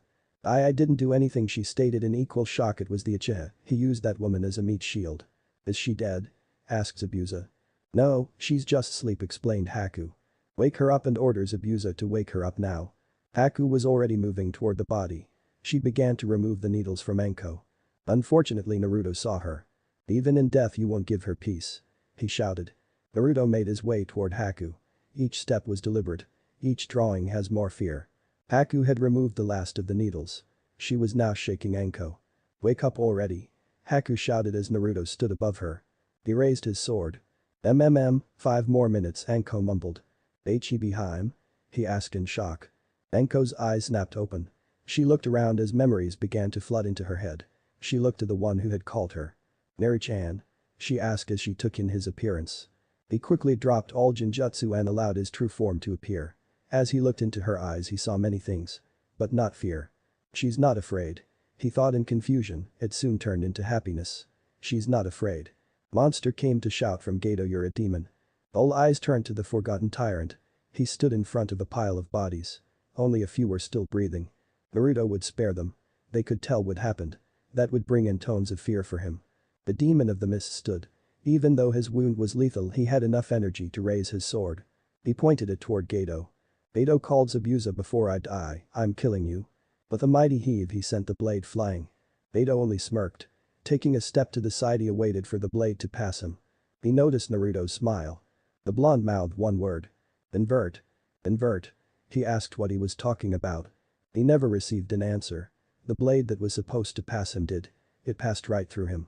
Now it was lodged inside his midsection. He fell to his knees. He had never felt any pain as excruciating. He had never felt fear so potent. As he looked up he met eyes with Naruto. Fox glare. He was in a small dungeon. Where am I? He asked to no one. You're in my realm. Naruto said, appearing from thin air. In here I control space, time and reality. Why am I here? Before you die, Gato, you're going to give me some information about Naruto and then you can die. You won't get squat from me, Monster, Gato stated defiantly. Oh, I'll get squat, he assured me, I'll get squat. Burn in hell, Gato shouted. Such a limited imagination, Naruto took down these dark decades of your pain, I'll make that sword and you feel like a memory of pleasure. Gato knew he was trapped. He did the one thing a worm like him could do. He began to cry and beg. Don't cry, Gato, Naruto sighed. It's a waste of good suffering. What are you going to do to me? He asked. I'm going to make you feel everything done to every single person in the wave. Naruto stated coldly, every last man, woman and child. He smiled coldly toward the tyrant. I will repeat it over and over again because hell is repetition. Gato had long since been broken. Naruto just wanted him to suffer for his crimes. He repeated the torture over and over again. When Naruto was finished, Gato embraced his death. Said blonde just blinked. Inside hide the fox glare, years had passed. In reality only a second passed. Did Haku Zabuza called here for a second. Naruto knew Zabuza was dying but was cautious, even near death he was dangerous. He just tossed that sword half a bridge away. Yes? They asked. I'm dying, he stated calmly, he accepted his death. No, Zabuza-sama, Haku protested. We can get you help. From where? The man asked. I accept my fate, I just have a single request for the both of you. Whatever it is, Zabuza-sama. I want you to take my sword. He ushered Naruto and Haku. Wait, you want me to do what? Naruto asked. I don't care what you do with the sword. He said, sell it, give it away or even gamble it away. Zabuza-sama, you can't. I can and did. He said, I want you to go with this boy. As you wish, she stated. I can save you, Zabuza. Naruto stated, you can continue to live. What's the catch? 3 things, he stated. The first, I want you two to come with me to Konoha and become ninjas. The second, I want you to free Haku, she should make her own choices. And the third? Asked Zabuza. I want that rabbit. Naruto shouted, I need that rabbit stew. Deal.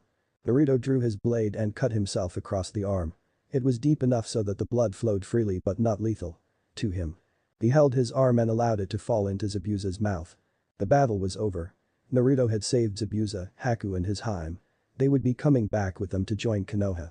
Now Naruto just wanted to be with his Hibi Haim, to enjoy the fact that she was alive. Naruto Anko asked in his arms, what are you thinking about? There was however one problem. I killed them. He stated, I just killed every last one of those bandits. The guilt of their first kill. Naruto, she spoke, I know exactly how you feel, everyone has it after their first kill. Although so few ninjas have ever been killed on such a large scale. Do they enjoy it? He asked tonelessly. Anko had no answer. The only one she could think of was her sensei. There has to be an explanation, I know for a fact that Naruto isn't a monster. Naruto, I heard that you used this technique after I was knocked, she stated. It was a genjutsu that I learned from. He hesitated, he never told them from the Kyuubi. He felt her tense in his arms. He could feel a bit of nervousness creep deep into her, he did not enjoy it. What does it do? She asked. It has 3 stages. He explained the first traps them in a paralysis of fear. The second is more potent, it freezes the victim's lungs. And the third? She asked. When used on a user it increases them to their maximum potential. He stated it allows me to use kitsune illusions and other genjutsu without restraints. That's it? She asked, losing hope. It helps in my merge. With Kyuubi. He trailed off. That was the answer, he wasn't a monster. Naruto, that jutsu practically turns you into a new Kyuubi. She stated, I don't want you to use it unless necessary. Okay, he agreed. He would have agreed to anything at that moment. A thought occurred. Did someone ever free Sakura from that genjutsu? Who cares? She asked. Bridge. Citizens of the wave shouted to Zuna, the bridge is complete. Cheers flowed from every citizen. They were directed to the one standing by Tazuna. What will you name it? Asked one citizen. How about we name it after the true hero? He asked. How about the great Naruto bridge? Sasuke, who had stepped forward, expecting the glory, stood in disbelief. They want to name it after the dope. Over me and Ichiha. Hey, you shouldn't name it after that baka. Shouted Sakura. You should name it after Sasuke-kun, he's much better. I will not name the bridge of our hope after that traitor. Spat Tazuna, he heard what happened. Uchiha isn't nearly as great as Naruchan, chided Anko. This got shouts of protest from Sakura. Tazuna spoke Kakashi from his book. It would seem that you're playing favorites, that wouldn't be fair. That is the pot calling the kettle black, everyone, though it would be better to name it something else. Who likes the name I gave? Asked Tazuna to the citizens. His answer was an ocean of cheers from the citizens. The name stays, he stated to Kakashi.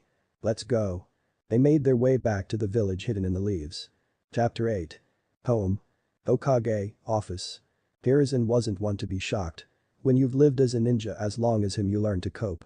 He was called the god of shinobi, the professor, the strongest leaf shinobi. He has served in the great wars and led them to victory.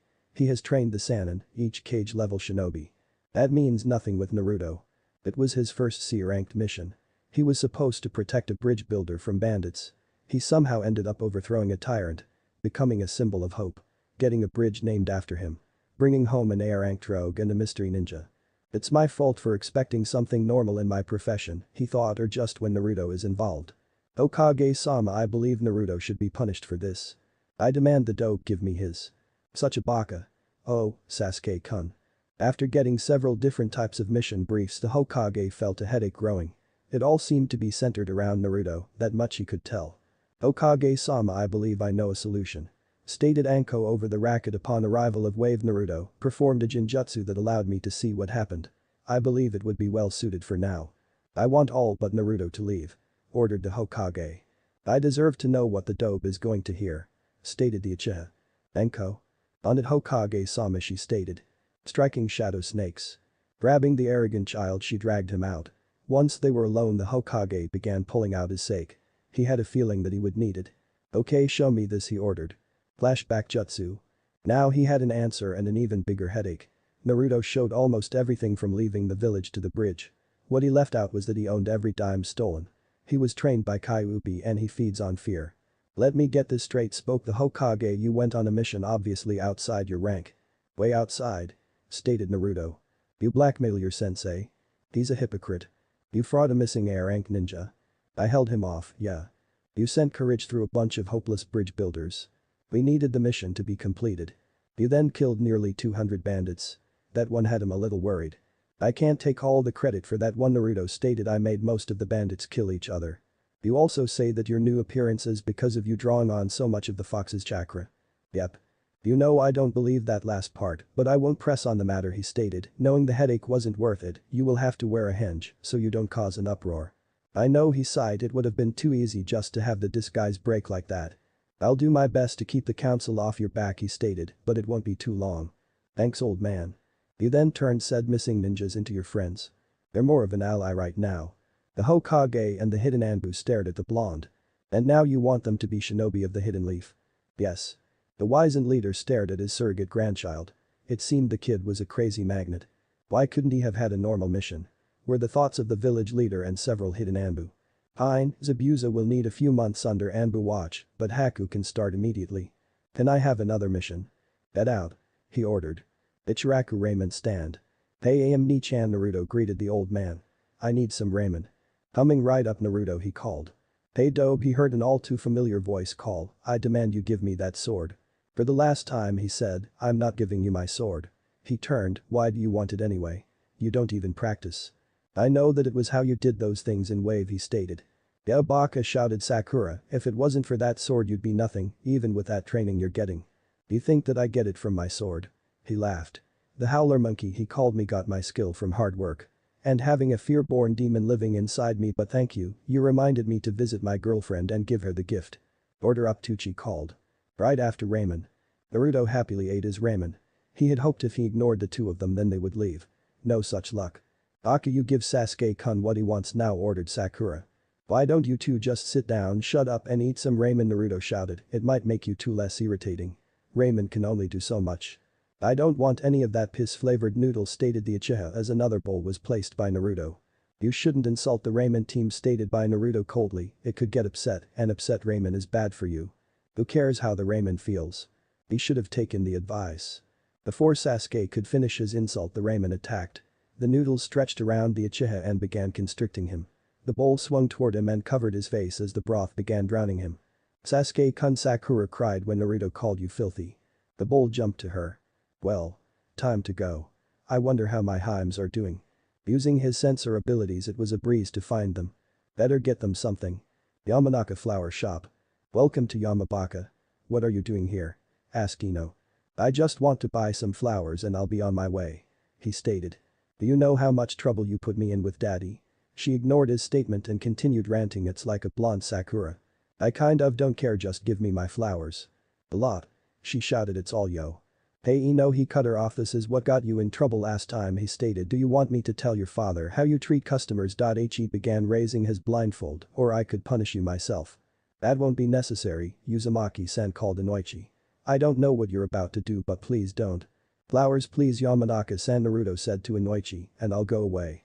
What kind? The clan head asked. Do you have a one-of-a-kind somewhere around here? Of course we do, Baka, Ino shouted. We have. Ino. Inoichi shouted in disapproval, right this way, sir. He turned to his customer, and we had a small array of foreign flowers. Because of the customer service you received, he sent a disapproving look toward his daughter. You will be getting a large discount from my daughter. But daddy. The look in his eyes told him to be silent. After Naruto paid, he left. Not this time, Naruto, I'll revenge. Kurenai. He found Kurenai inside of a food stand.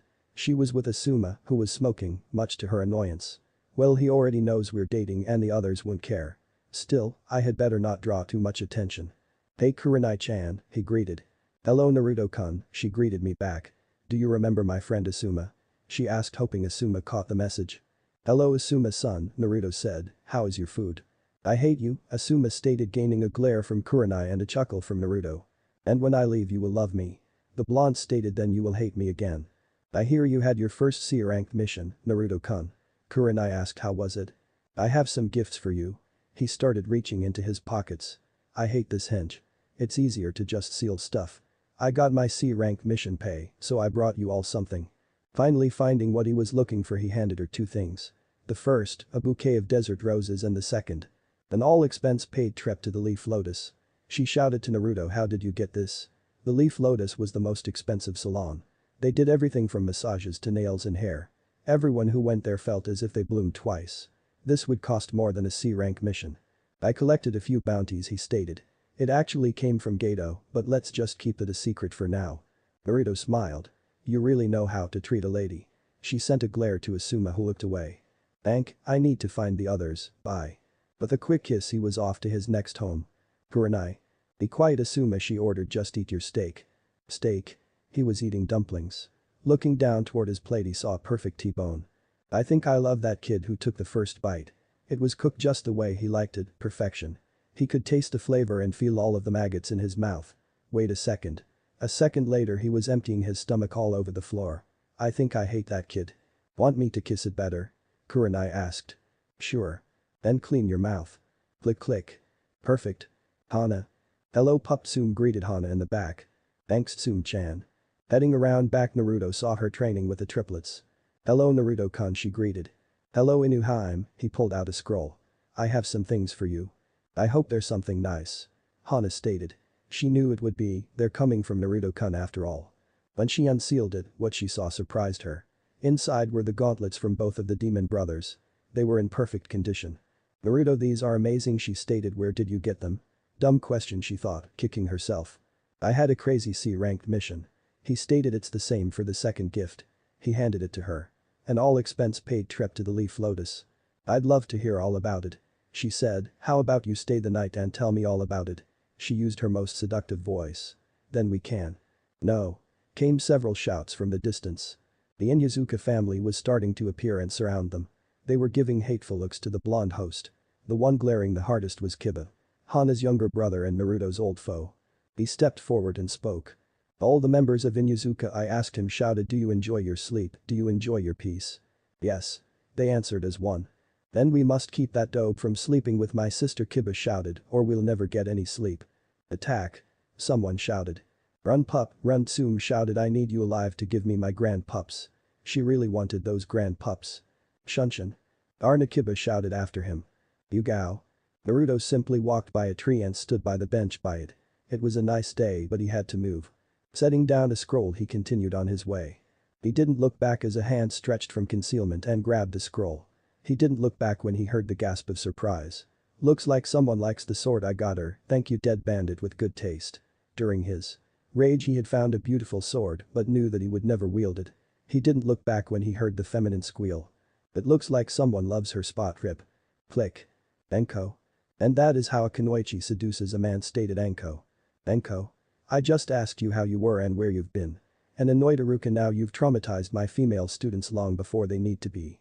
He looked to the class, and you knocked the male out through nosebleeds, they'll probably be perverts now. Oh, I'm fine, she stated, and I was on a mission with Team 7. She leaned over the desk, revealing a lot of cleavage to Iruka. How are you, Iruka-kun? Her voice had a very seductive tone. I'm fine, he stated, flustered. So you went on a mission with Team 7? Hey, that's our boss's team, stated Konohamaru. Boss? Anko asked. If you say the Uchiha Haruno, then I will. No way. They shouted as one. Our boss is Naruto Uzumaki. Nari-chan, huh? She asked with a smile. Has he taught you anything? It was a simple question. To the core. It was a horrid one. The trio fell into a huddle. They were shivering not from the cold but from an untold fear. It seemed as if they were trying to push it to the back of their mind. It wasn't working. First rule of Naruto training, Yuden shouted. Do not talk about Naruto training. Mogi, what's wrong with him? Asked Iruka. Mogi was the only one not panicking as much. She was shivering in fear, just not as much. Naruto, she stated as if it were obvious. Oh, Kudanko, my Nari-chan has them terrified. She was so proud. Knock knock. Iruka-sensei is called Hanabi. There is a man with a large chakra supply at the door. It's him, Yuden shouted in fear. He's come for us. He knew we were talking about his training, shouted Konohamaru. Now he stopped at all the horrid thoughts. Oh, don't stop on my account, a disembodied voice spoke. By all means, give me some ideas. Out the window. Mogi shouted. They jumped out. It didn't matter that they weren't on the first floor. It was better than Naruto catching them. Iruka-sensei, Hanabi called. He's not at the door anymore. Then where is he? Anko asked. AHHH. The K-Corp shouted. With them, she answered stoically. Classes, stay here and cry out in protest, Anko, if you will. Summoning jutsu. At her command, a large coral snake appeared. It was large enough to gobble up any of the kids in a single gulp but small enough to stay in the room. I want you to make sure these kids stay in order, Anko ordered. If any of them twitches outside of their seat or opens their mouth, she stares at the kids eating them. Anko. Iruka shouted. That's a bit extreme. Fine, she sighed, punish them as you see fit. She told the snake. Grabbing Iruka before he could protest, she jumped outside the window. The snake was alone with the terrified kids. It eyed them hungrily. Does anyone want to move? The snake asked. I might let a few of you go. The kids didn't so much as shake their heads. But they wanted to. The snake could wait, they were kids after all. They weren't costumed to sit still for too long. Fields. When the two ninjas arrived, they saw a sight to behold. It nearly gave Iruka a heart attack from sheer worry and annoyance.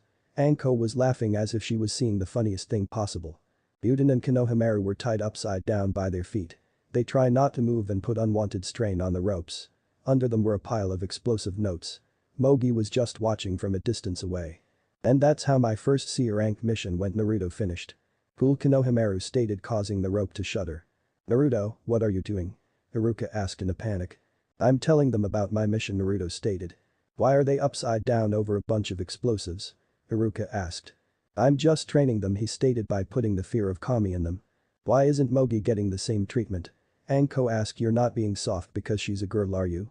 There was a warning in her tone. No, he sighed. Every time I tried something like this she just used those eyes. He spat in hate. I honestly believe you women are taught that at birth. What eyes? This had Anko and Naruto curious. Naruto drew a kunai and made his way toward Mogi. Puppy eyes. See, he pointed accusingly. Naruto is the dumb. You left one of Anko's summons with the kids for more than 5 minutes. Naruto stated, how many do you think are left? Naruto was already running back to save as many of his remaining students as possible. If there was any left to save. He's such a worrywart, Anko stated. So what are you doing here, Naru-chan? Anko asked. I came to give you this it what he had given his other Heims. Anko squealed in delight. She looked for Naruto but saw nothing, all that was left were a few flower petals in his place. She was impressed. Can't wait to tell the girls about the mission. Wait, someone cut us down, shouted Yuden. I have a better idea. Anko laughed, how about I help in your training? What? They didn't like her smile, it was too much like Naruto's. Well, you're upside down, I want you to too. She drew kunai dodge. Chapter 9. Junin exams. It hasn't been much time since his mission to Wave.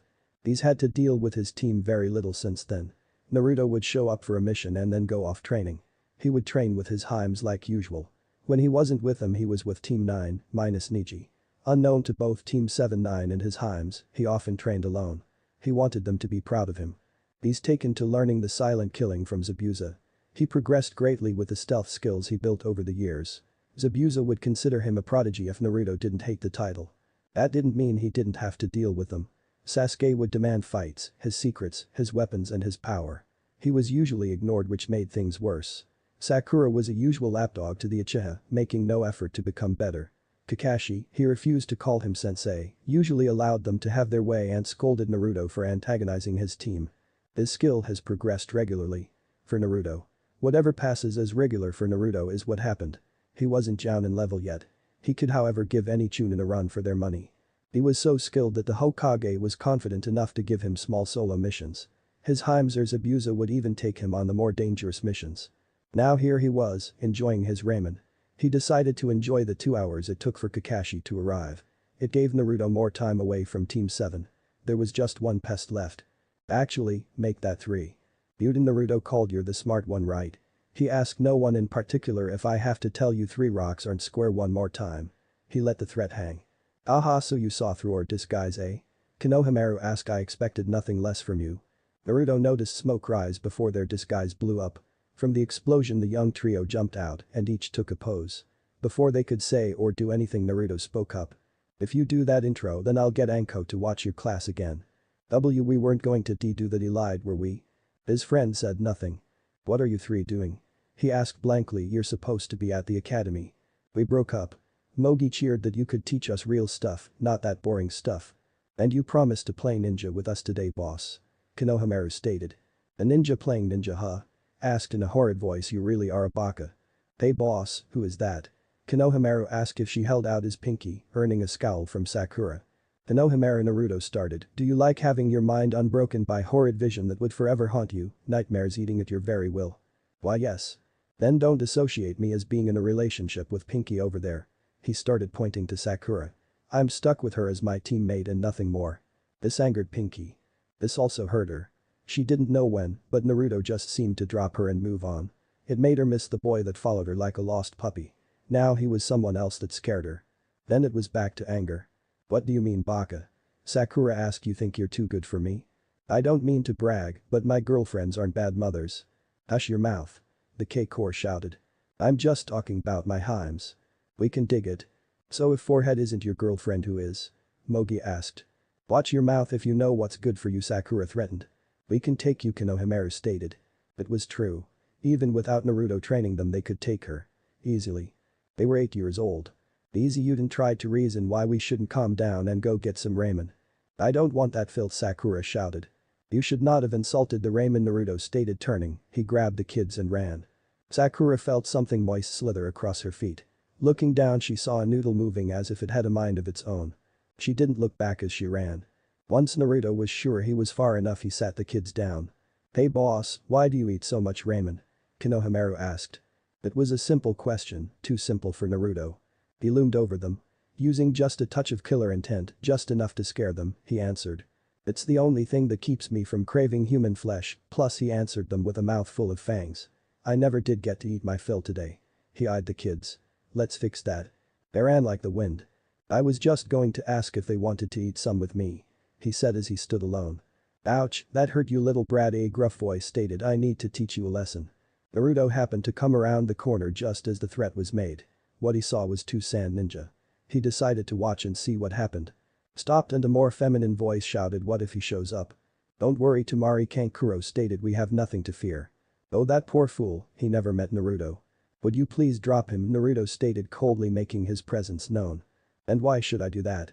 Kankuro asked, and who are you? I'm everything you ever were afraid of. Naruto stated. Ahaha, Kankuro laughed, you're nothing. He hated this form, he couldn't gather any fear through intimidation. Naruto raised his blindfold and looked Kankuro and Tamari in the eyes. I think it's time I put the squeeze on you. From nowhere two giant snakes appeared. One latched onto Kankuro and began to squeeze him tightly, he was already turning blue. The second grabbed Tamari, unlike Kankuro, it was merely restraining her. And you should have dropped him because I don't think your friend in the tree would be upset if you hurt the Hokage's grandson. Naruto stated. Also Sasuke, you might want to dodge. Sasuke had been waiting in the tree for a moment to show Naruto up. The Uchiha learned that Naruto knew when danger was near. When he said dodge, it meant you dodge or die. Gaara, Kankuro called. I can explain. Shut up, Kankuro, Gaara ordered, or I'll kill you. Naruto stared at Gaara. He felt the fear radiating off of Kankuro and Tamari from the simple death threat. It frightened them more than Naruto's skeleton hands that were crushing them. You with the blindfold, Gaara addressed Naruto. What is your name? Why do you care about him? He's just a nobody. Sasuke started stepping forward. I'm Sasuke Uchiha. Naruto Uzumaki, he answered, irritating Sasuke further. And you are? I am Gaara of the desert, he stated. These are my siblings Tamari and Kankuro. Hello, they greeted. Mother wants your blood. Naruto walked forward toward the now named Gaara. It made Naruto excited, it meant he had a challenge. The stronger and braver the opponent, the more potent the fear. It seemed Gaara had the same opinion. Naruto dropped his henge and drew his sword. He flooded the entire area with fear. Gaara uncorked his sand and flooded the area with demonic killer intent. It almost feels like Kyuubi that made him even more excited. Neither of us could back down from a challenge, Naruto stated. Well, come on, desert punk. Yes, Uzumaki. Gaara gave a crazed smile that can make me feel alive. The boss, Konohamaru called. Naruto turned his attention toward his little followers. They were on the ground in a terrified huddle and were having trouble breathing. The fear and killer intent was both crushing and drowning them at the same time. Their eyes constantly shifted between Gaara and Naruto. It seemed they were trying to see who to fear the most. This wasn't something they could handle, even Sasuke had dropped to one knee. The other two sand ninja were doing a little better, just barely. Sakura passed out. I'm sorry, I shouldn't have been so careless. Naruto stood over the Konohamaru core, bringing them into a group hug.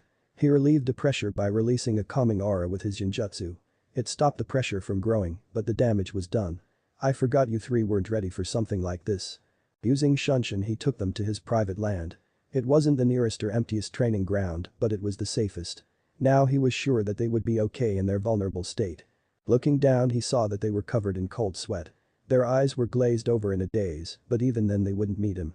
He removed his jacket and layered it with his strongest calming genjutsu. As he laid it across, he called his foxes. Bet you all forgot them. Be honest, they would protect them with the training Hana gave them. As he turned to leave, he felt Mogi grab his red shirt. Be careful, Konohamaru whispered. He gave them a smile as he shunshined away. When he returned, he saw that Sakura was awake and, like Sasuke, trapped in Gaara's sand. Tamari and Kankuro, likewise, were still in his illusion. He addressed Gaara. Gaara, this is neither the time nor the place. Gaara stood there for a moment before his sand retreated. As he did this, Naruto released the other sand ninja. You are right, we shall continue later. They would do not die before then. As they turned to leave, Sakura thought it was time to put in her opinion. Hey, wait. What do you want? Tamari asked. Even if we are allied, you need a reason to be here, she shouted. What are you doing here? Sakura, they are obviously here for the Chunin exams, Naruto stated. We're hosting them this time. He's right. Kankuro stated. Wait, before we leave, Tamari eyed Naruto. See, can I touch your whiskers? Sorry, he stated. That's only allowed by my Himes and Mogi when using those eyes. Wait, Himes as in girlfriends? Kankuro asked. As in more than one? Yes and yes. You lucky bastard, Kankuro mumbled. I guess I'll just have to become one of your Himes. She purred until Gaara kills him. They turned to leave. Oh, how did you know about the exams? Sasuke asked, even he didn't know. Who cares how I knew? Naruto asked if I'm going to finish my ramen. Forget that. Sasuke was silenced by Naruto's hand over his mouth. The blonde pointed behind Sakura. When they turned to look they saw the monster Raymond peeking from behind the fence, waiting. Never mind. Reapplying his henge he sunshine to training ground 7. After waiting 20 minutes his team finally arrived. Baka Sakura shouted, "Why did you leave us behind?" "Because I'm not very fond of either of you." Naruto answer. Before Sakura could start her screaming match a puff of smoke appeared. "You're late," Sakura stated. "Hello Kakashi," he returned. "That sensei to you Genin," Kakashi stated. "I'll call you sensei when you teach me something." "Well my cute little Genin," Kakashi started, and Naruto he hissed, "I have a surprise for you." "You're signing us up for the Chunin exams," Naruto stated. How did you know?" Kakashi asked. "We ran into some sand ninja," Sakura stated, hoping to show Naruto up. "Any trouble?" he asked, looking accusingly toward Naruto. Baka tried to show Sasuke up, she screeched, "Not because it worked, because." "Well here are your entrance lips," Kakashi stated, not wanting her to rant about being there tomorrow. Next day. "What took you so long?" Naruto asked. He and Sasuke had been waiting for Sakura for over an hour. "I had to look my best for Sasuke-kun," she stated. "Let's go," said Uchiha ordered. They came into a block on the second floor. The hallway was under a low genjutsu to weed the weaklings out, Naruto deduced. He saw Team 9 trying to enter the exams but were knocked back. "I know they aren't weak so they must be holding back." It was a good plan. He was doing the same while under his henge. "Hey you," an arrogant voice said, "drop the genjutsu, we're going to the third floor." "You fool," Naruto snapped, "that genjutsu was to weed out the weaklings." "Bei-chen," the Uchiha said before walking away. "So this is your team Uzumaki, I'm not impressed." Another arrogant voice spoke to you with dark eyes. "What is your name?" "It's polite to give yours first when asking for another's name." Sasuke spoke. The two arrogant boys had a stare-off. Without any warning they made an attempted kick toward each other. I repeatedly attempted. Lee stopped both kicks from connecting with his bare hands. "Yosh!" the green-clad ninja shouted, "We must save our flames of youth for when we need it." "Hey Lee," Naruto greeted Tenten, "you two seem to be doing well." Lee answered before turning to Sakura. "You are Sakura Haruno, yes? Please go on a date with me, I will protect you with my life." "No way." She shouted, "You are too weird." Lee does not give up easily and is not to be denied. Lee stepped toward Sakura. He eyed her with such intensity that it made her nervous. What Lee did surprised everyone, even Naruto. He winked. It wasn't an average wink. Out of his eye heart popped out. Sakura just barely made it out the way. Lee wasn't so easily deterred, he sent wink after wink at her. She was barely able to dodge. "I thought Lee couldn't use genjutsu," Naruto stated. "He can't," Tenten assured. "Then how does he?" "Better not ask." "That right," Naruto. Tenten spoke as if she understood his thoughts. "The less you know, the better." "Sasuke," Naruto called, "can we leave her?" "Bei-chen." That was all he needed to say. They had made it into a hallway before Sakura finally caught up. "Hey you," Lee called, "you Sasuke Uchiha, right? I wish to fight you." "Lee, this isn't the time or place." "Be quite dope," Sasuke ordered, "this won't take long." "Yeah." Baka Sakura cheered, "Sasuke-kun is going to crush that freak for trying to flirt with me." "On second thought Lee, crush him into the ground," Naruto ordered, "but make it fast." "Right," Lee shouted. Sasuke ran toward the green ninja in fury. "How dare that dope think this fool could beat me and Uchiha, the elite." "Leaf hurricane." It was fast. Lee delivered a devastating spin kick to the Uchiha prodigy. The force behind the blow sent the Uchiha sailing back toward Sakura. "Man Lee, even with your weights you're faster than me." It was true, if Naruto took his weights off he was still slower and weaker than Lee. Naruto wasn't jealous. In fact, Lee was an inspiration to Naruto. "I'll just have to work harder." "Sasuke-kun," Sakura cried, "are you okay?" "I'm fine, in fact I'm better than," he said. "I've found a worthy opponent." Sasuke stood and took his stance. This time there was a small but major difference. He was using the Sharingan. So he unlocked it, huh? I need to be careful. Even though Sasuke couldn't copy his genjutsu, he could copy his kenjutsu. Naruto would have none of that if he could help it. The Uchiha charged again. This time with twice as much arrogance as before. Does he ever learn? Instead of giving another spin kick, Lee vanished. He reappeared under Sasuke, giving him a devastating kick to the chin. This sent the Uchiha soaring straight into the air. Not even a second later Lee was behind the airborne Uchiha. He wouldn't. The bandages on his arm began to unfurl. He would. As Naruto prepared to act he felt a familiar chakra signature make its way to them. That was worse. If Guy sees Lee he'll go on about the flames of youth. Whenever they begin ranting they always hug. Their hugs always involve a certain genjutsu that even Naruto fears. I have to act fast. Lee, you are dimming your flames of youth. He felt so dirty. No more words needed to be said. As soon as Naruto spoke those taboo words, Lee cancelled his attack. Anything that could diminish the flames of youth was something he would have no part in. Now Lee was on the ground doing push-ups. I must reignite my flames before the exams begin. He stated, if I could not do that then I will do 200 laps around the village, and if I cannot do that. Thankfully he couldn't continue. Guy made his appearance. Lee, my glorious student, shouted Guy, I see your flames are as bright as ever. Those eyebrows Sasuke and Sakura thought were caterpillars. Oh thank you Guy-sensei, Lee shouted with tears. I lost to this buffoon. Hey you, what was that? Sasuke asked, why couldn't I follow it? My techniques are neither Jinjutsu or Ninjutsu. Lee stated, I use only Taijutsu. So you are Kakashi's students. Guy spoke. Has he mentioned me? Sakura noticed Naruto was trying to get her attention. He was motioning for her to say no. Unfortunately Sakura had to be Sakura. You know Kakashi-sensei? Sakura asked. I got the twinkle in his eye. Yes, for we are eternal rivals. He shouted, just as Lee and Naruto are to carry on the flames of youth. I-sensei, it is an honor to carry your rivalry. Lee. I-sensei. Lee. I-sensei. Time to go, Naruto thought, however there was one decision he needed to make. Should I let them witness the sunset? What kind of question is that? Of course he should. As silently as he could, which was pretty silent, he made his escape. Hello Naruto, Kakashi greeted me without even looking at his book. Where are the others? You make this too easy. They are learning the wonders of the flames of youth. Naruto shouted. Kakashi nearly dropped his book when he heard what Naruto said. When he looked up he said Blonde wasn't wearing his orange jumpsuit henge, instead he was wearing green spandex. His average blonde eyebrows were now 4 times larger in every way and pitch black. No, Kakashi whispered. Yes. Kakashi-sensei heard Sasuke call. I've finally found the power I've been searching for to kill my brother, he spoke, it comes from fanning the flames of youth. Sasuke was also wearing a green spandex with an Uchiha symbol on the back. His eyebrows were tremendous. No. If Sasuke-kun is following the flames of youth then so am I, Sakura shouted youth.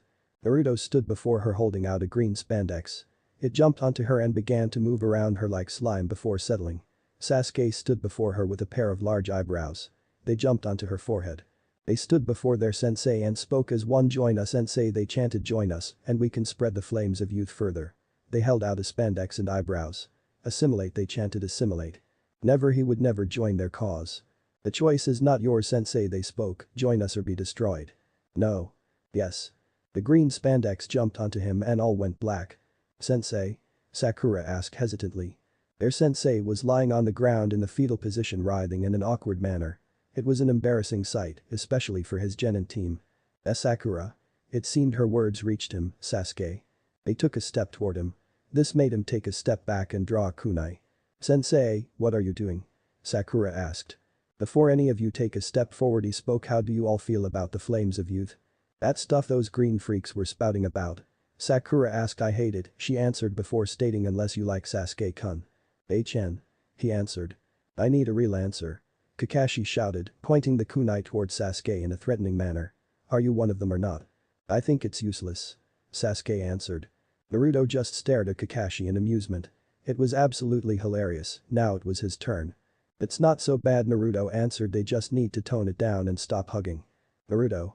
No, you know what, just get in there. Kakashi stated, going back to his book. Any words of encouragement? Naruto asked, are there any limitations? Do your best, Sasuke. Kakashi stated, the faster Sasuke is promoted the better. Wow, you could at least act like you're not playing favorites, Kakashi. A new voice spoke. Hello Naru-chan, a second voice greeted. Hello my Himes, Naruto greeted to Anko and Kurenai. Naruto, when you go in there don't hold back, Kurenai ordered, we want you to do your best. So? You're giving me permission to do whatever I want to pass? Naruto asked. Yep, Anko answered, aren't we the greatest and hottest senseis ever? There was a moment of total blankness. It was calm before the storm. All eyes turned toward Naruto. He had a smile on his face. It was no ordinary psycho smile, no. This smile was small and looked calm. However, it put even Anko's most bloodthirsty and sadistic smile to shame. Anko, Kurenai said, what have we just unleashed onto those genin? I have no idea, Anko admitted. May Kami have mercy on whoever runs into Naruto. Because Naruto will have none. Oh, all the horrible fear Naruto spread. Chapter 10. Junin exams. Written exams. After Naruto started his laughing fit everyone became terrified. Even Kurenai and Anko were a little freaked out, though Anko was experiencing pride as well. Sasuke and Sakura decided to head into the exams. Sasuke-kun, a shrill voice called a blonde Kunoichi, jumped onto his back. Did you miss me, Sasuke-kun? Get off of him, Ino pig. Sakura shouted, Sasuke-kun is mine. Yeah right, just go to your lost puppy, Naruto. Ino spoke. Yahoo, a gruff voice called, we're all here. Troublesome, a lazy voice spoke, do you have to be so loud? Hey, we were eyes and Naruto-kun. A timid Kunoichi asked. Hey, where's that baka? Ino asked if I needed to give him a piece of my mind for getting me in trouble with daddy. I'm going to kill that dope. Kiba grumbled. Suddenly the entrance doors burst open with a loud bang. As everyone looked they saw that no one was there, just a long empty hallway. Then it happened. The lights at the very back began to flicker before going off completely. In the darkness a pair of crimson eyes became visible from afar, it was all that was visible. They were very fox-like. Then the singing began. Total slaughter, total slaughter. I won't leave a single man alive. The eyes began moving forward toward the entrance, but there were no footsteps. The lights began to flicker off as the eyes came closer. The room began to fill with fear. Blah-da-da-da-die. Genocide. Blah-da-da-da-dud. An ocean of blood. The eyes were finally at the door and still the only part of the stranger visible. The room was full to the top with fear. It only continued to grow. Let's begin. The killing times. The first foot made its way through. From the shadows Naruto appeared. He was still under his henjibit, his blindfold was off. He gave the room a full view of his fox-like eyes. Hey guys, what's up? Naruto. Naruto, you troublesome blonde. Shikamaru sighed, you scared us half to death. Only half. Naruto asked, I'll do better next time. I wasn't scared, Kiba boasted. Then why are your legs shaking? Shino asked. Shut it. Hey, you guys should keep it down. A newcomer said, you're drawing a lot of attention. He looked at Naruto, especially you. You freaked out a lot of people with that intro. It was true. Everyone had their eyes on the rookie 9. Naruto decided to have some fun. Well, the only thing to fear, he eyed them, is fear himself. He felt them grow anxious, so they should be afraid, they should be very afraid. Naruto began reapplying his blindfold when Ino opened her mouth. Baka, why are you wearing a blindfold? She asked. It makes you look like a bigger baka and it clashes with that orange monstrosity. You just don't understand that being a ninja isn't about fashion or looking good, Naruto spoke, plus a blindfold makes everything look impressive. Just look at that rain ninja over there. Everyone turned to the Genin squad from the rain. There was one with both eyes covered, it wasn't an exact blindfold, but it proved the point. The rain ninja gave a simple nod and thumbs up. Someone understood. Well, maybe I could be of service to you all, Kabuto offered. I have information from my previous times here. Is this your second time, Kabuto-san? Sakura asked. No, it's my 7th, he admitted. Man, you must really suck, Kiba taunted. Or these exams are extremely difficult, Shikamaru stated. Kabuto Sasuke asked, do you have information on individuals? Yes, who would you like? Ara of the Desert, Rock Lee. He paused, and Naruto Uzumaki. You know their names, he stated. That's no fun. He drew 3 cards and began to read the first. Rock Lee. The Taijutsu expert with no known ninjutsu or jinjutsu. His teammates are Tenten and Niji Hyuga. 25, D ranks. 21, C ranks. 1 B rank. That's pretty impressive. Ara of the Desert. His skill is unknown and his teammates are his siblings Temari and Kankuro. 0 D ranks. 9 C ranks. 8 B ranks. 14 A ranks. The scariest part is Kabuto said he's never even been scratched on a single mission. Naruto Uzumaki. A Jinjutsu and Kinjutsu user. His teammates are Sakura Haruno and Sasuke Uchiha. AKA. The Mirage. Mirage Blade. The hero of Wave. Fear. 84 D ranks. 16 C ranks. 2 B ranks. 1 A rank. There is no way that Baka did all those missions, Sakura screeched. You must have mixed them up with Sasuke-kun's stats. Actually, these are missions he's taken with his girlfriends, that's right, plural. He paused and watched the men's reaction to the Ice Queens of Konoha. He managed to fight off Zabuza the demon in the mist and turn him into a leaf ninja. Instill hope and save a village, getting a bridge named after him after killing nearly 200 bandits. And he was the one people believed was the dope. Many eyes were now on Naruto. This was like a fear buffet for him.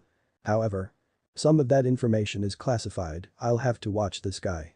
Hello Naruto-kun. Temari, are you going to let me touch those whiskers yet? Hello Temari-chan. Naruto returned the greeting and no, still for my Heims only. He noticed off to the side that Kabuto made a comment on the sound Genin. That was foolish, insulting an unknown enemy.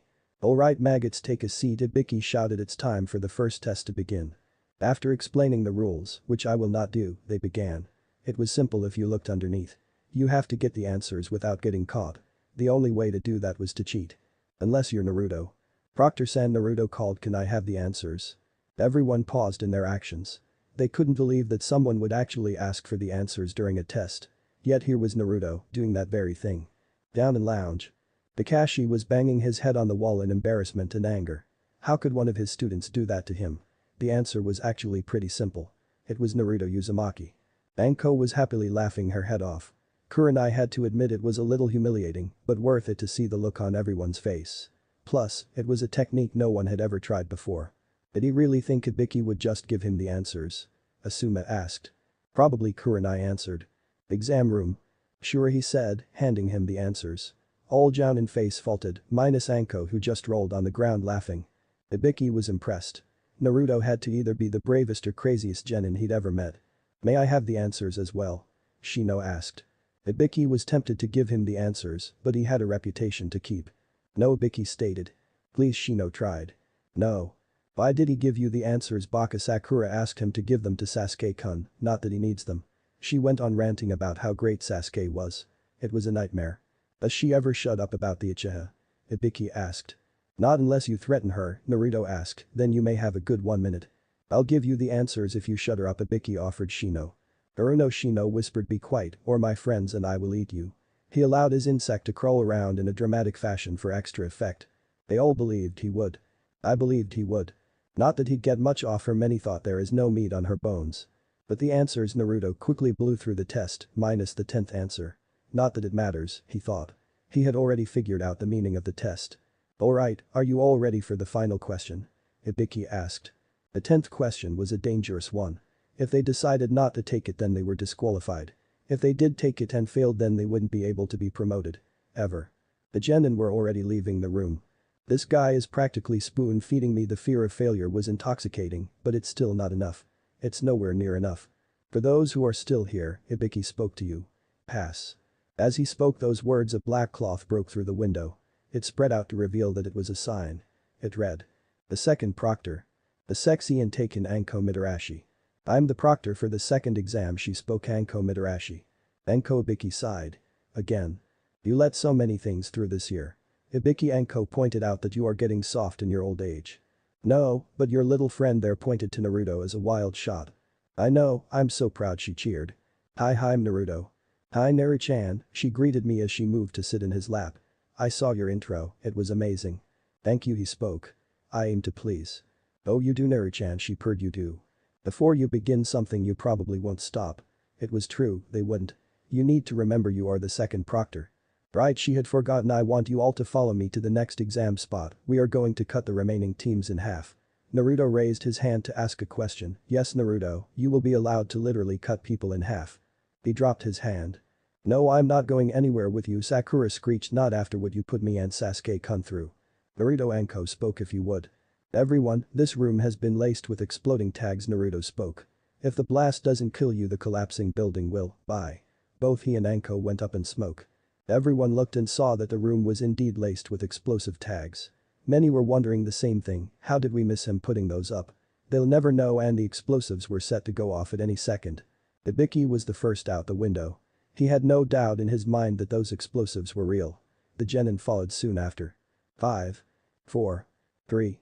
Boom. Oh god, he's trying to kill us. A random genin shouted. All eyes turned to Naruto. Even Anko had to take a look at the blonde. She said those explosives were real. Yep, he answered. People could have died. Unfortunately they didn't speak, but now they'll fear me. You make me so proud. Chapter 11. Junin exams. Forest of Death. Welcome everyone, Anko shouted to the Forest of Death.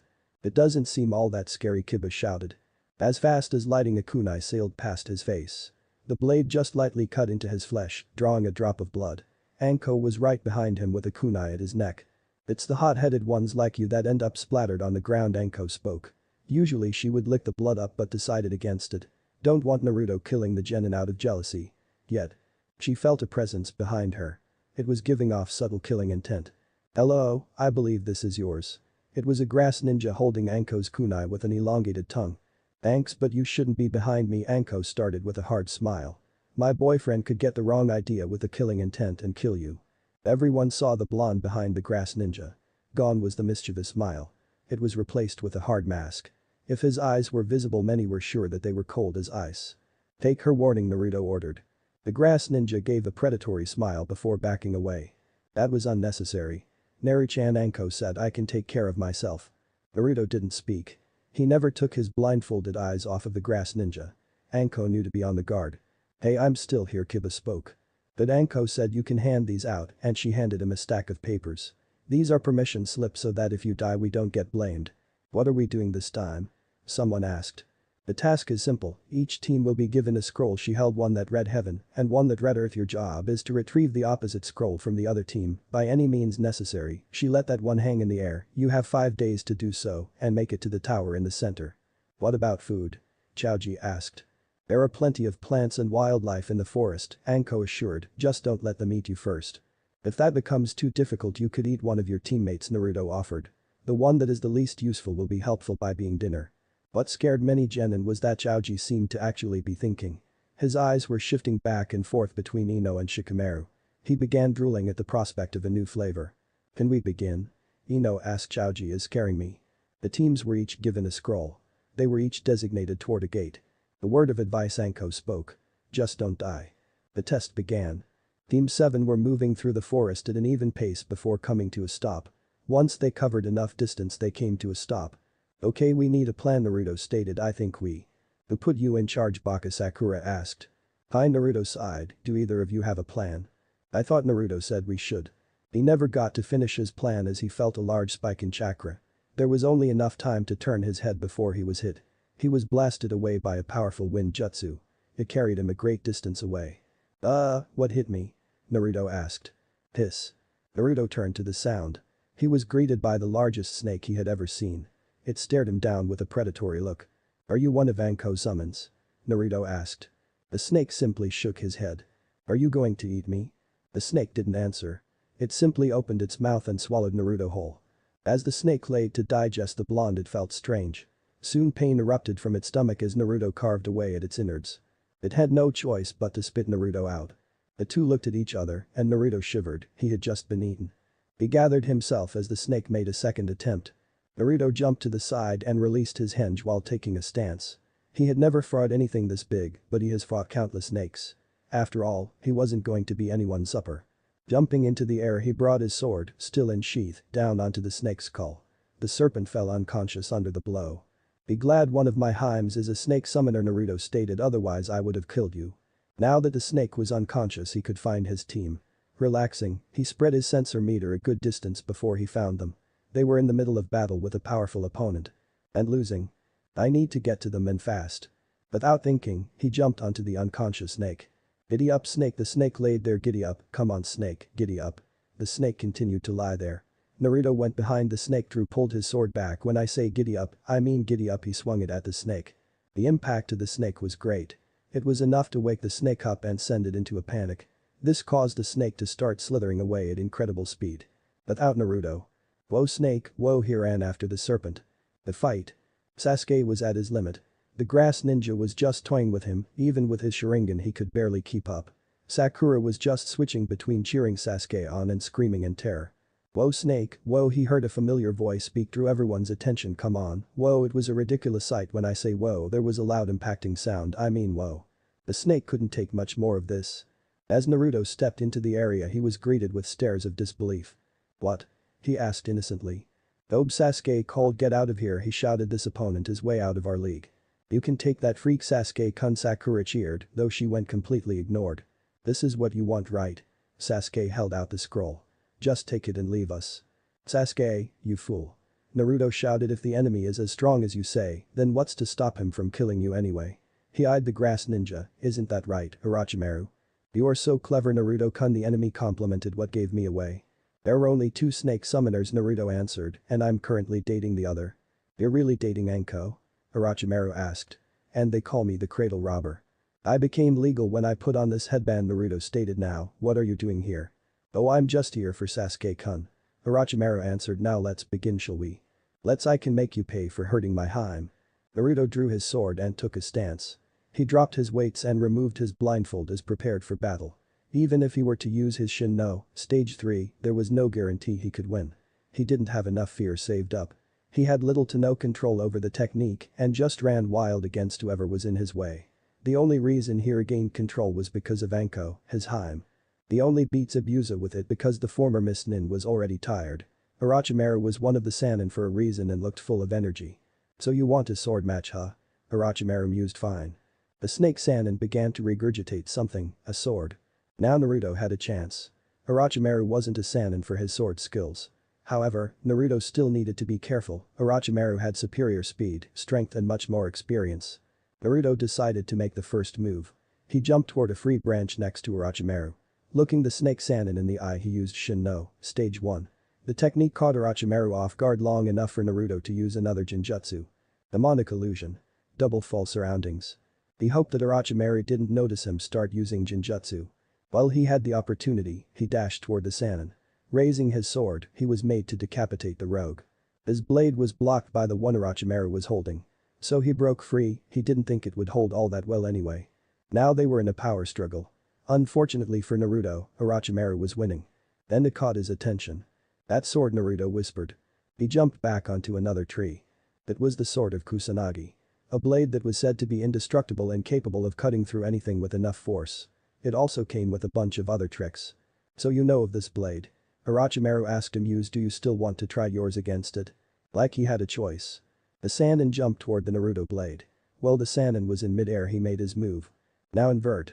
With Orochimaru's vision and balance distorted, he attempted a one-arm diagonal slash. Orochimaru tried to block, but you know how that goes.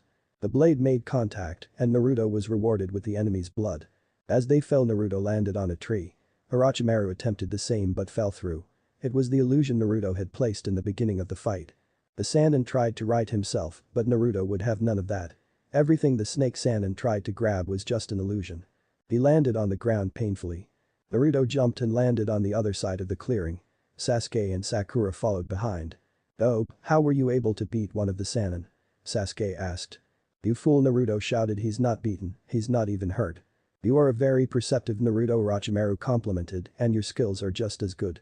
"Well, Sasuke-kun is better," Sakura howled. "Be silent, you pink thing," Orochimaru ordered. "If you hate Sakura then maybe you aren't all bad," Naruto stated. "Sasuke, I need you to back me up here." "Baka," Sakura shouted. "You should be backing Sasuke up." "I'm going to kill her," Orochimaru stated. While Orochimaru was distracted by Sakura, Naruto decided to make his move. Dance of the Crescent Moon. Two Narutos made their way to Orochimaru. The Snake Sannin blocked the first blade with his own, and with a flick of his wrist he impaled him. He grabbed the second Naruto by the arm and tossed him head first into the Naruto that was attacking from behind. Fire style. Fireball. It was a direct hit, however Orochimaru simply walked out of the flames. He eyed Sasuke with a disturbing look. The Snake Sannin stretched his neck to inhuman lengths toward the Uchiha. He bit the Uchiha, leaving a mark on his neck. This caused him to scream in pain. "Sasuke-kun," Sakura cried as running to his side. "What did you do to him?" "I just gave him a little gift," he answered. "It will also keep him from interfering with my fight with Naruto-kun." "Let's begin," Naruto stated. "Let's agree. I wish to see what the one who believes himself to be afraid can do." Naruto attempted a forward thrust. The Sannin merely stepped to the side. Leveling his sword, Orochimaru made for a side slash. Naruto raised his sword to block, but the blow was too heavy and knocked him down. As he picked himself up, he saw Orochimaru. The Snake Sannin was standing over him like a predator. "I believe I smell fear from you, Naruto," Orochimaru taunted. With great force, Naruto was back slapped across the clearing. Striking shadow snakes. Several snakes flew out to the still airborne Naruto. They latched their fangs into his and pulled him back. Naruto was greeted by Orochimaru's sword pointed to his face. Naruto pulled his sword arm up and cut through the snakes binding him. He then delivered a chakra-infused kick to the Snake Sannin's stomach. Instead of being pushed back like Naruto had hoped, Orochimaru merely grunted. Grabbing Naruto by the back of his head, he placed the sword to his neck. Giving a chakra-infused elbow to the stomach, he freed himself. He jumped back a few feet to make some distance. Shadow Clone Jutsu. He summoned 5, and they each made a dash for Orochimaru following the original. The Snake Sannin dispatched them easily. The Snake Sannin delivered a kick to Naruto, bringing him to his knees. He was forced to drop his sword from the pain. He pointed the Kusanagi at Naruto. The blonde fell back in fear. What he did next would shame him. He ran. He didn't know where he was. He just knew that he was tired and scared. He felt a familiar pulling sensation in the back of his mind. "You little twerp," a familiar voice growled. "How dare you?" I'm sorry, Naruto whispered, ashamed. I know I shouldn't have ran. You're damn right you shouldn't have, Kyuubi agree, but that isn't what has me so angry. It isn't? He asked the fox. Then what does? You were afraid. The fox shouted. You felt fear, my container felt fear, from a snake. I was losing a life and death battle. It wouldn't be the first time, Kyuubi pointed out, and you didn't use any of the techniques I taught you. I didn't have enough fear for the Shin. I'm not talking about what Kyuubi said. You haven't used any Jinjutsu I taught you but that one. You haven't even used my Kinjutsu since the wave, and you only used the basics. I can't control the illusions, Naruto stated, and your sword style is for killing and maiming. You aren't supposed to control the illusion, and what do you think a sword is for? But. What are you afraid of? The fox asked. You mouthed off to me. Kyuubi, the fox stated. You taunted the demon of the mist, you even stared down the Ichibi container, so I know you don't fear death. The Ichibi container? You mean Gaara? Naruto asked. Don't change the subject, the fox growled. What are you afraid of? I'm afraid of myself. Naruto shouted. I'm afraid of what I can do. It became a whisper of what I will do. I see, the fox mused. You fear your control over yourself. What if I hurt my Heims? He asked if I wouldn't be able to live with myself. Kyuubi wanted to be angry at the brat but couldn't. Even the giant fox had a heart when it came to this matter. But as the container of Kyuubi, there could be no weakness. Brat. I will no longer help you, the fox stated, until you find your resolve. You are on your own. With nothing more to say, the fox ejected Naruto from his own mind. I'll go find my team if they're still alive. Naruto spread his sensor radar as far as he could. He found Orochimaru first. The snake Sannin wasn't with his team. He was with Anko, his Heim. It took less than a second for Naruto to decide his next action. He ran toward the direction of the two snake users. Naruto may be afraid, but it wasn't death. He would happily die for any of his Heims. He was afraid he wouldn't make it in time. Anko? Anko was worse for wear. She was completely exhausted and had used nearly all of her chakra. She had enough left for just one jutsu. But girls, Iruka. Naruto. Twin snake mutual death. I'm sure you don't want to waste your life, like Orochimaru stated. How do you think your dear Naruto-kun would feel? That question was enough to make her cancel the suicide jutsu. What have you done with Naruto-kun? Anko asked in fear. Nothing too bad, just a friendly spar, he stated. To my disappointment, he ran away. Well, now I'm back, a new voice spoke. Naruto-kun, Anko shouted. Get out of here. Well, Naruto-kun, Orochimaru said, are you going to give me a better fight this time? Naruto said nothing. There was nothing he could say. He took his usual stance. They moved simultaneously and their blades met. It was another power struggle as they fell from the treetops. They landed like cats, never breaking their struggle. Naruto pushed Orochimaru back. The snake Sannin made a side slash at Naruto's legs. The blonde jumped and attempted a straight slash down. Orochimaru backstepped, avoiding the blade. The Kusanagi took the blow, being pushed into the ground. Using his sword as a stand, Naruto delivered a kick to Orochimaru's face. Orochimaru stepped back even further. Very good, Naruto, Orochimaru complimented. What gave you such a new flair? Naruto stayed silent, not talking. Well then, show me more.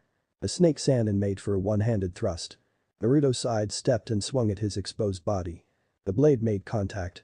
Before Naruto could feel any satisfaction, pain erupted from his back. It was only because of his tolerance that he was able to stand. The Orochimaru before him dissolved into a puddle of mud. Another stood behind him. Naruto, Anko screamed. She dived down to help the blonde. Drawing her kunai, she began to recklessly slash away at the Sannin. With no chakra or focus, her movements were slow and sloppy. Orochimaru simply dodged each one as if it were child's play. I'm not interested in you, Anko, Orochimaru spoke. The snake Sannin raised his hands and formed a seal. It was a seal she was all too familiar with. It was the one she feared most. She fell to the ground, screaming in pain. Orochimaru had activated the curse seal on her. Naruto ran to her side. He completely ignored the snake Sannin, all he cared for was his home. Anko, he cried, get up. Oh, so she was your motivation. Orochimaru stated, no wonder you fought so hard. Stop it, Naruto shouted, I'm your opponent.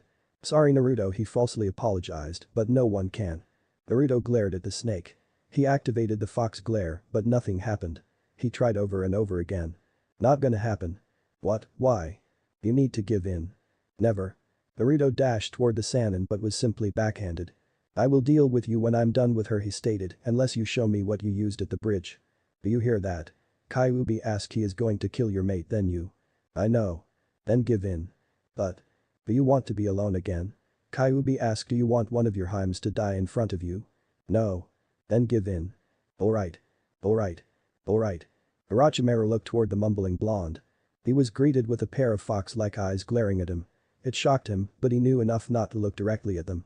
That wouldn't stop it. The forest went black.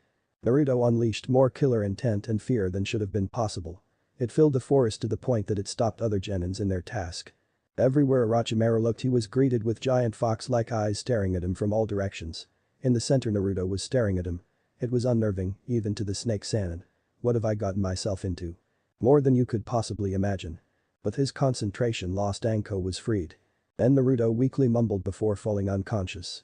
1 minute Naruto was staring at Orochimaru with untold hatred. The next he was behind the Sannin with fresh blood on his sword. Because of the shock, Orochimaru barely noticed the gash on his shoulder. Or the fact that Naruto was holding his severed sword hand. You shouldn't have harmed my Haim, Naruto stated. You would have lived. Orochimaru couldn't believe it, Naruto had just severed his hand. A genin, even if a gifted one, had harmed him, a Sannin. How did it go? Again Naruto vanished and another slash appeared. Naruto needed to pay for hurting Anko in the past. Orochimaru was in trouble. He had only one hand and he was under assault from an unfamiliar attack.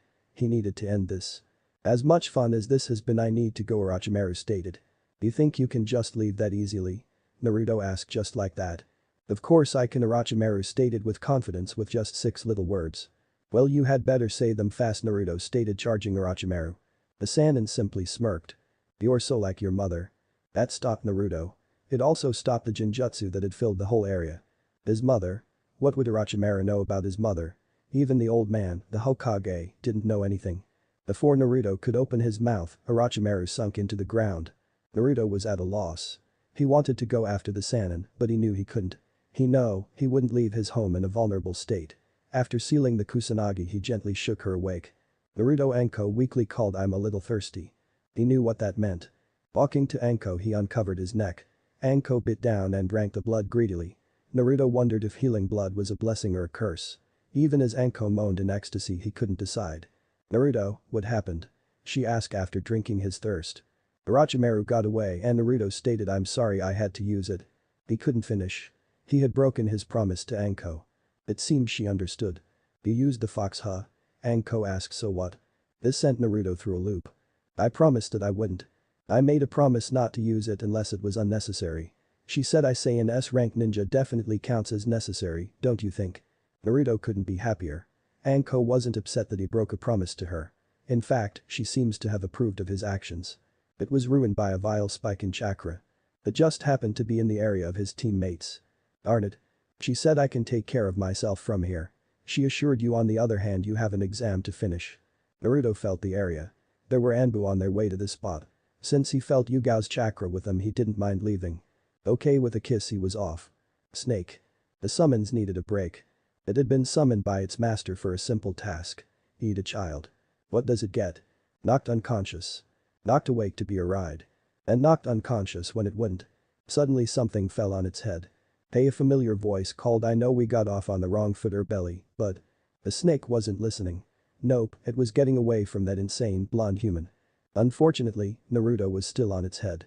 Whoa, snake. Team 7. Sasuke felt great. He had power, it was coming from the mark on his neck. He had been given power worthy of an Uchiha, worthy of his greatness. And he had the first prey to try it on. He even had an audience to use it in front of. There was Team 9 and 10 as well as Sakura. Before he could, a large snake burst into the clearing.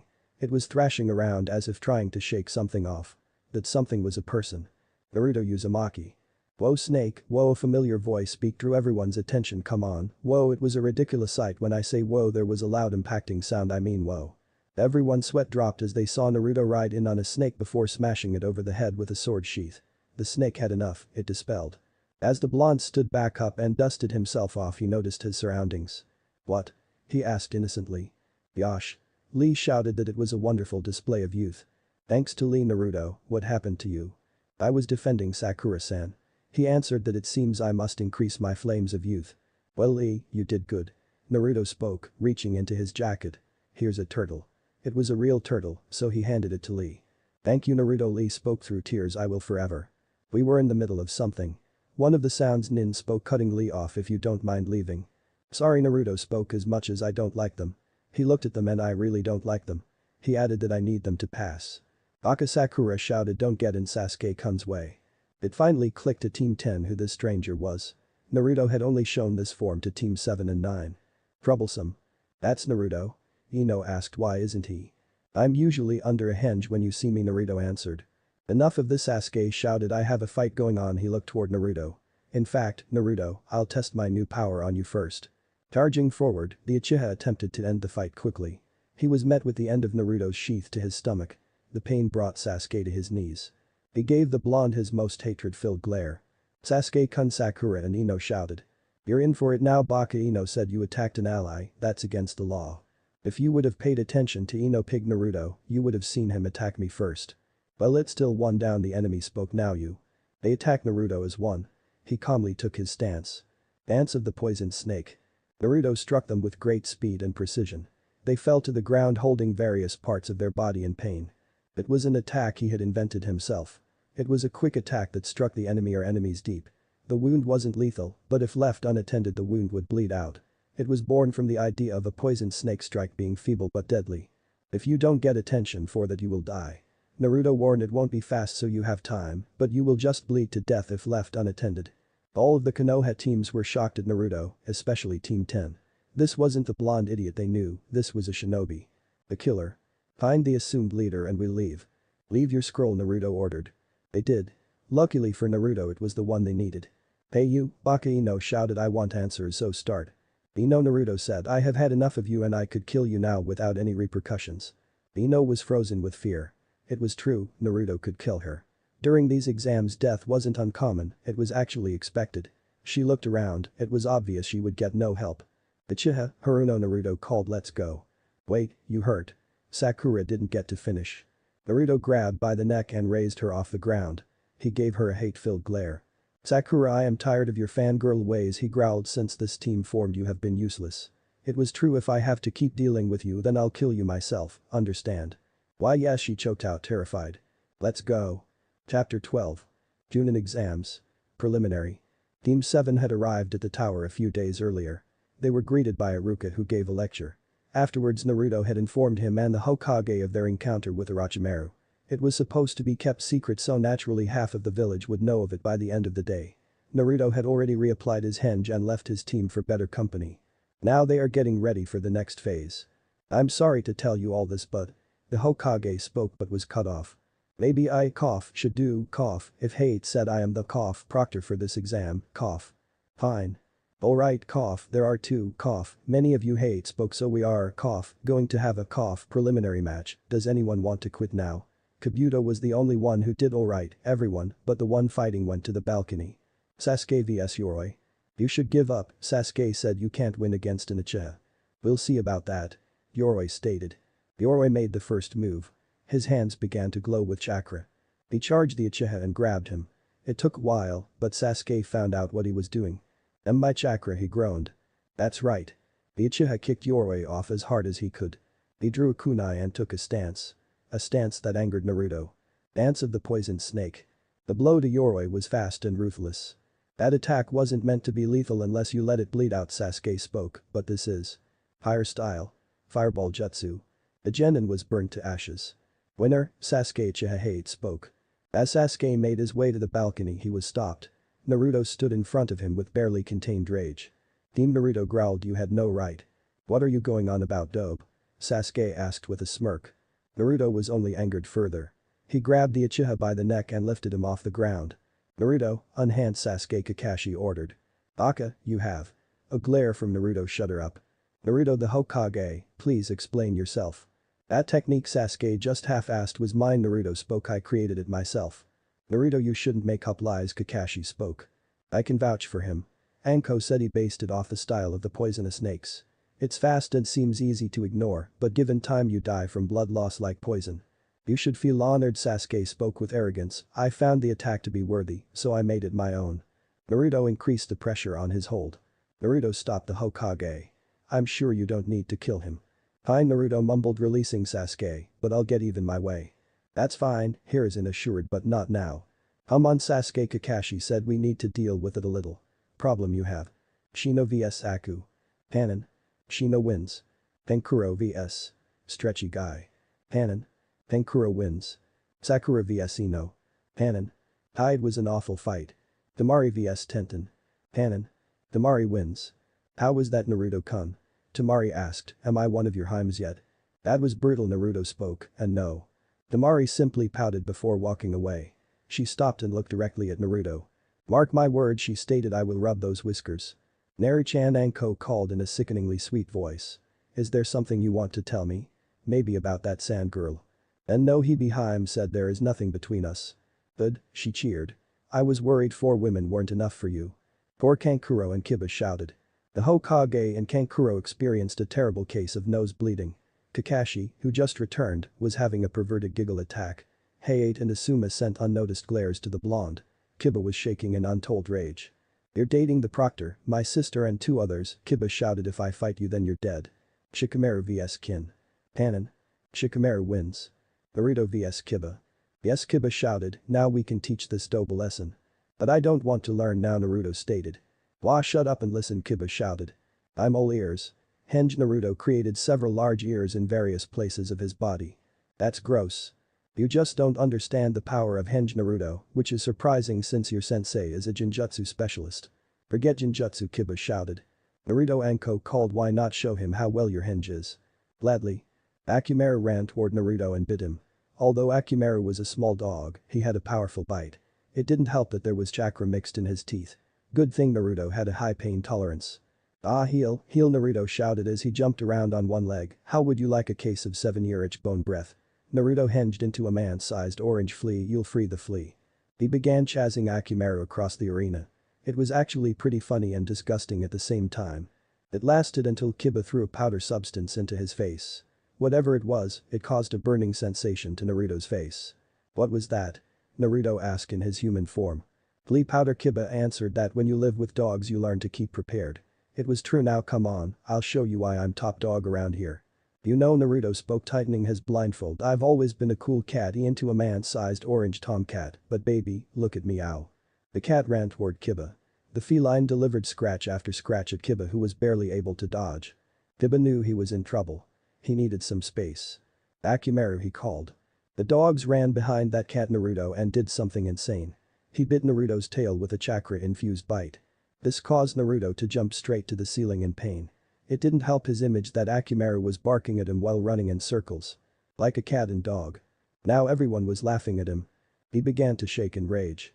Naruto didn't like to be laughed at. So he undid his blindfold. An unnatural chill silenced all of the laughing. The walls all became black and seemed to close in on everyone in the room. From the unnatural darkness an untold number of giant glowing fox-like eyes glared. The henge he was wearing hadn't been undone but altered. Now he was in his half-man half-Kyuubi form. The same one he had taken on the bridge right before slaughtering the bandits. His eyes glared into Kiba and Akimaru with great rage. He gave a mighty roar and with great speed he stood before the two. Using one tail he grabbed Akimaru and began squeezing. 5 others latched onto Kiba. 1 on each limb and 1 on his neck. The tails on Kiba's limbs began pulling in opposite directions. The one on his neck pulled as well as squeezed. Who's laughing now? He growled, who's laughing now? Naruto Kurenai called to stop this instant. Naruto released both Kiba and Akimaru, who were struggling to breathe. He also undid the illusion he had on the area and himself. He couldn't meet Kurenai's gaze. For him, disappointing any of his home was too great a shame. It didn't help that he had put his blindfold back on. Oh, I'm not mad at you, she assured me, but how will Hana feel if you hurt Kiba too badly? Sensei. Kiba couldn't believe what he was hearing. You're one of them too, aren't you? That's why you always smell like foxes. You're dating Naruto as well. Well, she didn't like the gazes she was getting. Naruto finished the match. She couldn't meet the gaze Hinata was giving her. I will not lose to this dope, Kiba shouted. He actually thinks he's worthy of my sister. He continued. I am tired of them keeping the clan up all night when he visits her. This brought out some blushes and nosebleeds, and mom only encourages it so she can get some grand pups. Kiba Ino called, check your kunai pouch. What, why? If you want the baka to really suffer, she stated, show him what's in it. Kiba did want him to hurt. When he reached into his pocket he pulled out a few pictures. As he examined them he couldn't help but smirk. These would give him what he wanted, with interest. Hey Baka Ino, you should take a look at them as well. Kiba tossed the pictures into the air and let them scatter. Everyone saw the pictures. Kiba Kurenai growled, you fool. Naruto-kun.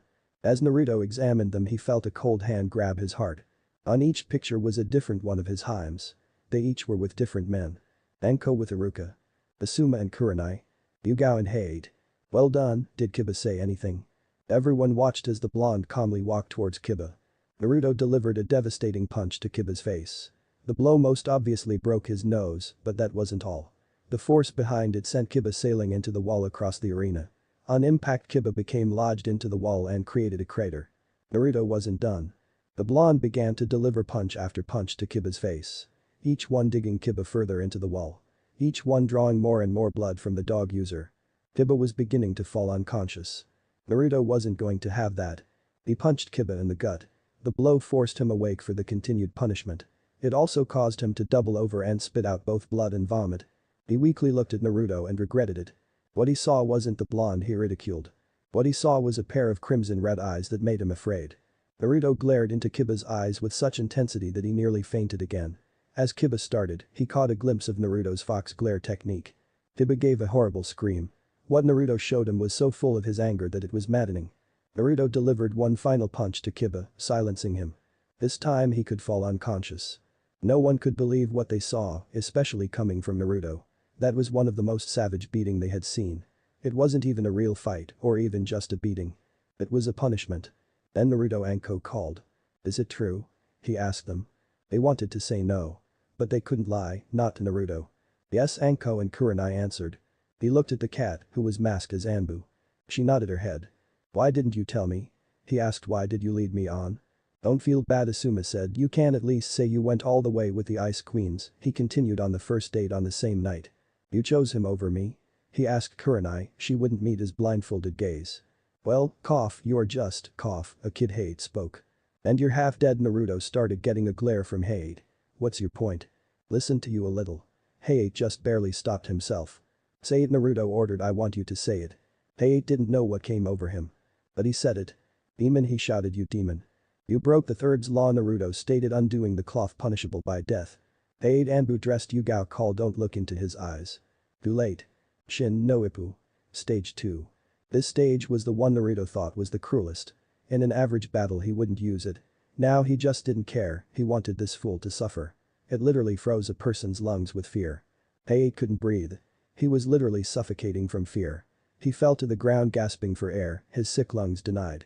He couldn't turn his terrified gaze from Naruto. It became obvious to everyone why Hade couldn't breathe. Naruto's henge ended and everyone saw what he really looked like. No longer was he the orange-wearing buffoon. Now he was a blood-red shinobi. It hurts, doesn't it? Naruto asked. To feel those diseased lungs of your being denied air. He spoke to feel them burn with each passing second, begging for an end. He then lowered his voice one way or another. Everyone was shocked at what they saw. They couldn't believe the cruelty Naruto was showing. Naruto, please stop, Yugao begged. Her pleas fell on deaf ears as he watched him squirm. Asuma decided to step in and end it. Stand down, kid, he warned, or I'll have to take you down. Naruto wasn't listening. Look, I know how you feel, kid, but you can't do this to a fellow shinobi.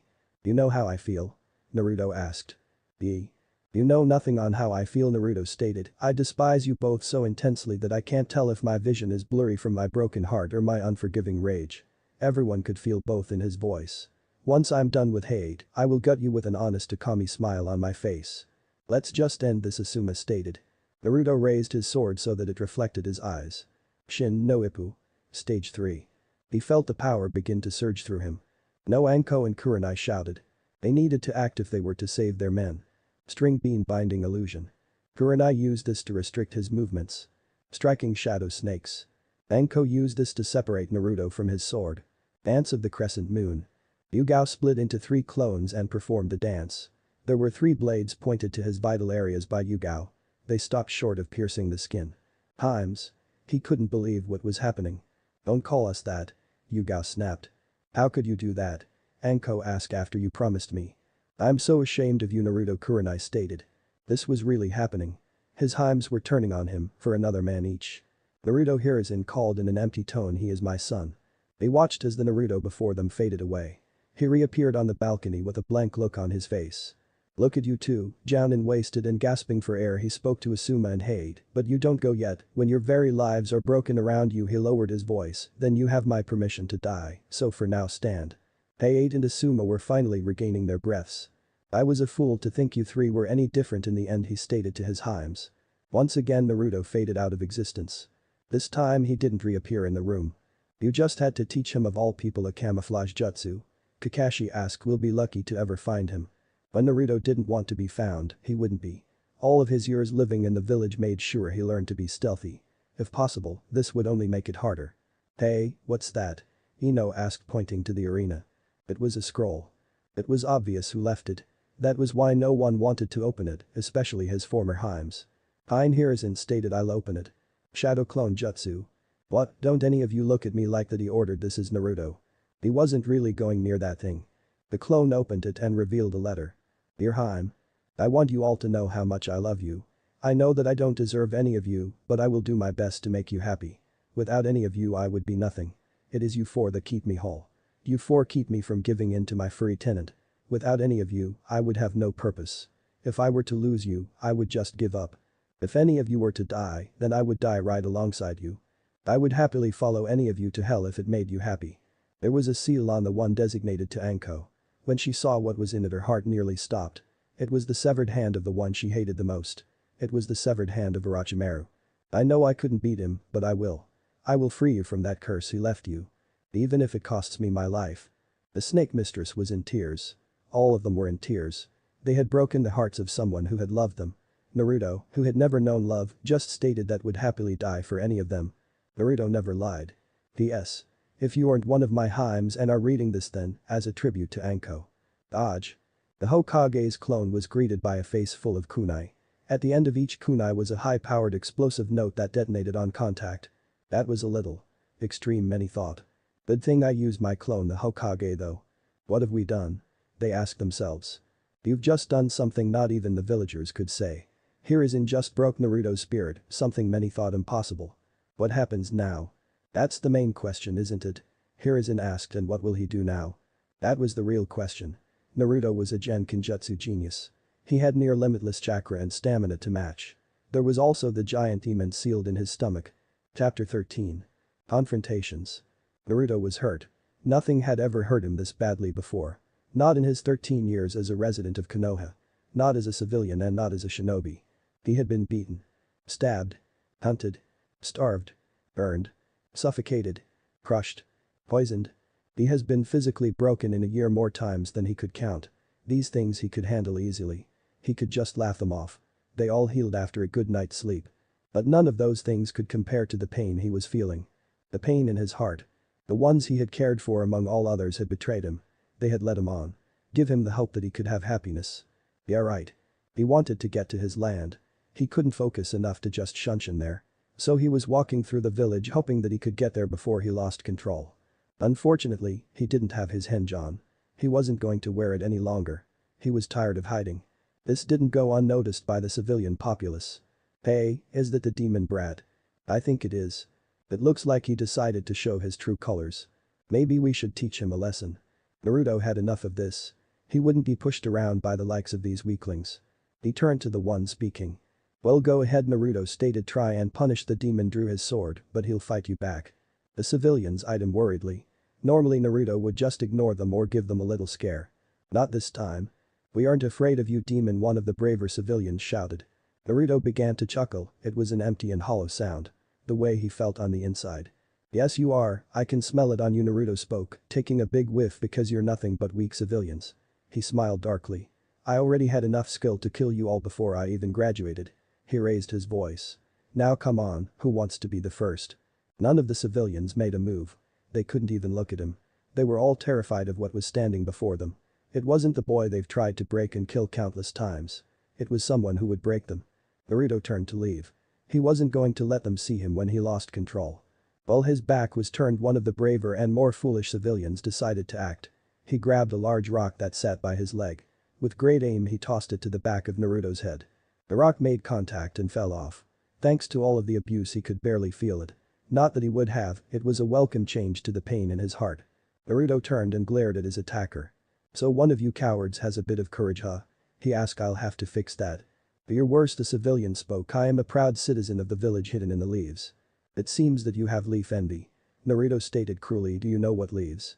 The trees, he answered. Yes, trees, he answered. How about it, do you want to be a tree? He lowered his blindfold and glared the civilian in the eyes. Do you want to feel your bones become brittle like wood? He asked. To feel your very blood turn to sap. Naruto glared into the man's eyes and his eyes began to glow with hatred. The man felt himself become stiff. His skin became tough with bark and his bones felt as brittle as the branch on a tree. The very blood in his body became thick and slowed as if trapped in his small veins. The civilian felt as his mind began to fade. That would have been too easy and too light of a punishment. Naruto halted the process to study his work. He would allow the man to keep his mind. That way he would endure all of the punishment. The unnamed civilian was stuck in his pose. Over half of the civilian's body was wood. His eyes were looking around wildly for any kind of help. Help that he wouldn't be getting from the other civilians. They didn't want to share his fate. Time to finish this. He stood back and opened his coat. A mass of blues began to jump from its depths.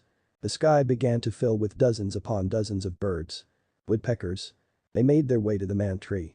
They flew onto him and began pecking. Digging their powerful beaks into various parts of his wooden hide. He couldn't scream as they began removing his eyes from his head. He could only endure as they broke into him and began making nests in his body. But he wouldn't die. The woodpeckers glared at the remaining civilians, daring one of them to come forward. Naruto had left the minute the woodpeckers arrived. He was finally at his destination, his home. He finally lost control. His tears began to fall down his cheeks fast. There was no longer any way he could hold them back. He wouldn't have any way, not here. This was his place of peace. Surrounded by his family. The foxes didn't know what was wrong with Naruto. They just knew that he was hurt and needed comforting. Thanks guys, he spoke, earning a growl, and girls, this earned a yip. I knew I could always count on you all. He could. Hospital. Naruto was sure that the Chunin exams were over. He no longer felt chakra being tossed around from the tower. He did feel a few of his friends end up in the hospital. He decided to check on them. Unfortunately, the doctors and receptionist were being difficult. Just tell me where Rock Lee is, Naruto shouted. Usually he wouldn't need to ask. Unfortunately, Lee was a special case. Without any chakra, Naruto couldn't tell if he was going to find Lee or enter an empty room. He was tempted to use his clones to find the room for him. He's resting and doesn't need company from your kind, she hissed, so leave before I call Anbu to escort you out. Do you have tree envy? Naruto asked. The receptionist paled. Many had heard about what had happened in the village earlier that day and didn't want the same. She didn't believe it at first, but now. Naruto stopped harassing the receptionist. A lazy voice spoke. You're making a lot of noise. Kakashi, who am I up again in the finals? Naruto asked. And what makes you think you passed? Kakashi asked, amused eyes still in his book. Because I beat Kiba, understatement of the year. Naruto thought I thrashed him. You're fighting Niji Hyuga in the first round. Alright, Kakashi. I know what you're going to say, Kakashi interrupted, but I won't be able to train you for the finale. I wasn't going to ask for training, not from you, Naruto growled. I just want Lee's room number since he pointed to the receptionist is giving me a hard time. Naruto turned to leave. Wait, Naruto, Kakashi called, Sasuke is up against Gaara. And? Naruto didn't care about the Uchiha. So I need some things from you, he continued, your sword and any other dances you've made, they'll be the surprised since they're original. What? Naruto growled, you actually expect me to hand over my weapon and hard work? Don't worry, Kakashi spoke, you'll get the sword back, Sasuke just needs it to cast a few illusions until he wins. And what about me? I can't wait to hear this. What do I do while you're training the Uchiha? Well, since you're up against Niji, you should quit. What? Well, without your sword you have no Jinjutsu, Kakashi reasoned, not that they would work against a Hyuga. No, Naruto answered evenly, those Jinjutsu are mine, not the sword, he explained. As for the dances, forget it. I spent countless nights training those skills, I'm not just going to hand them over. Fine, if you want to be difficult, he spoke, as your superior I order you to hand them over. The room went deathly cold. The sudden change caused Kakashi to look away from his book. He saw the source of the change. A pissed Naruto Uzumaki. Listen to me, Haddock, Naruto whispered, if you ever try something like this again, well, here's a sample. Fox glare. Kakashi was in a small and nearly empty room. All that he could see was his sensei, his former team, and a copy of his favorite book. Next to a kunai. Hello, Kakashi, they spoke as one. Sensei, don't speak, they snapped, it's time for you punishment. Punishment, he though, what do they mean? What's happening? He asked. We are going to read a copy of your book to you, they answered. How is that punishment?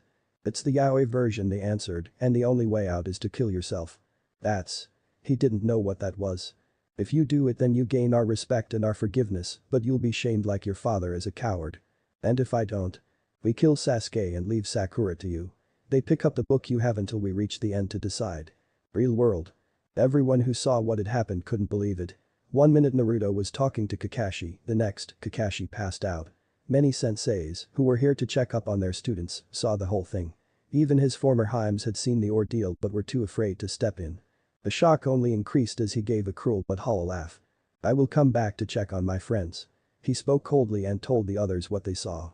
He leaned and whispered, or I'll come for you, do you hear me? He asked. I'm talking pain, razor blades and lemon juice. The receptionist nodded frantically. Naruto vanished in a shunshin. In Yuzuka compound. Naruto felt like kicking himself. He had actually forgotten about Hana during the ordeal. She was the only one not in any of those pictures he saw. He decided to sneak around to her window. It would be unlikely if most of the clan didn't hate him more for hurting Kiba. Hana, he called Inuheim. Her window opened and he humped right to it, never entering. He looked to his Inuheim and saw that she was upset. So did the triplets who hung around her feet. It didn't take a genius to figure out what had her angry. Why? She asked through tears. Why did you do it? Do what? Please don't mean. Don't play dumb, she shouted, getting the triplets riled further. Why did you hurt Kiba so badly? It was a match and I lost control, he admitted, but I. No, I don't want to hear it, she stated. You're nothing but a monster. Monster. Monster. Monster. No. Heim, he begged, don't say that. She was his last time. The last person important to him. Get out, she ordered. When he didn't, she put on the claw he got for her. I said leave. Heim, he took a step in toward her. Don't touch me, she screamed. In her anger she lashed one of the claws out toward him. The blades cut him deep across the neck, drawing a mass of blood. The triplet saw this as a signal and attacked Naruto. One bit into an arm and one into a leg. The last one tackled him, causing all four of them to fall out of the window. Time. It was the last thing he gurgled before he dispersed into a column of black petals. The look of betrayal would be forever burned into Hana's mind. Naruto, she cried, I'm sorry. But it was too late. He was gone. Home. That was it, he was done. He had nothing left. He had no Heims, and he definitely had no love for the village. So you are just giving up? Don't worry, I'll still free you. That's not what I asked. What else is there for me? I have nothing left. What did you have before meeting them? Nothing but my fox family. Exactly, it's just like starting over. Starting over? Yes, starting over without restraint. Restraint? Yes, no more of your Heims holding you back. Holding me back? What are you, a parrot? Oddie parrot. He couldn't resist. The point is, you won't have to keep yourself restrained for them, relying on simple parlor tricks. The fox growled. Remember what happened in the forest? How could I forget? The only reason I started helping again was because you found your resolve. We went over this already in Kyuubi. Yes we did, and when you gave in, but only partially. Party? Don't you start that again. Kyuubi snapped. Sorry. You were so focused on saving Anko that you still held yourself back. I am sorry. I can make you a stronger, better you, not held back by your emotions for them, the fox whispered, but for me to do that, you have to let go. Maybe I was a little hard on Kakashi. Chapter 14. Newcomer. Naruto was training as hard as he could. Why? Because he finally had the free moment. He had a little less than a month until the Chunin exam finals. His first match was with Nichi Hyuga. He wasn't worried, in fact he was looking forward to putting that Hyuga in his place. The only real competition he had was Gaara. The rest were just there, that didn't mean he would take them. He would give it his all in every fight. Unfortunately he couldn't train as often as he would have liked. Why? The problem was with the Uchiha and Haddock. Naruto often sensed them around trying to take his techniques. He tried going to the Hokage but it wasn't enough. Without actual evidence it would be his word against theirs. Even the Hokage couldn't punish people without evidence. So Naruto decided to do things his way. That included using his foxes as guards. They may not be very numerous, but they were very skilled guards. They, however, weren't his only problem. He sensed two more. Strangers, watching him. Samui. Samui was one of the if not the most attractive women in Kumo. She was both afraid and respected Kunoichi. Her business-like personality and skill had seen to that. When given a mission she went through with it without question. Even one such as this. Engage Naruto Uzumaki aka the Mirage Fox and see if the rumors are true. If they are, then seduced and become impregnated with his child. If not, then if possible, obtain a sword and return to Kumo. Naruto Uzumaki, recent graduate and former dope of his class. Fought Zabuza Mamachi twice and slaughtered nearly 200 bandits. Turned Mamachi into a Konoha shinobi and liberated Wave Country. Severed the hand of Orochimaru of the Sannin and forced him to flee. Konoha really needed to keep an eye on their secrets, that kind of information drew attention. You never know when there might be a spy listening in.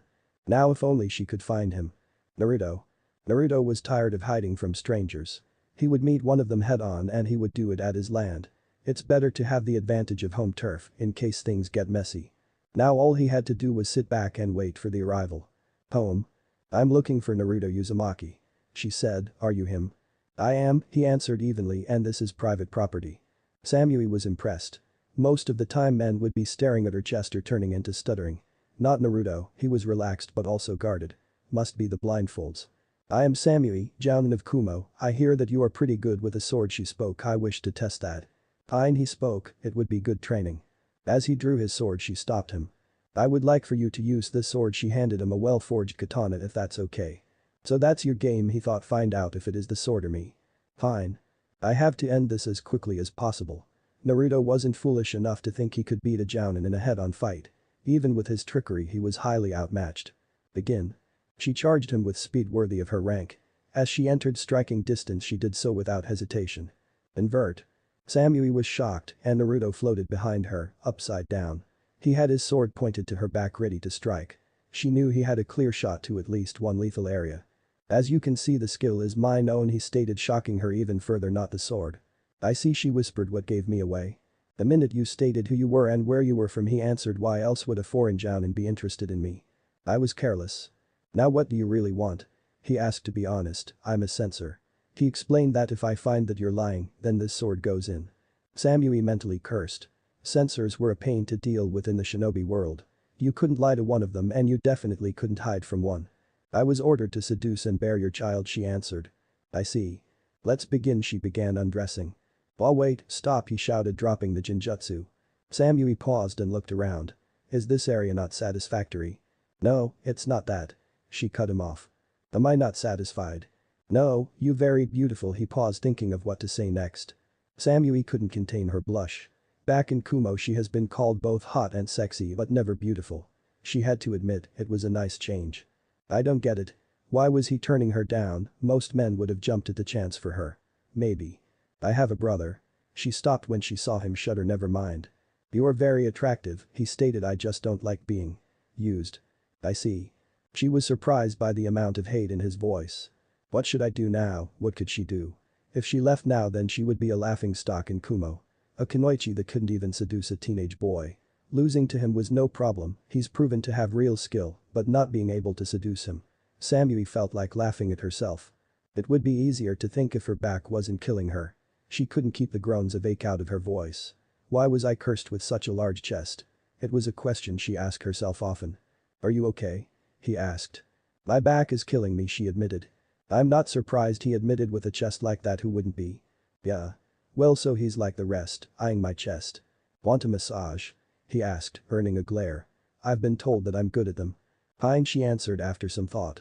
If he tried anything then it could help her complete her seduction mission. He took his jacket off and laid it on the ground. She removed her shirt, with Naruto looking away, and laid on it. Once he began she felt as if she were in heaven. She would let out a moan of pleasure near constantly if he needed her back. You're good, she admitted. What kind of oil are you using? No oil, he stated. My blood. Please explain, she spoke, tensing under his palms. My blood had healing properties. He didn't elaborate any further. That's it. Cool. She began to relax under his kneading hands. It wasn't long before she began to feel drowsy. After a while she fell asleep under Naruto's working hands. Naruto was very surprised by Kumo Jounin. For a foreign shinobi, Jounin no less, to fall asleep in another's hands, her back must have been aching for a while. Such a vulnerable state left them as easy targets for anyone. As she slept, Naruto heard a wonderful sound. It was a gentle music that called for him to follow. He did so. Who am I to deny music? Once he reached the source he was on guard. The music came from a woman playing a flute. That wasn't why he was on guard. No, he was on guard for two other reasons. The first reason he was on guard was because she was the second stranger following him. The second, the music she was playing was laced with genjutsu. Heiaya. Heiaya was a feared kunoichi of sound. Her genjutsu skills have made her one of the Sound 4, Orochimaru's personal guards. She had been given a mission by Orochimaru himself. Seduce Naruto and bear his child or face punishment. Failure for Orochimaru was not taken lightly. Unlike most who thought it was the sword, he knew Naruto's ability came from another source, the Kyuubi. Hello Naruto, this is private property. I'm sorry, the Redeed spoke. I just wanted a peaceful place to play. Well, if it's okay. He asked. He liked her music. Can I hear some more? You dumbass, she thought, now I can seduce this shithead and get knocked up. Not looking forward to these 9 months. Well, Orochimaru said he had plenty of stamina, so it shouldn't be too bad. She began to play her most alluring music. Under the tune was a lightly laced seduction genjutsu. As the moments passed, she noticed no change in the blonde, he just stood there calmly. She decided to subtly add a little more chakra to the song as she played. Nothing. What's wrong with this shithead? He should be mindless. Her thoughts were cut short as the song ended. That was amazing.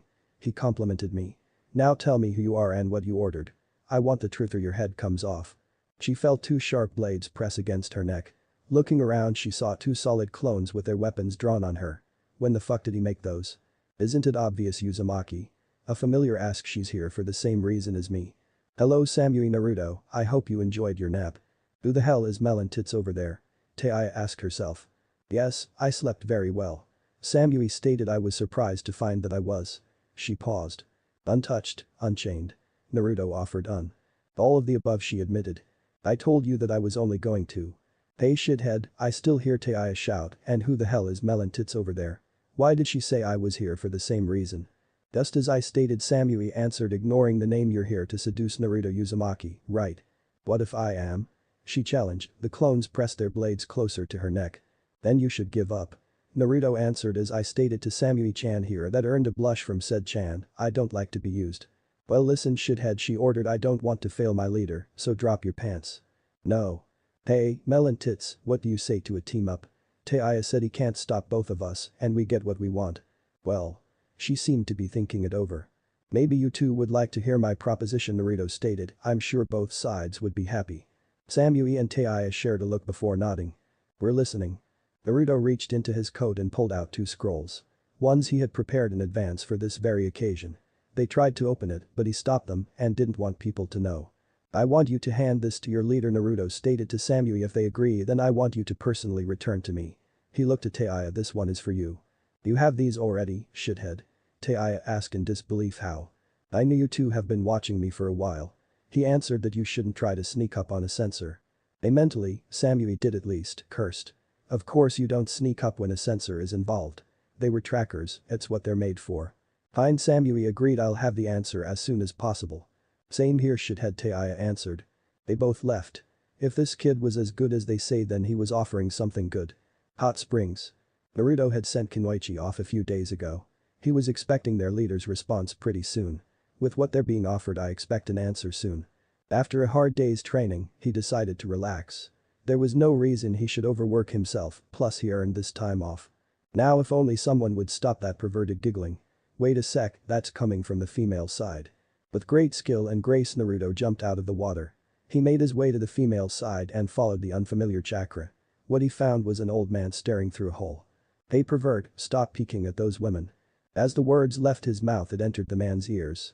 The man stood and looked at Naruto as if insulted. Did you just call me a pervert? He asked. Yes.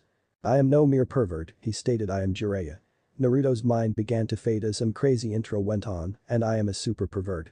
Thank you, Naruto stated. Oh, have you read my book? Jiraiya asked. Are you thanking me? Details. No, Naruto answered. I'm thanking you for digging yourself into a grave. He undid his blindfold, but for your honesty I'll reward you. Jiraiya made the mistake of looking Naruto in the eye. Naruto motioned for Jiraiya to turn around. The Toad-san did and was greeted by a gracious sight. It was a horde of beautiful women dressed in nothing but towels. They were making their way to him with a certain sway in their hips. Jiraiya-sama, they called. We love you, do you love us? Yes, he screamed. I love all of you, would any of why? They silenced him by putting a finger to his lip. Have you heard of tough love? One asked. What's that? The one who silenced him earlier answered. By headbutting him in the nose, there wasn't much force in it, just the surprise of an attractive woman headbutting him. Then it happened, their beautiful faces were gone. In their place were horrible reptilian-like scales and blank pus-filled eye sockets. As soon as he saw it, they vanished, as if they were never there. One of the women punched in the face. This blow had force behind it, it knocked the Sannin to the ground. Why? He asked. Sometimes love hurts, Jiraiya-sama, they answered, and we love you a lot. They all began to grab weapons from nowhere and hold them menacingly. But Jiraiya was cut off by a blow to the head. The women continued to beat the Sannin with the skill and strength of a pack of Kunoichi. He begged for mercy, but there was none for him. You have left me no choice, Jiraiya shouted. Summoning jutsu. Under him a giant toad appeared. It wasn't too large, around the size of a large human. "The frog won't save you from our love, Jiraiya-sama," they purred. "Frog?" The toad shouted in indignation. "I'll show you a frog." The toad gave them a mighty blow with a water jutsu. The blast was enough for them to begin to dissolve as if they were melting. "Such a waste," Jiraiya whispered as he dispelled the toad. "They were such inspirations." "We forgive you," a feminine voice spoke. Jiraiya looked and saw the women as they began to reform. Their melted skin began to smoke and bubble. In mere seconds there became living flames. "That's a new meaning to the word hot." "How?" he asked. "We forgive you because we love you," they answered, "and we love you to death." They each tackled the Sannin as one. With the unbalanced weight and fear of burning to death, the Sannin fell over. He fell into the water of the empty hot spring, hoping to douse the flames. The water merely caught a flame as well. Naruto watched as he burned. "Save me," he begged. "Why?" Naruto asked. "Hello Naruto." My Kami Haku couldn't believe the sight. "Bet you forgot her." "Hello Haku-chan." "Naruto, where have you been?" "We have to help him." She prepared to freeze the water. "No," Naruto shouted, "let him cook." "Why?" she asked, afraid of the answer. "Because I'm have frog legs for dinner." "Answer." "The Raikage-sama want to know if you can honestly pull your end off," Samui stated. "Same with me, shithead," Taiya stated. "I can, but only if they agree," Naruto spoke. "Then it's a deal," Samui answered. "You'd better not be lying, Uzumaki. I put my word in for you." "Let's us begin," Naruto stated. "Begin what?" Samui asked. "You've lost your chance for a piece of ass," Taiya stated. "No," Naruto waved her off. "My training."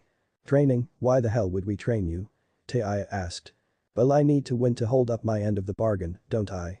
Naruto asked. "Since this is a way around your failed seduction, they flinched at the shame, you two need to ensure that I win." "That answers her," Taiya stated. "Why would I train you?" "So that you can brag about it." He tried. He had no real reason for Taiya. "I bet you think you're so damn clever," Taiya growled. "Don't you, shithead?" "Do we have a deal?" he asked, still calm. "Fine," Samui answered.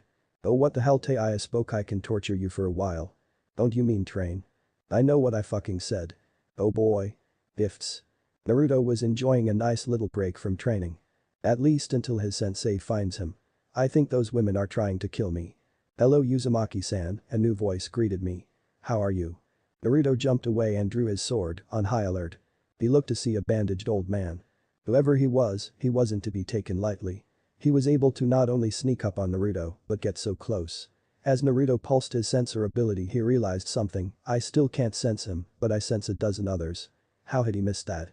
Each was well hidden, and each was at least Jounin level with the chakra they had. "Who are you?" Naruto asked. "What do you want?" "I have an offer for you," he stated. "Your name?" Naruto repeated. "Danzo," he answered. "I'm listening." "I would like to train you," he stated, "for the finals." "What is the catch?" "There is almost always a catch." "No catch at all," he answered. Even if Naruto couldn't sense him, which he still couldn't, he would have said no. He knew when he was being lied to. It's something that served him well over the years. "No deal, there is always a catch," Naruto answered. "Very well, let's say this meeting never happened." He placed a scroll on the floor. "And this is insurance, I'm sure you'd enjoy it." He gave Naruto a calculating look. "If you can use it." Danzo gave the ground a simple tap with his cane. The hidden shinobi were dispersing like roaches when the lights were turned on. After a moment they were gone, and so was Danzo. He had a clone check the scroll for traps. He may have been curious, but he was even more cautious. Living in Konoha had burned that into his memory. What he read was enough to interest Kyuubi. This will be the perfect payback for that thieving Uchiha. He was in a really good mood, only one thing could make it better. "Hey shithead, we've been looking for you," Taiya stated. Naruto wasn't surprised. "Samui-sensei, Taiya-sensei," he called.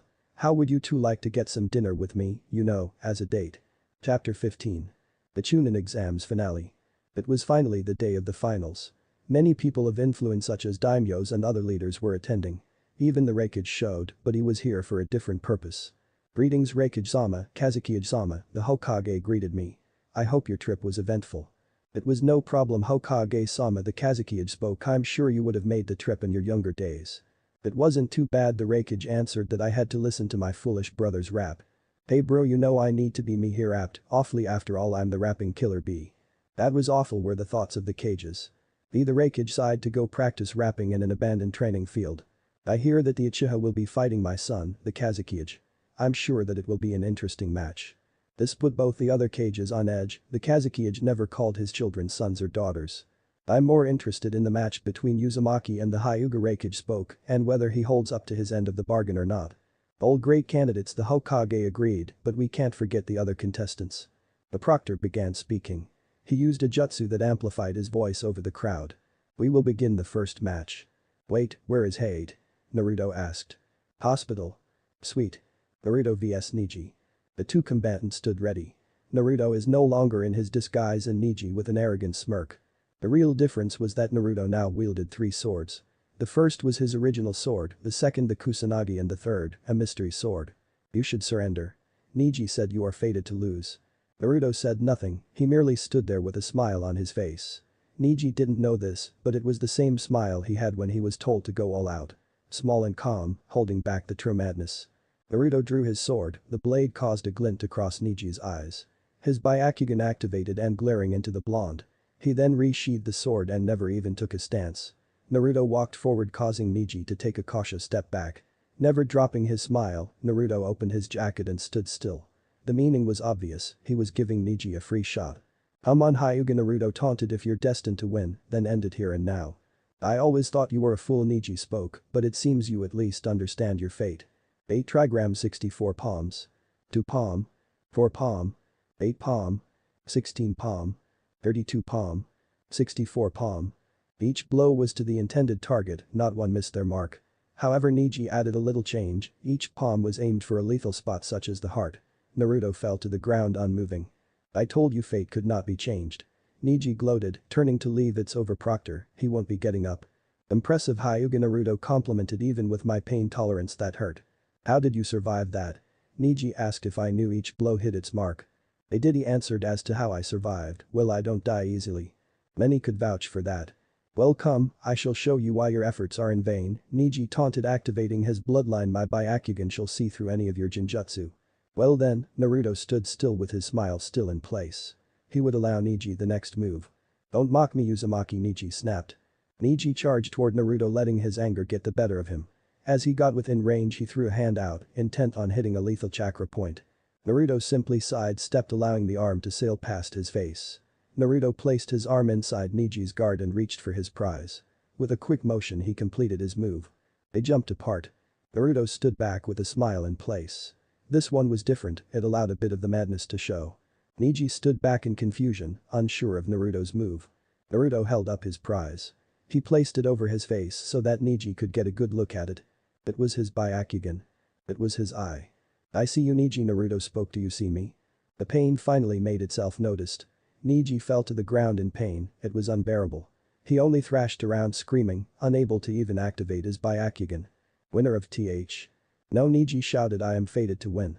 He forced himself to stand and took the Hyuga family stance. Naruto pulled out a large vial, it was full of a strange-looking dark red liquid. He placed the eye inside. Neji charged forward again, this time his guard up. He aimed for the chakra point at Naruto's heart. Naruto's free hand jumped out, it held Neji's just inches away from his heart. From nowhere, several Naruto clones dropped their illusion. They charged toward Neji, sword drawn for the kill. The Hyuga merely smirked. "You lose, Uzumaki," Neji stated. Heavenly spin. It was as its name entitled. Neji began to rotate while gathering and expelling a massive amount of chakra in every direction. This caused a visible sphere of rotating chakra to appear. It knocked away all of the Narutos in opposite directions. Deception slice. The user feigns being attacked. Then using replacement, or in Naruto's case Shunshin, they then surprised the enemy with an attack from behind. Neji felt himself fall off angle and excruciating pain in his legs. He looked down and saw a sight that filled him with horror. Naruto had severed both of Neji's legs. Neji knew he was at a loss, knew he couldn't win. He opened his mouth to surrender, but nothing came out. Realization hit him like a ton of bricks. Naruto wouldn't let him. Naruto was calmly walking toward Neji, smile still in place. Neji tried to crawl away with his hand. He didn't get far before Naruto placed a foot on his back, holding him still. With careful aim, Naruto placed his sword into Neji's back. The blade dug through the Hyuga, missing all vital organs. It continued until the blade was mostly in the ground through Neji. Naruto grabbed a handful of Neji's hair and yanked the Hyuga's head back. Slowly, deliberately savoring the moment, Naruto reached for the remaining eye. He dug into the socket as Neji thrashed, careful not to damage the eye. He had his prize. Now everyone watched as the Hyuga cried out in despair. Trapped in an eternal cage, a cage of darkness. "Fill me," Neji ordered. "Without my eyes, I'm nothing." "No," Naruto spoke. "That would be too easy." Naruto gave 3 high-pitched whistles and then a low pitch. Neji felt pain shoot through his body. His bones began to rearrange themselves as their size shrunk. As fast as it came, the pain vanished. The most surprising part was that he could see. But all he saw was the darkness and Naruto. He looked down and saw his reflection. He was a bird, he had become a dove. A caged dove. This bird cage in your mind is where you'll stay. Naruto spoke, forever trapped in the jail you believed you lived in. As Naruto faded away, his voice remained. It asked the same question over and over again. In his bird form, Neji couldn't answer, not that he had one. Where is your fate now? Balcony. That was completely cruel, Kurenai stated. He always was a brutal fighter, Anko stated. Not that she, Kurenai stated the whistling. What are you talking about, sensei? Kiba asked. What else did the dope do? Kiba, it is unwise to insult the one who nearly killed you, Shino stated, causing Kiba to drop his head in shame. It had taken hours in critical condition to keep Kiba from dying. Well, what is Baka doing? Ino asked, earning a glare from the former Heims. Naruto used the ability to cast Genjutsu through a simple whistle, Kurenai explained. He's been in charge this whole fight. Yuga no longer in Anbu attire stated. I thought Genjutsu users always needed a medium, Kiba spoke. Where did he learn something on that level? Who cares what the Baka can do, Sakura, Sasuke-kun is much better. I told shithead not to do it, a voice stated, but does he listen? Fuck no, it continued. Now I have to listen to the pink-haired bitch. Hey Aya, did you really think Naruto would listen? A second voice asked if this is Naruto we're talking about. Wait, you know Naruto? Anko asked, you're you? Well, first we tried to fuck him, Aya answered, smirking at the glares, then he made a deal with us. What kind of deal? Classified, Samui stated. You're using him, Anko growled. No less than you did, Samui stated. This caused them to drop their heads in shame. We actually made a deal with him. Aya stated he knows the deal and gets something out of it. Why is he so? Kurenai was searching for the right words. Brutal. That's all, Aya admitted. I guess he has some pent-up aggression for some reason. She gave them a smirk. We've already fixed his other pent-up problem. The former Heims were angered by this, but they didn't know why. It's over, we have our men, minus Hana. She was the only one that was single before and after. Whatever you taught him won't matter, Sakura stated, breaking the spell. Sasuke will crush him if the Baka makes it to Sasuke-kun. Watch. Arena. I won, Proctor, Naruto called. Alright, he agreed. Winner Naruto Uzumaki. The audience came for blood and that's what they got. The foreigners were cheering at a great, albeit quick, match. They applauded as if it were any match. The citizens of Konoha saw it completely differently. They saw it as the demon brat brutally beating and blinding a respected clan member. They made their opinion known, dwarfing the cheers of the visitors. They booed at Naruto, cursing him, saying he should be disqualified. They even threw stuff at him in hopes of injuring him from the angle. Naruto simply stood there. The smile that he kept the entire fight was long gone. Now he had a deep scowl and unhidden anger. The shadow under his foot began to grow, silencing the crowd. It stretched until it nearly reached the end of the arena. It began to take form as its light shade darkened, becoming black. Once the form settled, they were horrified at it. It was a giant 9-tailed fox. A pair of large crimson eyes snapped open in the shadow. The shadow fox eyed them, seemingly focused on the former attackers. A large pair of white fangs made themselves known in the smile. It was a smile that promised untold pain to all that saw. Roar. The shadow let out a tremendous roar. The power behind it was enough to actually shake the entire stadium. They had the feeling that it wasn't part of his genjutsu skills. The citizens who lived in the village were even more terrified with the noise. It was the same as the one from 13 years ago, one that they would never forget. The sound of Kyuubi. The shadow retreated back into Naruto. He made his exit in silence. All of the foreigners were just confused at the action of both Naruto and the villagers. None of the villagers were brave enough to make a sound. The proctor broke the silence. Next match begins now. Page booth. Well, I'll be the Raikage, thought he actually got them. I'm sorry Naruto, the Hokage thought you shouldn't have to deal with this. Soon, Sasuke-kun. Balcony. Naruto made his way up to the balcony and saw his former homes arguing with his new ones. For the last time, I have no feelings for Naruto, Kurenai shouted. None of us do. We paid our debt, Anko growled. We moved on. Hey shithead, Aya called a nice match, but why drag it out? The former Heims turned to the one she called. They played with who they saw, Naruto. It was obvious that he had heard them yelling. They lowered their heads in shame, unable to meet his blindfolded gaze. He had on the same smile from the beginning of the fight. It was unnerving to all who saw it, even his new homes. It seemed that their words hadn't affected him in the slightest.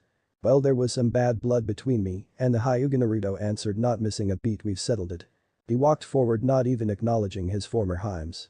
Leaning in, he shared a gentle kiss with Samui and a rougher one with Taya. For some reason this gripped his former Heim's hearts. Mando Kiba stated, "You move fast." "That was a completely unnecessary match," Tenten stated, teary-eyed. "You didn't need to go that far." "You're right, Tenten, I didn't," Naruto stated, "but I wanted to." This sent a shiver down their spines, a shiver of fear. For once, Naruto welcomed it from the former Heims. It's been cool since Naruto-kun, Samui started, but now it's time for business. Samui stepped forward and handed Naruto a scroll. Naruto simply took it and handed her a scroll in the eyes. "Hey Baka," Pink Harpy shouted, "why did you trade?" "None of your business, Aruno," Naruto answered. "Actually it's all of ours," Yugao stated. "You just traded a village asset." "Even if it is useless now," Kurenai added. "I am within my rights as a shinobi," Naruto explained. "I defeated Niji and salvaged what I found useful," he continued. "I'm also able to keep them operational thanks to my blood." He was right. A shinobi is able to personally keep anything they take from a defeated opponent. The rules never specified what kind of fight, minus a spar. It was a rule created by the Uchiha. They also knew Naruto's healing blood was powerful. It could heal almost anything from physical to biological. Healing useless eyes weren't that far off on the list. "Use it well," Samui ordered. "I will tell Naruto some after I make some Naruto modifications." He disappeared in a shunshin. A Naruto modification? Many were really terrified. Page Booth. "Surely we can give them a little more time. The Kazekage tried it as an important match." "Nonsense," the Raikage spoke. "A shinobi not on time isn't a shinobi." "I agree," the Hokage spoke. "Proctor?" "Since Sasuke Uchiha isn't here," he began, "Gaara wins by default." This was greeted by a round of boos and jeers. "These are cage orders," the Proctor spoke. "Take it up with them." "Silence, that's right, respect the cages." Pankuro vs Shino. Panin. Shikamaru vs Tamari. Panin. Naruto vs Gaara. Gaara entered the arena using a sand shunshin as their match began. He would finally fight someone who could make him feel alive. As soon as he arrived. "Come down, Uzumaki," Gaara called. "Face me, or are you afraid?" The sky over the arena was filled with a red mist and the sound of laughter could be heard. It began to shape itself into a fiery form many Konoha adults knew. The head of the Kyuubi in all its glory. "You dare challenge me?" Naruto's voice asked, filling the area but not being seen. "You dare to challenge fear?" "I am feared," Gaara spoke, looking for Naruto. True, Naruto agreed, "but there is a difference between our methods." "And that's it?" Gaara asked. The fox gave a sadistic smirk before opening its mouth. From inside, Naruto walked out onto the tongue and stood with all attention on him. Presentation. The fox closed its mouth and began to dissolve, Naruto along with it. The mist began to snake itself around toward the ground. It finally finished reforming into Naruto. "Both contestants ready?" the Proctor asked, earning a nod. "Beg." A small puff of smoke filled the arena, a shunshin. Inside of it stood Kakashi and Sasuke, who wore a new outfit and a sword. "Yo, are we late?" Kakashi asked. "Yes," the Proctor shouted that Sasuke had been disqualified. "What? I'm an Uchiha," Sasuke stated. "I can't be disqualified." "Well, you were," Naruto stated. "I need to begin my match." "So you made it past Niji," Sasuke and stated. "You know what, maybe I should pay your Heims a visit unless you give me your spot." Naruto let loose a lot of killer intent. The action filled his former Heims with an unknown hope and his new ones with jealousy. What he said next changed that, like a knife to the heart. "You stay away from Samui and Tei," Naruto spoke. "Boo, I'm talking about those so-called mistresses," Sasuke gasped. "Oh," then Naruto stopped. "The intent, you can have them." Naruto, Kakashi spoke. "I don't think you are ready for a promotion, maybe you." Fox glare. Kakashi was on a nice beach. He no longer had a care in the world, not as a shinobi or a civilian. He had lived a long and happy life, he even made a legacy for himself. Now he could finally relax. He looked out onto the beach to watch the sunset. There were two figures running at each other, each at a different end of the beach. It was Guy and Lee. They weren't wearing their usual green spandex. Instead, they were wearing green lingerie. They embraced in a horrible hug. "You can thank AM Phoenix for your nightmares. Real world." Kakashi fell to the ground in despair. "I love the long-lasting effect of mental scars," he thought. He turned to Sasuke, who backed away. "I demand his place," Sasuke shouted, "or else." "Sleep." "What?" Naruto asked innocently. "He'll wake up in a minute to see me fight with power he'll never possess, and my finale." "Just." The Proctor grabbed the two downed Sharingan users and ran. Naruto backed up a few feet and drew his first sword. The fox won, and with great force he shoved it into the ground. He left it. Naruto decided to run forward. Gaara's sand formed three snake-like pillars and attacked, charging Naruto. He simply swerved his way through. Naruto faded it out and appeared in front of Gaara, the Kusanagi drawn. He attempted to cut Gaara but was blocked by the sand. The sand pushed Naruto back, never relenting. As he was pushed further he lost his footing and fell over. Off guard the sand began to cover itself around Naruto, head to toe. Sand coffin. The sand made a coffin like a prison around Naruto. Sand burial. The sand collapsed on itself. The force behind it crushed the blonde inside. The sound was very wet and echoed in the audience's ears. Balcony. Naruto. His former Haim screamed. Serves him right, Sakura and Ino stated. You bitches need to be quiet, Taiya stated. Shithead isn't dead. You should have more faith, Samui stated. Watch, it's about to become real cool. Fight. Is that it? Gaara asked. I expected a challenge. And you'll get it, Naruto stated. Gaara was in shock. How is he still alive? He asked himself. Naruto was indeed alive. He was in fact standing right by the clump of sand that was supposed to be holding him. How? That'd be telling. Naruto began to run in circles around Gaara. The copies of the blonde began to form and began to run in both directions around Gaara as well. Gaara eyed each one, trying to tell them apart. Each Naruto struck from a different angle. Unfortunately the sand got in his way. It protected Gaara from the real Naruto while the others passed through harmlessly. So he doesn't control that defense, Naruto, though. Good to know. Naruto put a bit of distance between himself and Gaara. He began leveling the Kusanagi with Gaara. What are you doing, Uzumaki? Gaara asked. I think it's time. The blade extended at untold strength and speed to wake the demon. The blade had pierced Gaara's sand defense, and Gaara. What is this? Is this? Gaara went silent in disbelief. Blood, my blood. Gaara became cased in sand. Balcony. No way, Tamari whispered.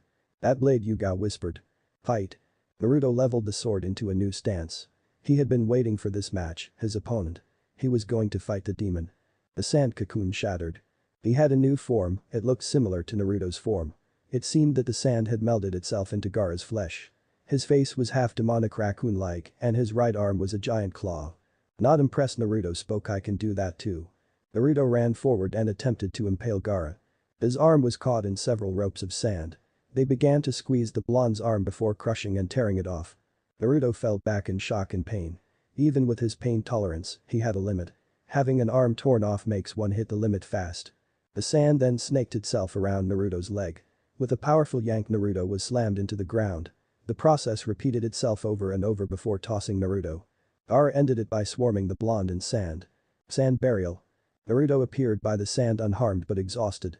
When was the last time I was this tired? How are you alive? Gaara asked, never waiting for an answer. He sent several spiked tendrils of sand toward Naruto. Naruto made no attempt to move as they impaled him and carried his body off. He spoke with a bloody smile, the name of the technique. Izanagi. Naruto appeared next to the traveling sand where he once stood. He was unharmed but seemed even more exhausted than before. I should have known I'd need a demon to fight a demon, Naruto laughed. He raised his blindfold and looked into his sword.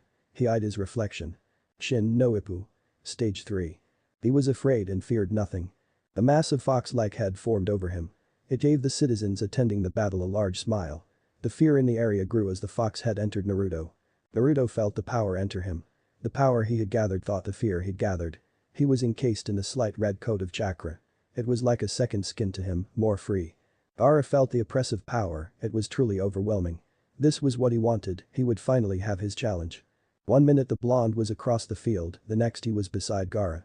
This high-speed movement caused Gaara to jump back a few feet, but not fast enough.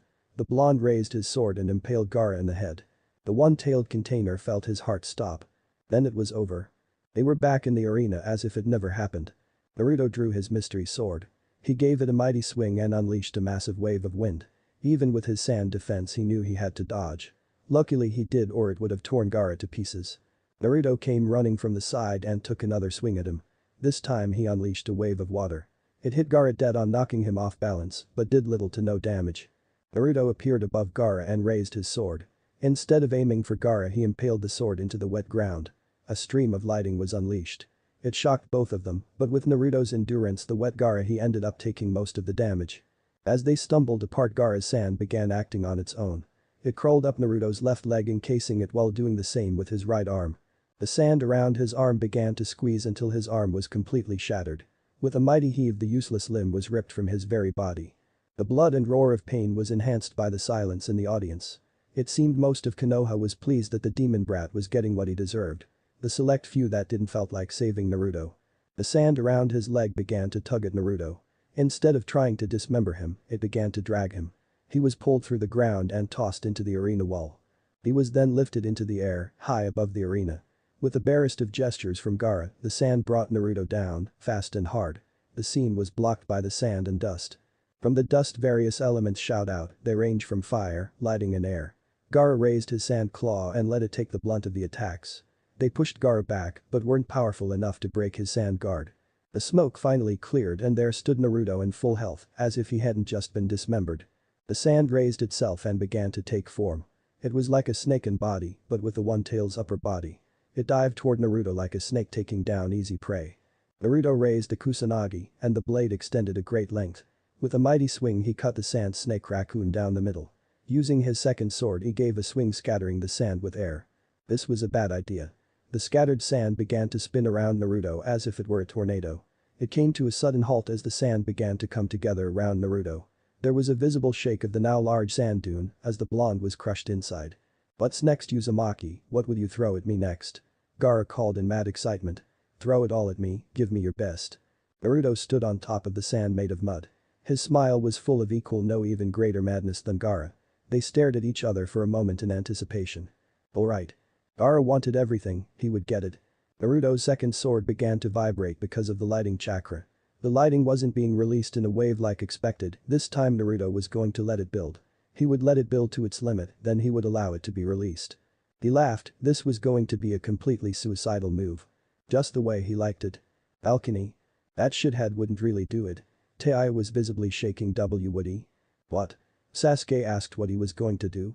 Tell Sasuke-kun two fangirls ordered now. He would, Samui stated. Fight. Naruto ran toward Gaara at full speed.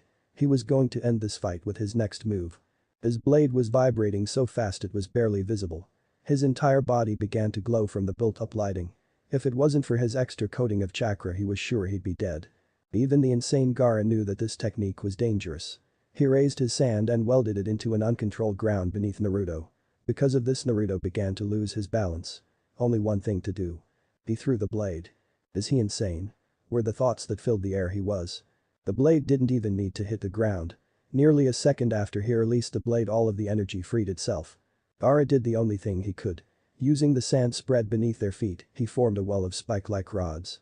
All of the energy flew straight to the sand in powerful current, Gaara had to actually strain to keep control. It was a good thing and was not only a conductor but an insulator as well. Too bad he was in a fight with Naruto. "Hello Gaara," a dark voice called, scaring even him. Naruto stood there. His sword recharged, but this time he was using fire. It had reached the point that the flames were white hot. It was a decoy. Gaara realized. "No," he shouted, "I won't let you end my existence." Gaara commanded the electrically charged sand toward Naruto. It created a temporary wall between the two, and I mean temporary. Naruto literally burst through the sand. He hit Gaara across his deformed face with the flat side of the Kusanagi sword. The force of the blow knocked Gaara a few feet into the air. As Gaara fell, time seemed to actually slow down for him. What he saw was Naruto pointing his heated sword in his face. Burn. And burn he did. The flames erupted with such power it nearly knocked Naruto over. The flames took less than a second to completely consume Gaara and even his sand. When the flames finally subsided, all that was left was glass and Gaara. He was trapped in his own so-called ultimate defense, frozen in the sand that melted into his skin. The only part not in glass was his nose to breath. Only his eyes were able to move and they showed the fear and pain, mostly fear, he was experiencing. Naruto made his way toward the terrified boy. Fox glare. "Sleep well Gaara, you deserve it." Deep inside the One-Tail's container's mind, the One-Tail's roared. He was trapped inside and hurgless, forever shifting. After a minute it was obvious he wouldn't be able to free himself. Winner Naruto Uzumaki. Naruto stared at the crowd who watched him in disbelief. Their shock and fear was amazing, it was finally enough. Naruto walked calmly to his sword in long determined strides. He grabbed it and gave a flashy swing, it was time for the grand finale. He looked at the crowd and spoke. "I challenge the laws of nature and reason, by summoning the power of fear herself." He raised the sword and impaled into the ground Kyuubi exist. All of his power began to disappear. The ground began to shake and the center of the arena split open. There was a mighty roar, one that struck fear in all but Naruto. It was not of hate but of joy, the joy of finally being free. Phantom-like flames erupted like a tower from the splitting earth. The phantom flames began to crawl toward Naruto and spin around him. They merged and began to take form. Out of the flames stepped a woman. She had crimson red hair and eyes that matched with a piercing gaze. She stood at a tall 6 feet with a powerful and imposing, but beautiful body. Behind her were 9 swirling tails, 9 fox tails. Naruto spoke to the new arrival. His voice was low, but it echoed throughout the audience. His words frightened all who heard him utter them. Welcome to reality Kyuubi. Naruto laughed. Welcome to reality my Heim. Chapter 16. Invasion. Orochimaru, like everyone else, looked in fear and disbelief. How is this possible? The Kyuubi should be sealed or the brat dies. He couldn't fathom how Naruto freed the demon. Naruto looked at the false cage. The smile on the blonde's face made even Orochimaru's blood run cold. It was obvious the blonde knew who he was under the disguise. I have to do it now. He made the signal. Where Taiya is, Kimimura will have to sub for her. With great swiftness he attacked the Raikage. Being caught off guard he was able to knock him out of the balcony. It wouldn't kill him, but it would serve its purpose. Now it's just me and Sarutobi. There was a large explosion as a massive genjutsu filled the arena. Ninjas from both the Sound of a Sand village began to enter the civilian audience and fell asleep while the shinobi engaged in life and death battles. The invasion had begun. Arena. Should we get involved? Naruto asked. I haven't stretched in a long time. Kyuubi stated it'll be good to gather my own fear again.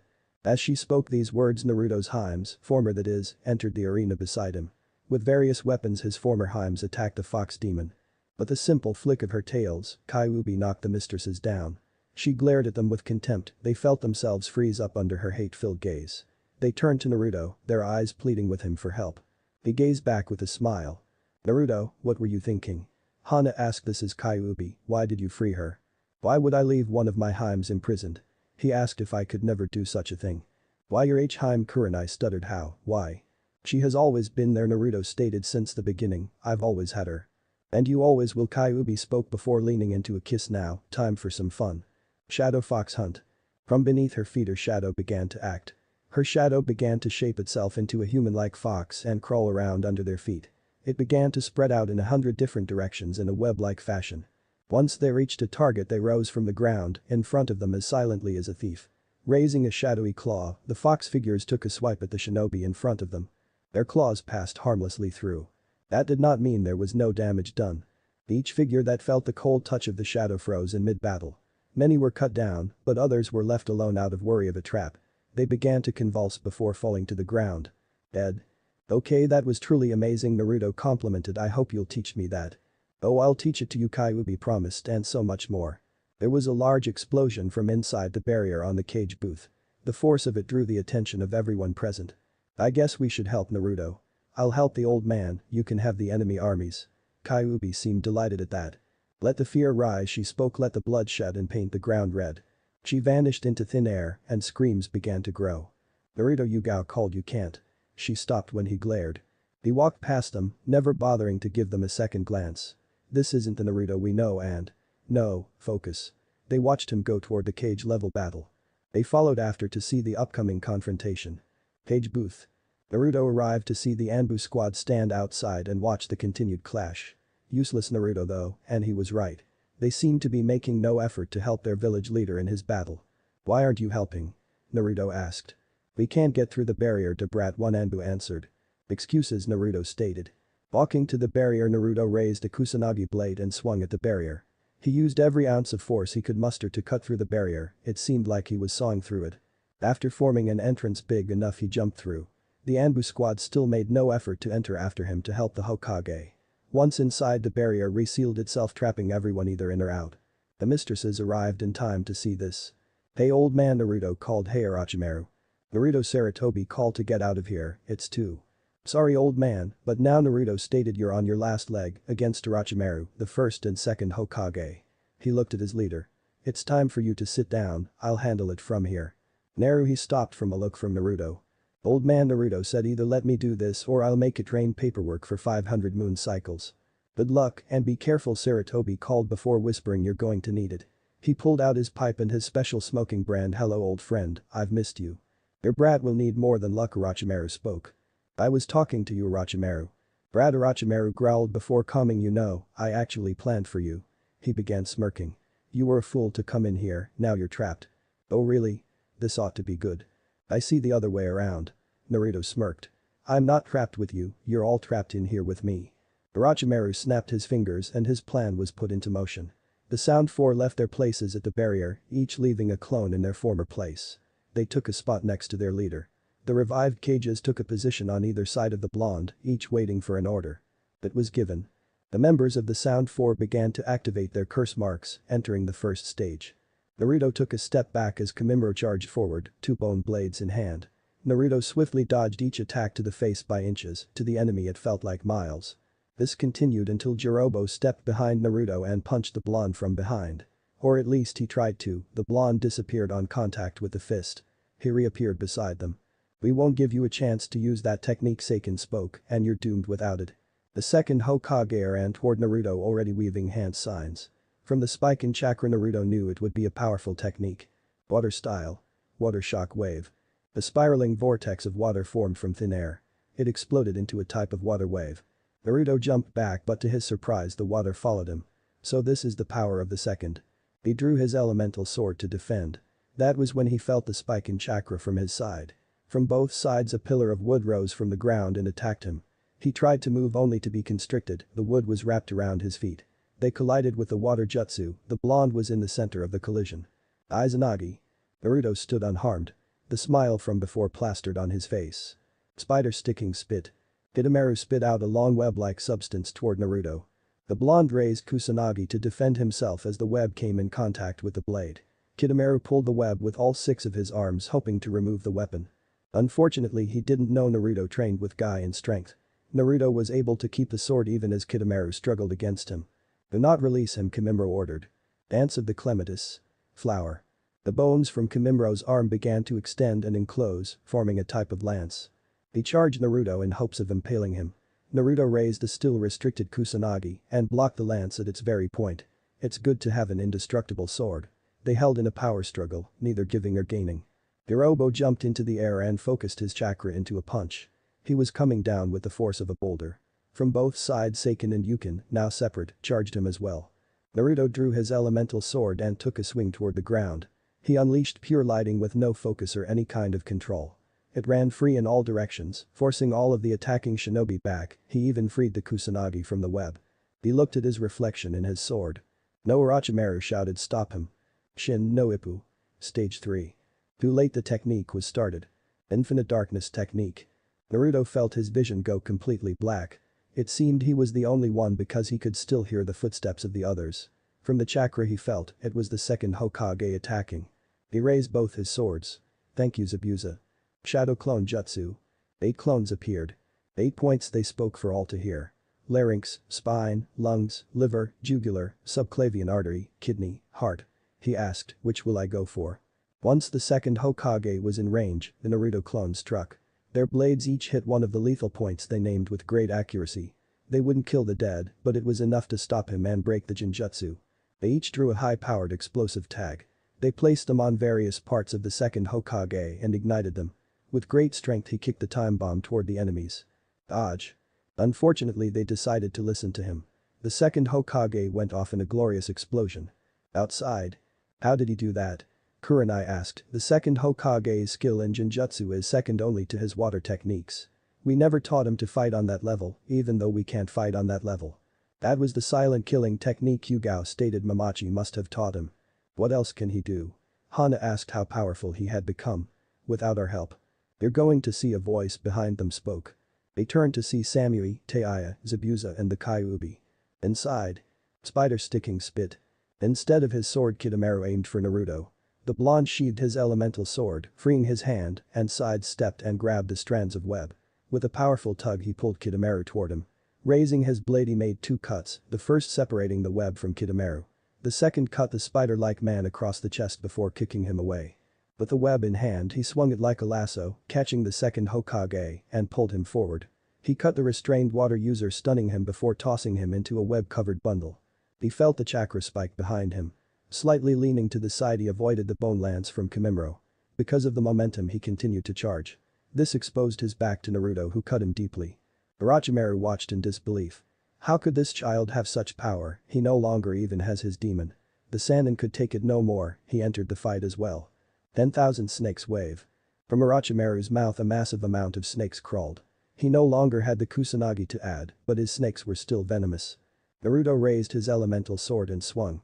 The fire here at least wasn't as hot as he had hoped, but the widespread range made up for it. The snakes were ashes before they covered half the distance to him. Orochimaru stared Naruto in the eyes. That was a mistake he would soon regret. Shin no Ippu. Stage 2. The snake Sannin froze in place, unable to breathe. He knew what Naruto was saying. Don't interfere and enjoy the show. No choice, he began to break the illusion in his lungs. The split Yukin ran toward the distracted blonde, forgetting he was a censor. Naruto turned to him before he got too close. The blonde raised his sword to strike the twin down. Wood style.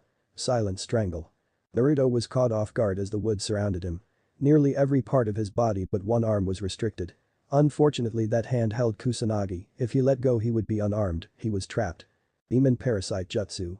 Naruto turned to Yukin, the twin grabbed the blonde and began to meld into him. What is this? Naruto asked. Like it? Yukin asked. If it's my bloodline, he bragged, it allows me to destroy your body on a cellular level. Is that all? Naruto asked. Yukin felt pain erupt in his melded body. It was like something was tearing him apart. Just like his technique. What did you do? My body has the ability to destroy all foreign ailments such as parasites. Naruto stated. You are being torn apart on a cellular level.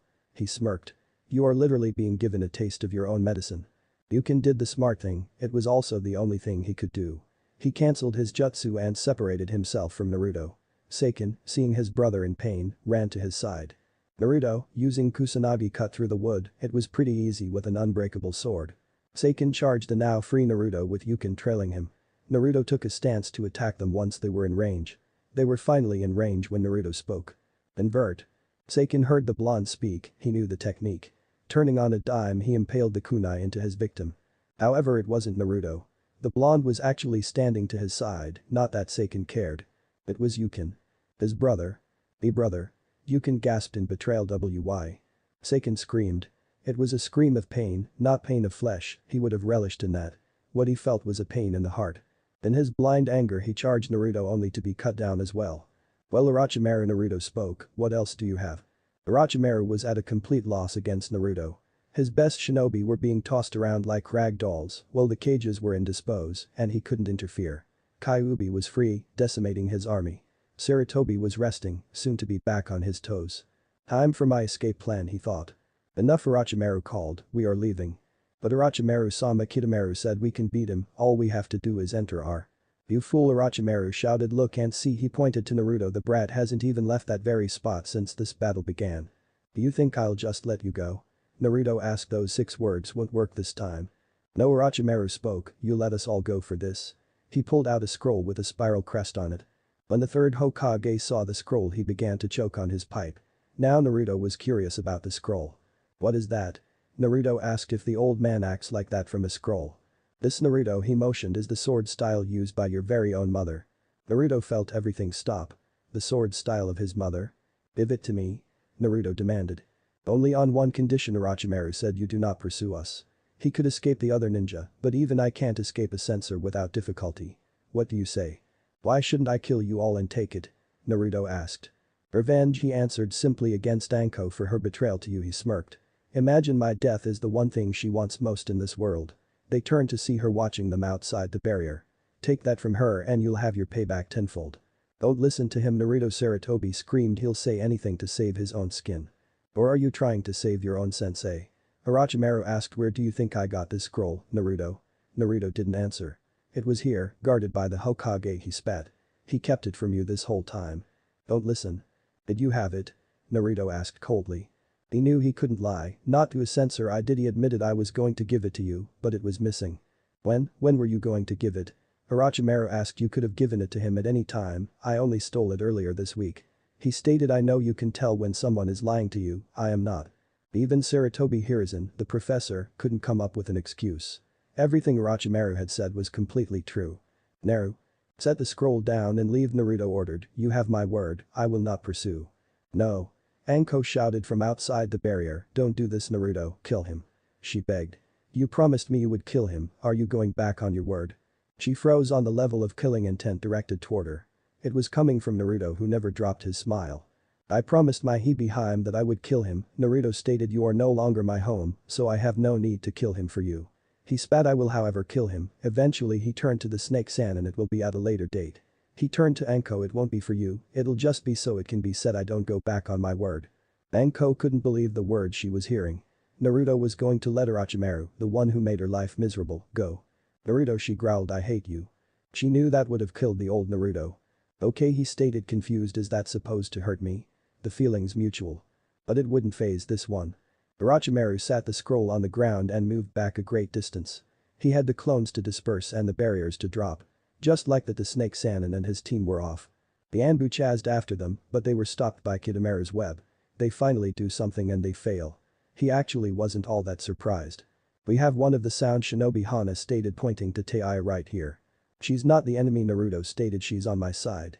She's a sound shinobi, which means she works for Orochimaru. Anko growling that she is the enemy.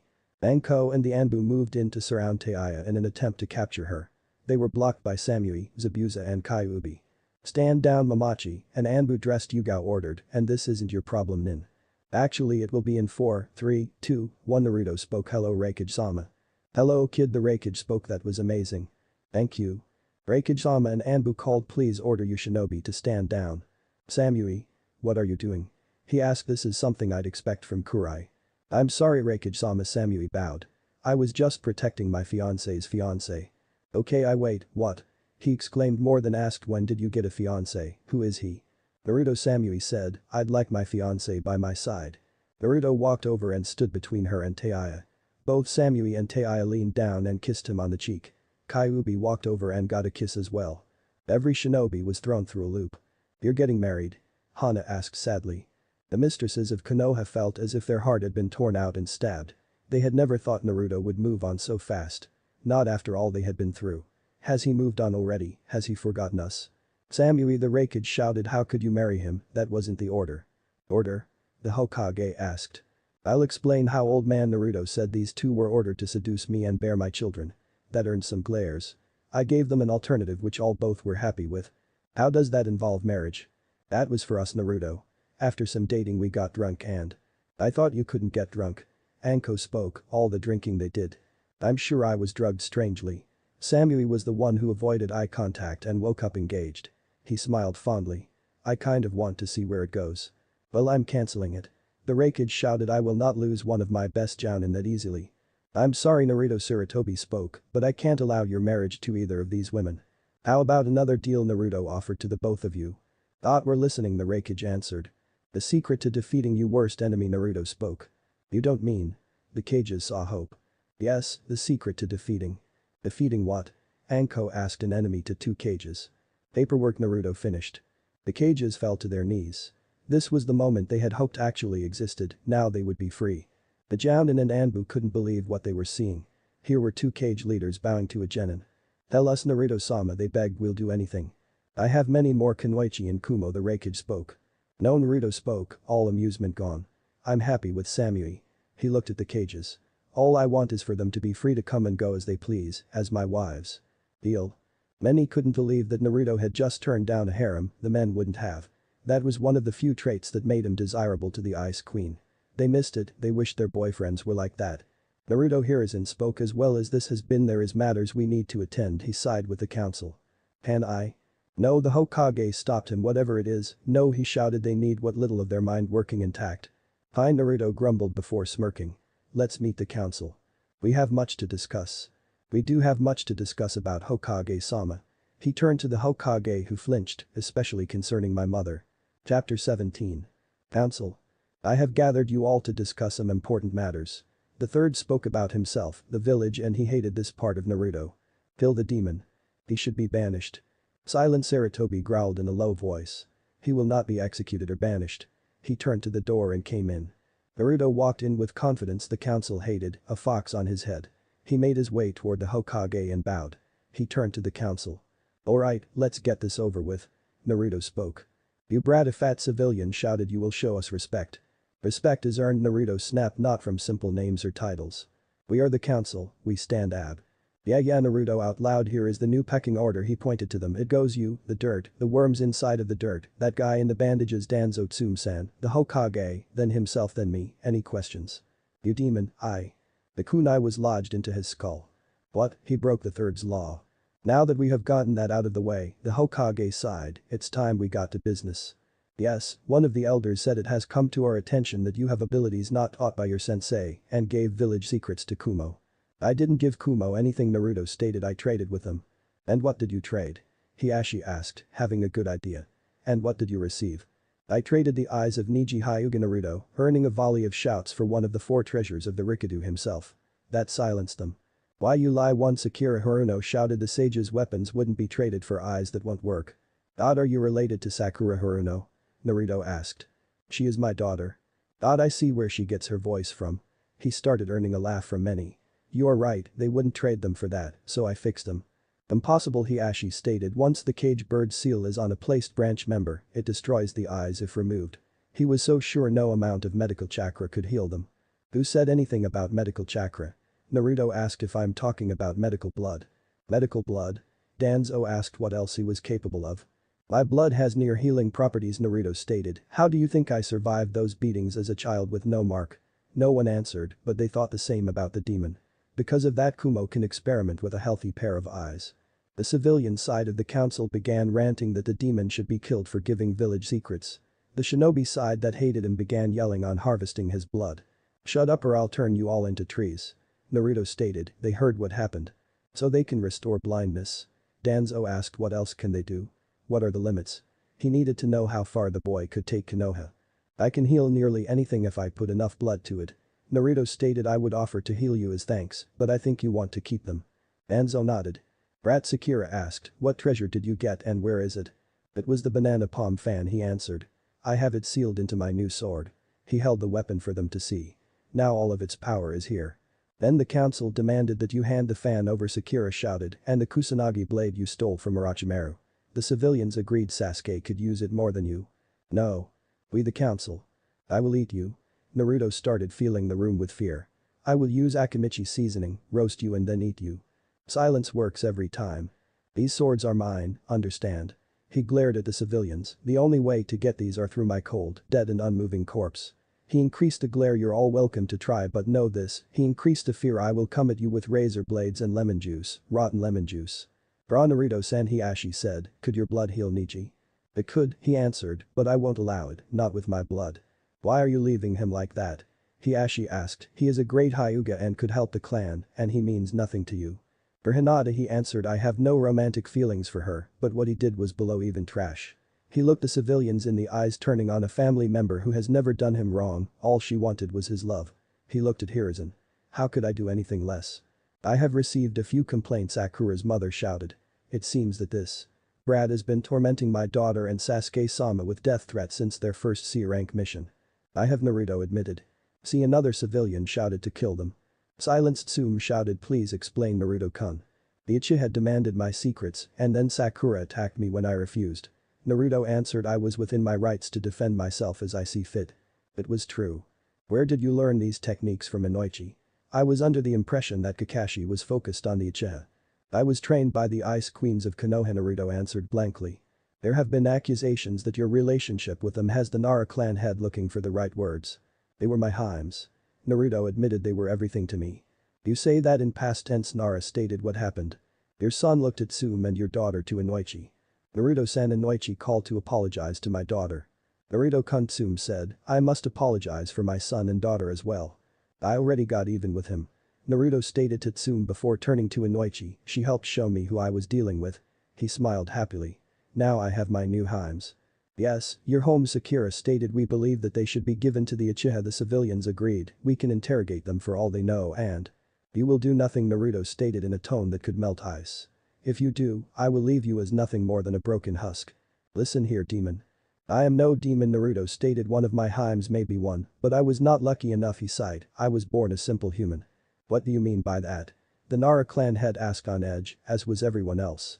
My Kitsuhaime, Naruto answered. Kyuubi herself. Impossible, one civilian shouted. You are the Kyuubi. I've had enough of this. The fox spoke, scaring the council. Naruto-kun is not me. The fox jumped and took a human form. I am Kyuubi, any questions? No way are you the Kyuubi, a stupid civilian shouted. You're a woman, everyone knows that the 9 demons are genderless, many agreed, or at least male. Fewer agreed. I see, she stated. Naruto.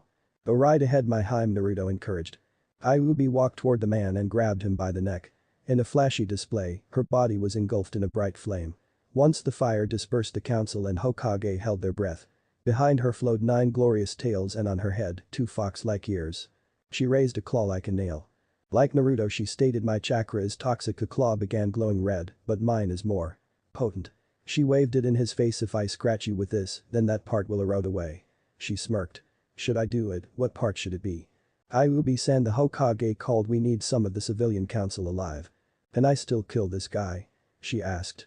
No, he answered. Dropping the man, she faced Naruto. We're going to set the training field up for your new sword style. With a kiss she was off. New style? Tsume asked, trying to be friendly. I was told you were training in 2 styles, she spoke. 3 already, you must. Tsume-san, I know what you're trying to do. Naruto stated, I want to seek revenge on your daughter. What about my son? She asked. Or mine? Hiruzen asked. And my daughter, Naruto? Inoichi asked. Naruto didn't answer. What's this new one? Danzo asked if it must be good to let Orochimaru go.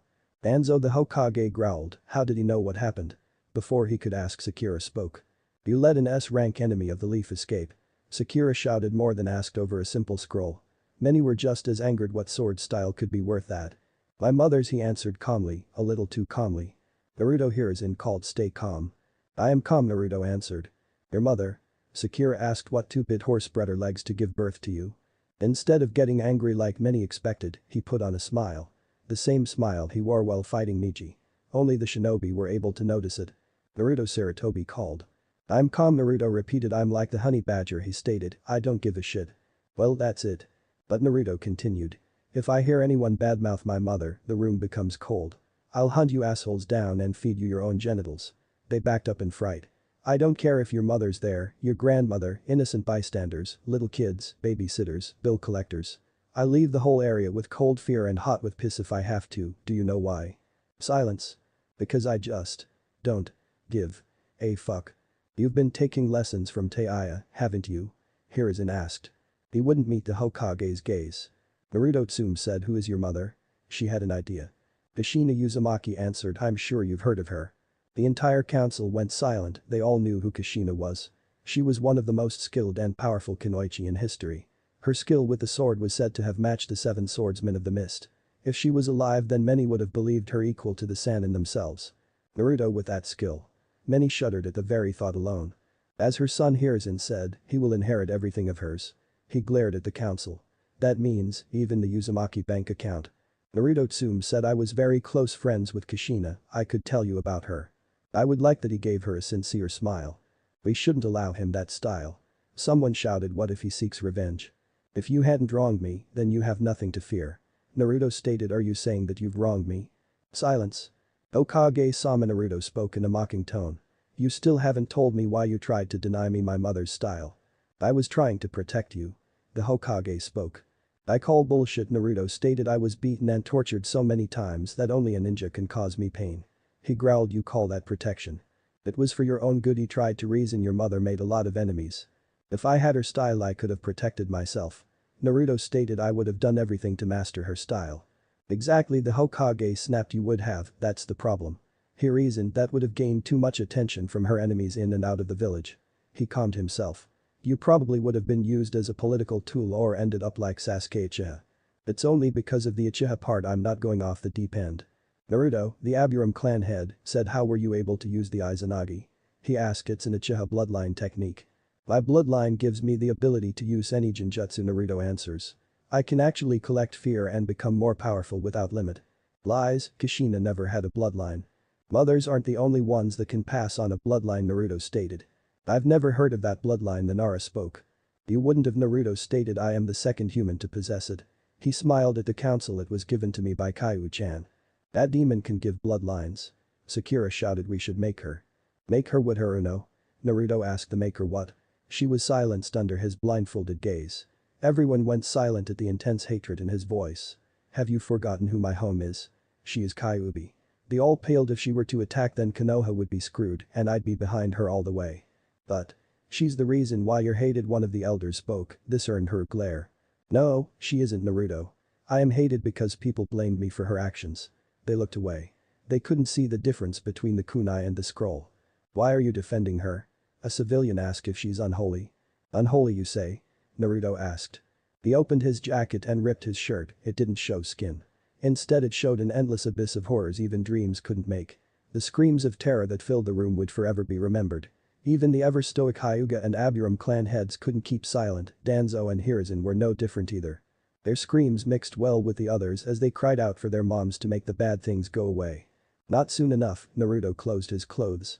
He sealed the nightmare away. For now. Anything else? Naruto asked. The horror, Danzo wailed. Where does your food go? The Hyuga asked. It explains the unholy amount of ramen he eats. Hiruzen stated. Unholy? Naruto asked. The nightmare had returned. Stop that. Hiruzen ordered. I can't take much more of this. The nightmare was gone. The council stared at Naruto, too afraid to speak. Naruto, could you show us the bloodline? What do you want to see? Naruto asked if I could show you wonders only seen in your dreams or horrors of your worst nightmare. He offered I could give you whatever you want or take it away. Naruto Hiruzen asked if you could show him. I got it, he shouted, cutting the Hokage off. Old man, after this you can consider yourself forgiven. Naruto undid his blindfold and gazed into Hiruzen's eyes, he found what he was searching for. I am sorry. Monkey-kun, a sweet voice called. The entire council turned to the voice and gasped at the sight, a woman. She was beautiful in a motherly way. She looked kind, but had a firm gaze in her eyes. Take her away, Hiruzen pleaded. I beg you, Naruto, please, take her away. Naruto knew that whoever this woman was, she was precious to him. He loved to mess with a person's fear, never their heart. I'm sorry, Naruto repeated who she is. You beast, Sakura shouted that it is Bawako Sarutobi, she stated to be the late wife of the third Hokage. I want to know what Monkey-kun, Bawako said. Why did I have to die among strangers, where were you when I was being killed? She whispered I called for you, you didn't come to save me. She sobbed. You promised to always protect me. You never needed protection. He spoke through tears. You were a strong woman. He stood straight. You never feared death, you were a kunoichi, a soldier. You're damn right I was, she spoke in a tone only he knew, so stop sulking and be who you were. She ordered, you're the Hokage, not some spineless fool, so act like it. Yes dear. And like that she was gone. Naruto Hiruzen said, I believe it's time to get down to our last bit of business. He should be put on the cross, Danzo stated. I accept, Naruto spoke, on the conditions that I choose my wives. Done? Naruto Sarutobi said, you are hereby being promoted to Chunin. Only Chunin, Naruto asked. I would have pushed for Jounin, but you need more experience. Fine, I know when I'm beaten. And lastly, Hiruzen said, I am retiring, I've been at this too long. He admitted, earning a gasp. It's time I give the position up, I've decided to give it to my old student. Jiraiya? Someone asked. No. The female shouted. Don't worry ladies, Naruto soothed, he won't be peeking anytime soon. Naruto Sarutobi said, what did you do to my student? I caught him peeking on my hymns. Naruto stated, I had to. Punish him. I am sending Jiraiya Naruto to retrieve Tsunade Hiruzen, and she will be given the title. You're sending a genin. Junin, Naruto corrected. That seduced two foreign kunoichi and now possessed two powerful weapons. Hiruzen spoke, beat the one-tailed demon after a match with a true Hyuga prodigy. He continued beat Orochimaru and his elite shinobi, along with two of the reanimated Hokages. He looked at the council all in the time span of a single hour. They stayed silent. What if she doesn't come willingly? Naruto asked. I leave it in your capable hands. Hiruzen spoke, dismissed. Hamatsum-chan, Naruto spoke. I want to hear about my mom, say over ramen. But I hate ramen. Dodge. Naruto tackled her out of the way as a thin snake-like object moved toward her. What is that? Someone asked. You shouldn't have insulted Ramen, Naruto stated, now it's out for revenge. Fill it with fire. You can't kill Ramen, Naruto stated. Then what do we do? Dodge. And dodge they did. Thanks for listening. I do hope you enjoy it. If you want the next part of this video, turn on that bell notification. Like, subscribe and comment down below. And also check out the others videos I have created and enjoyed it. See you guys next video.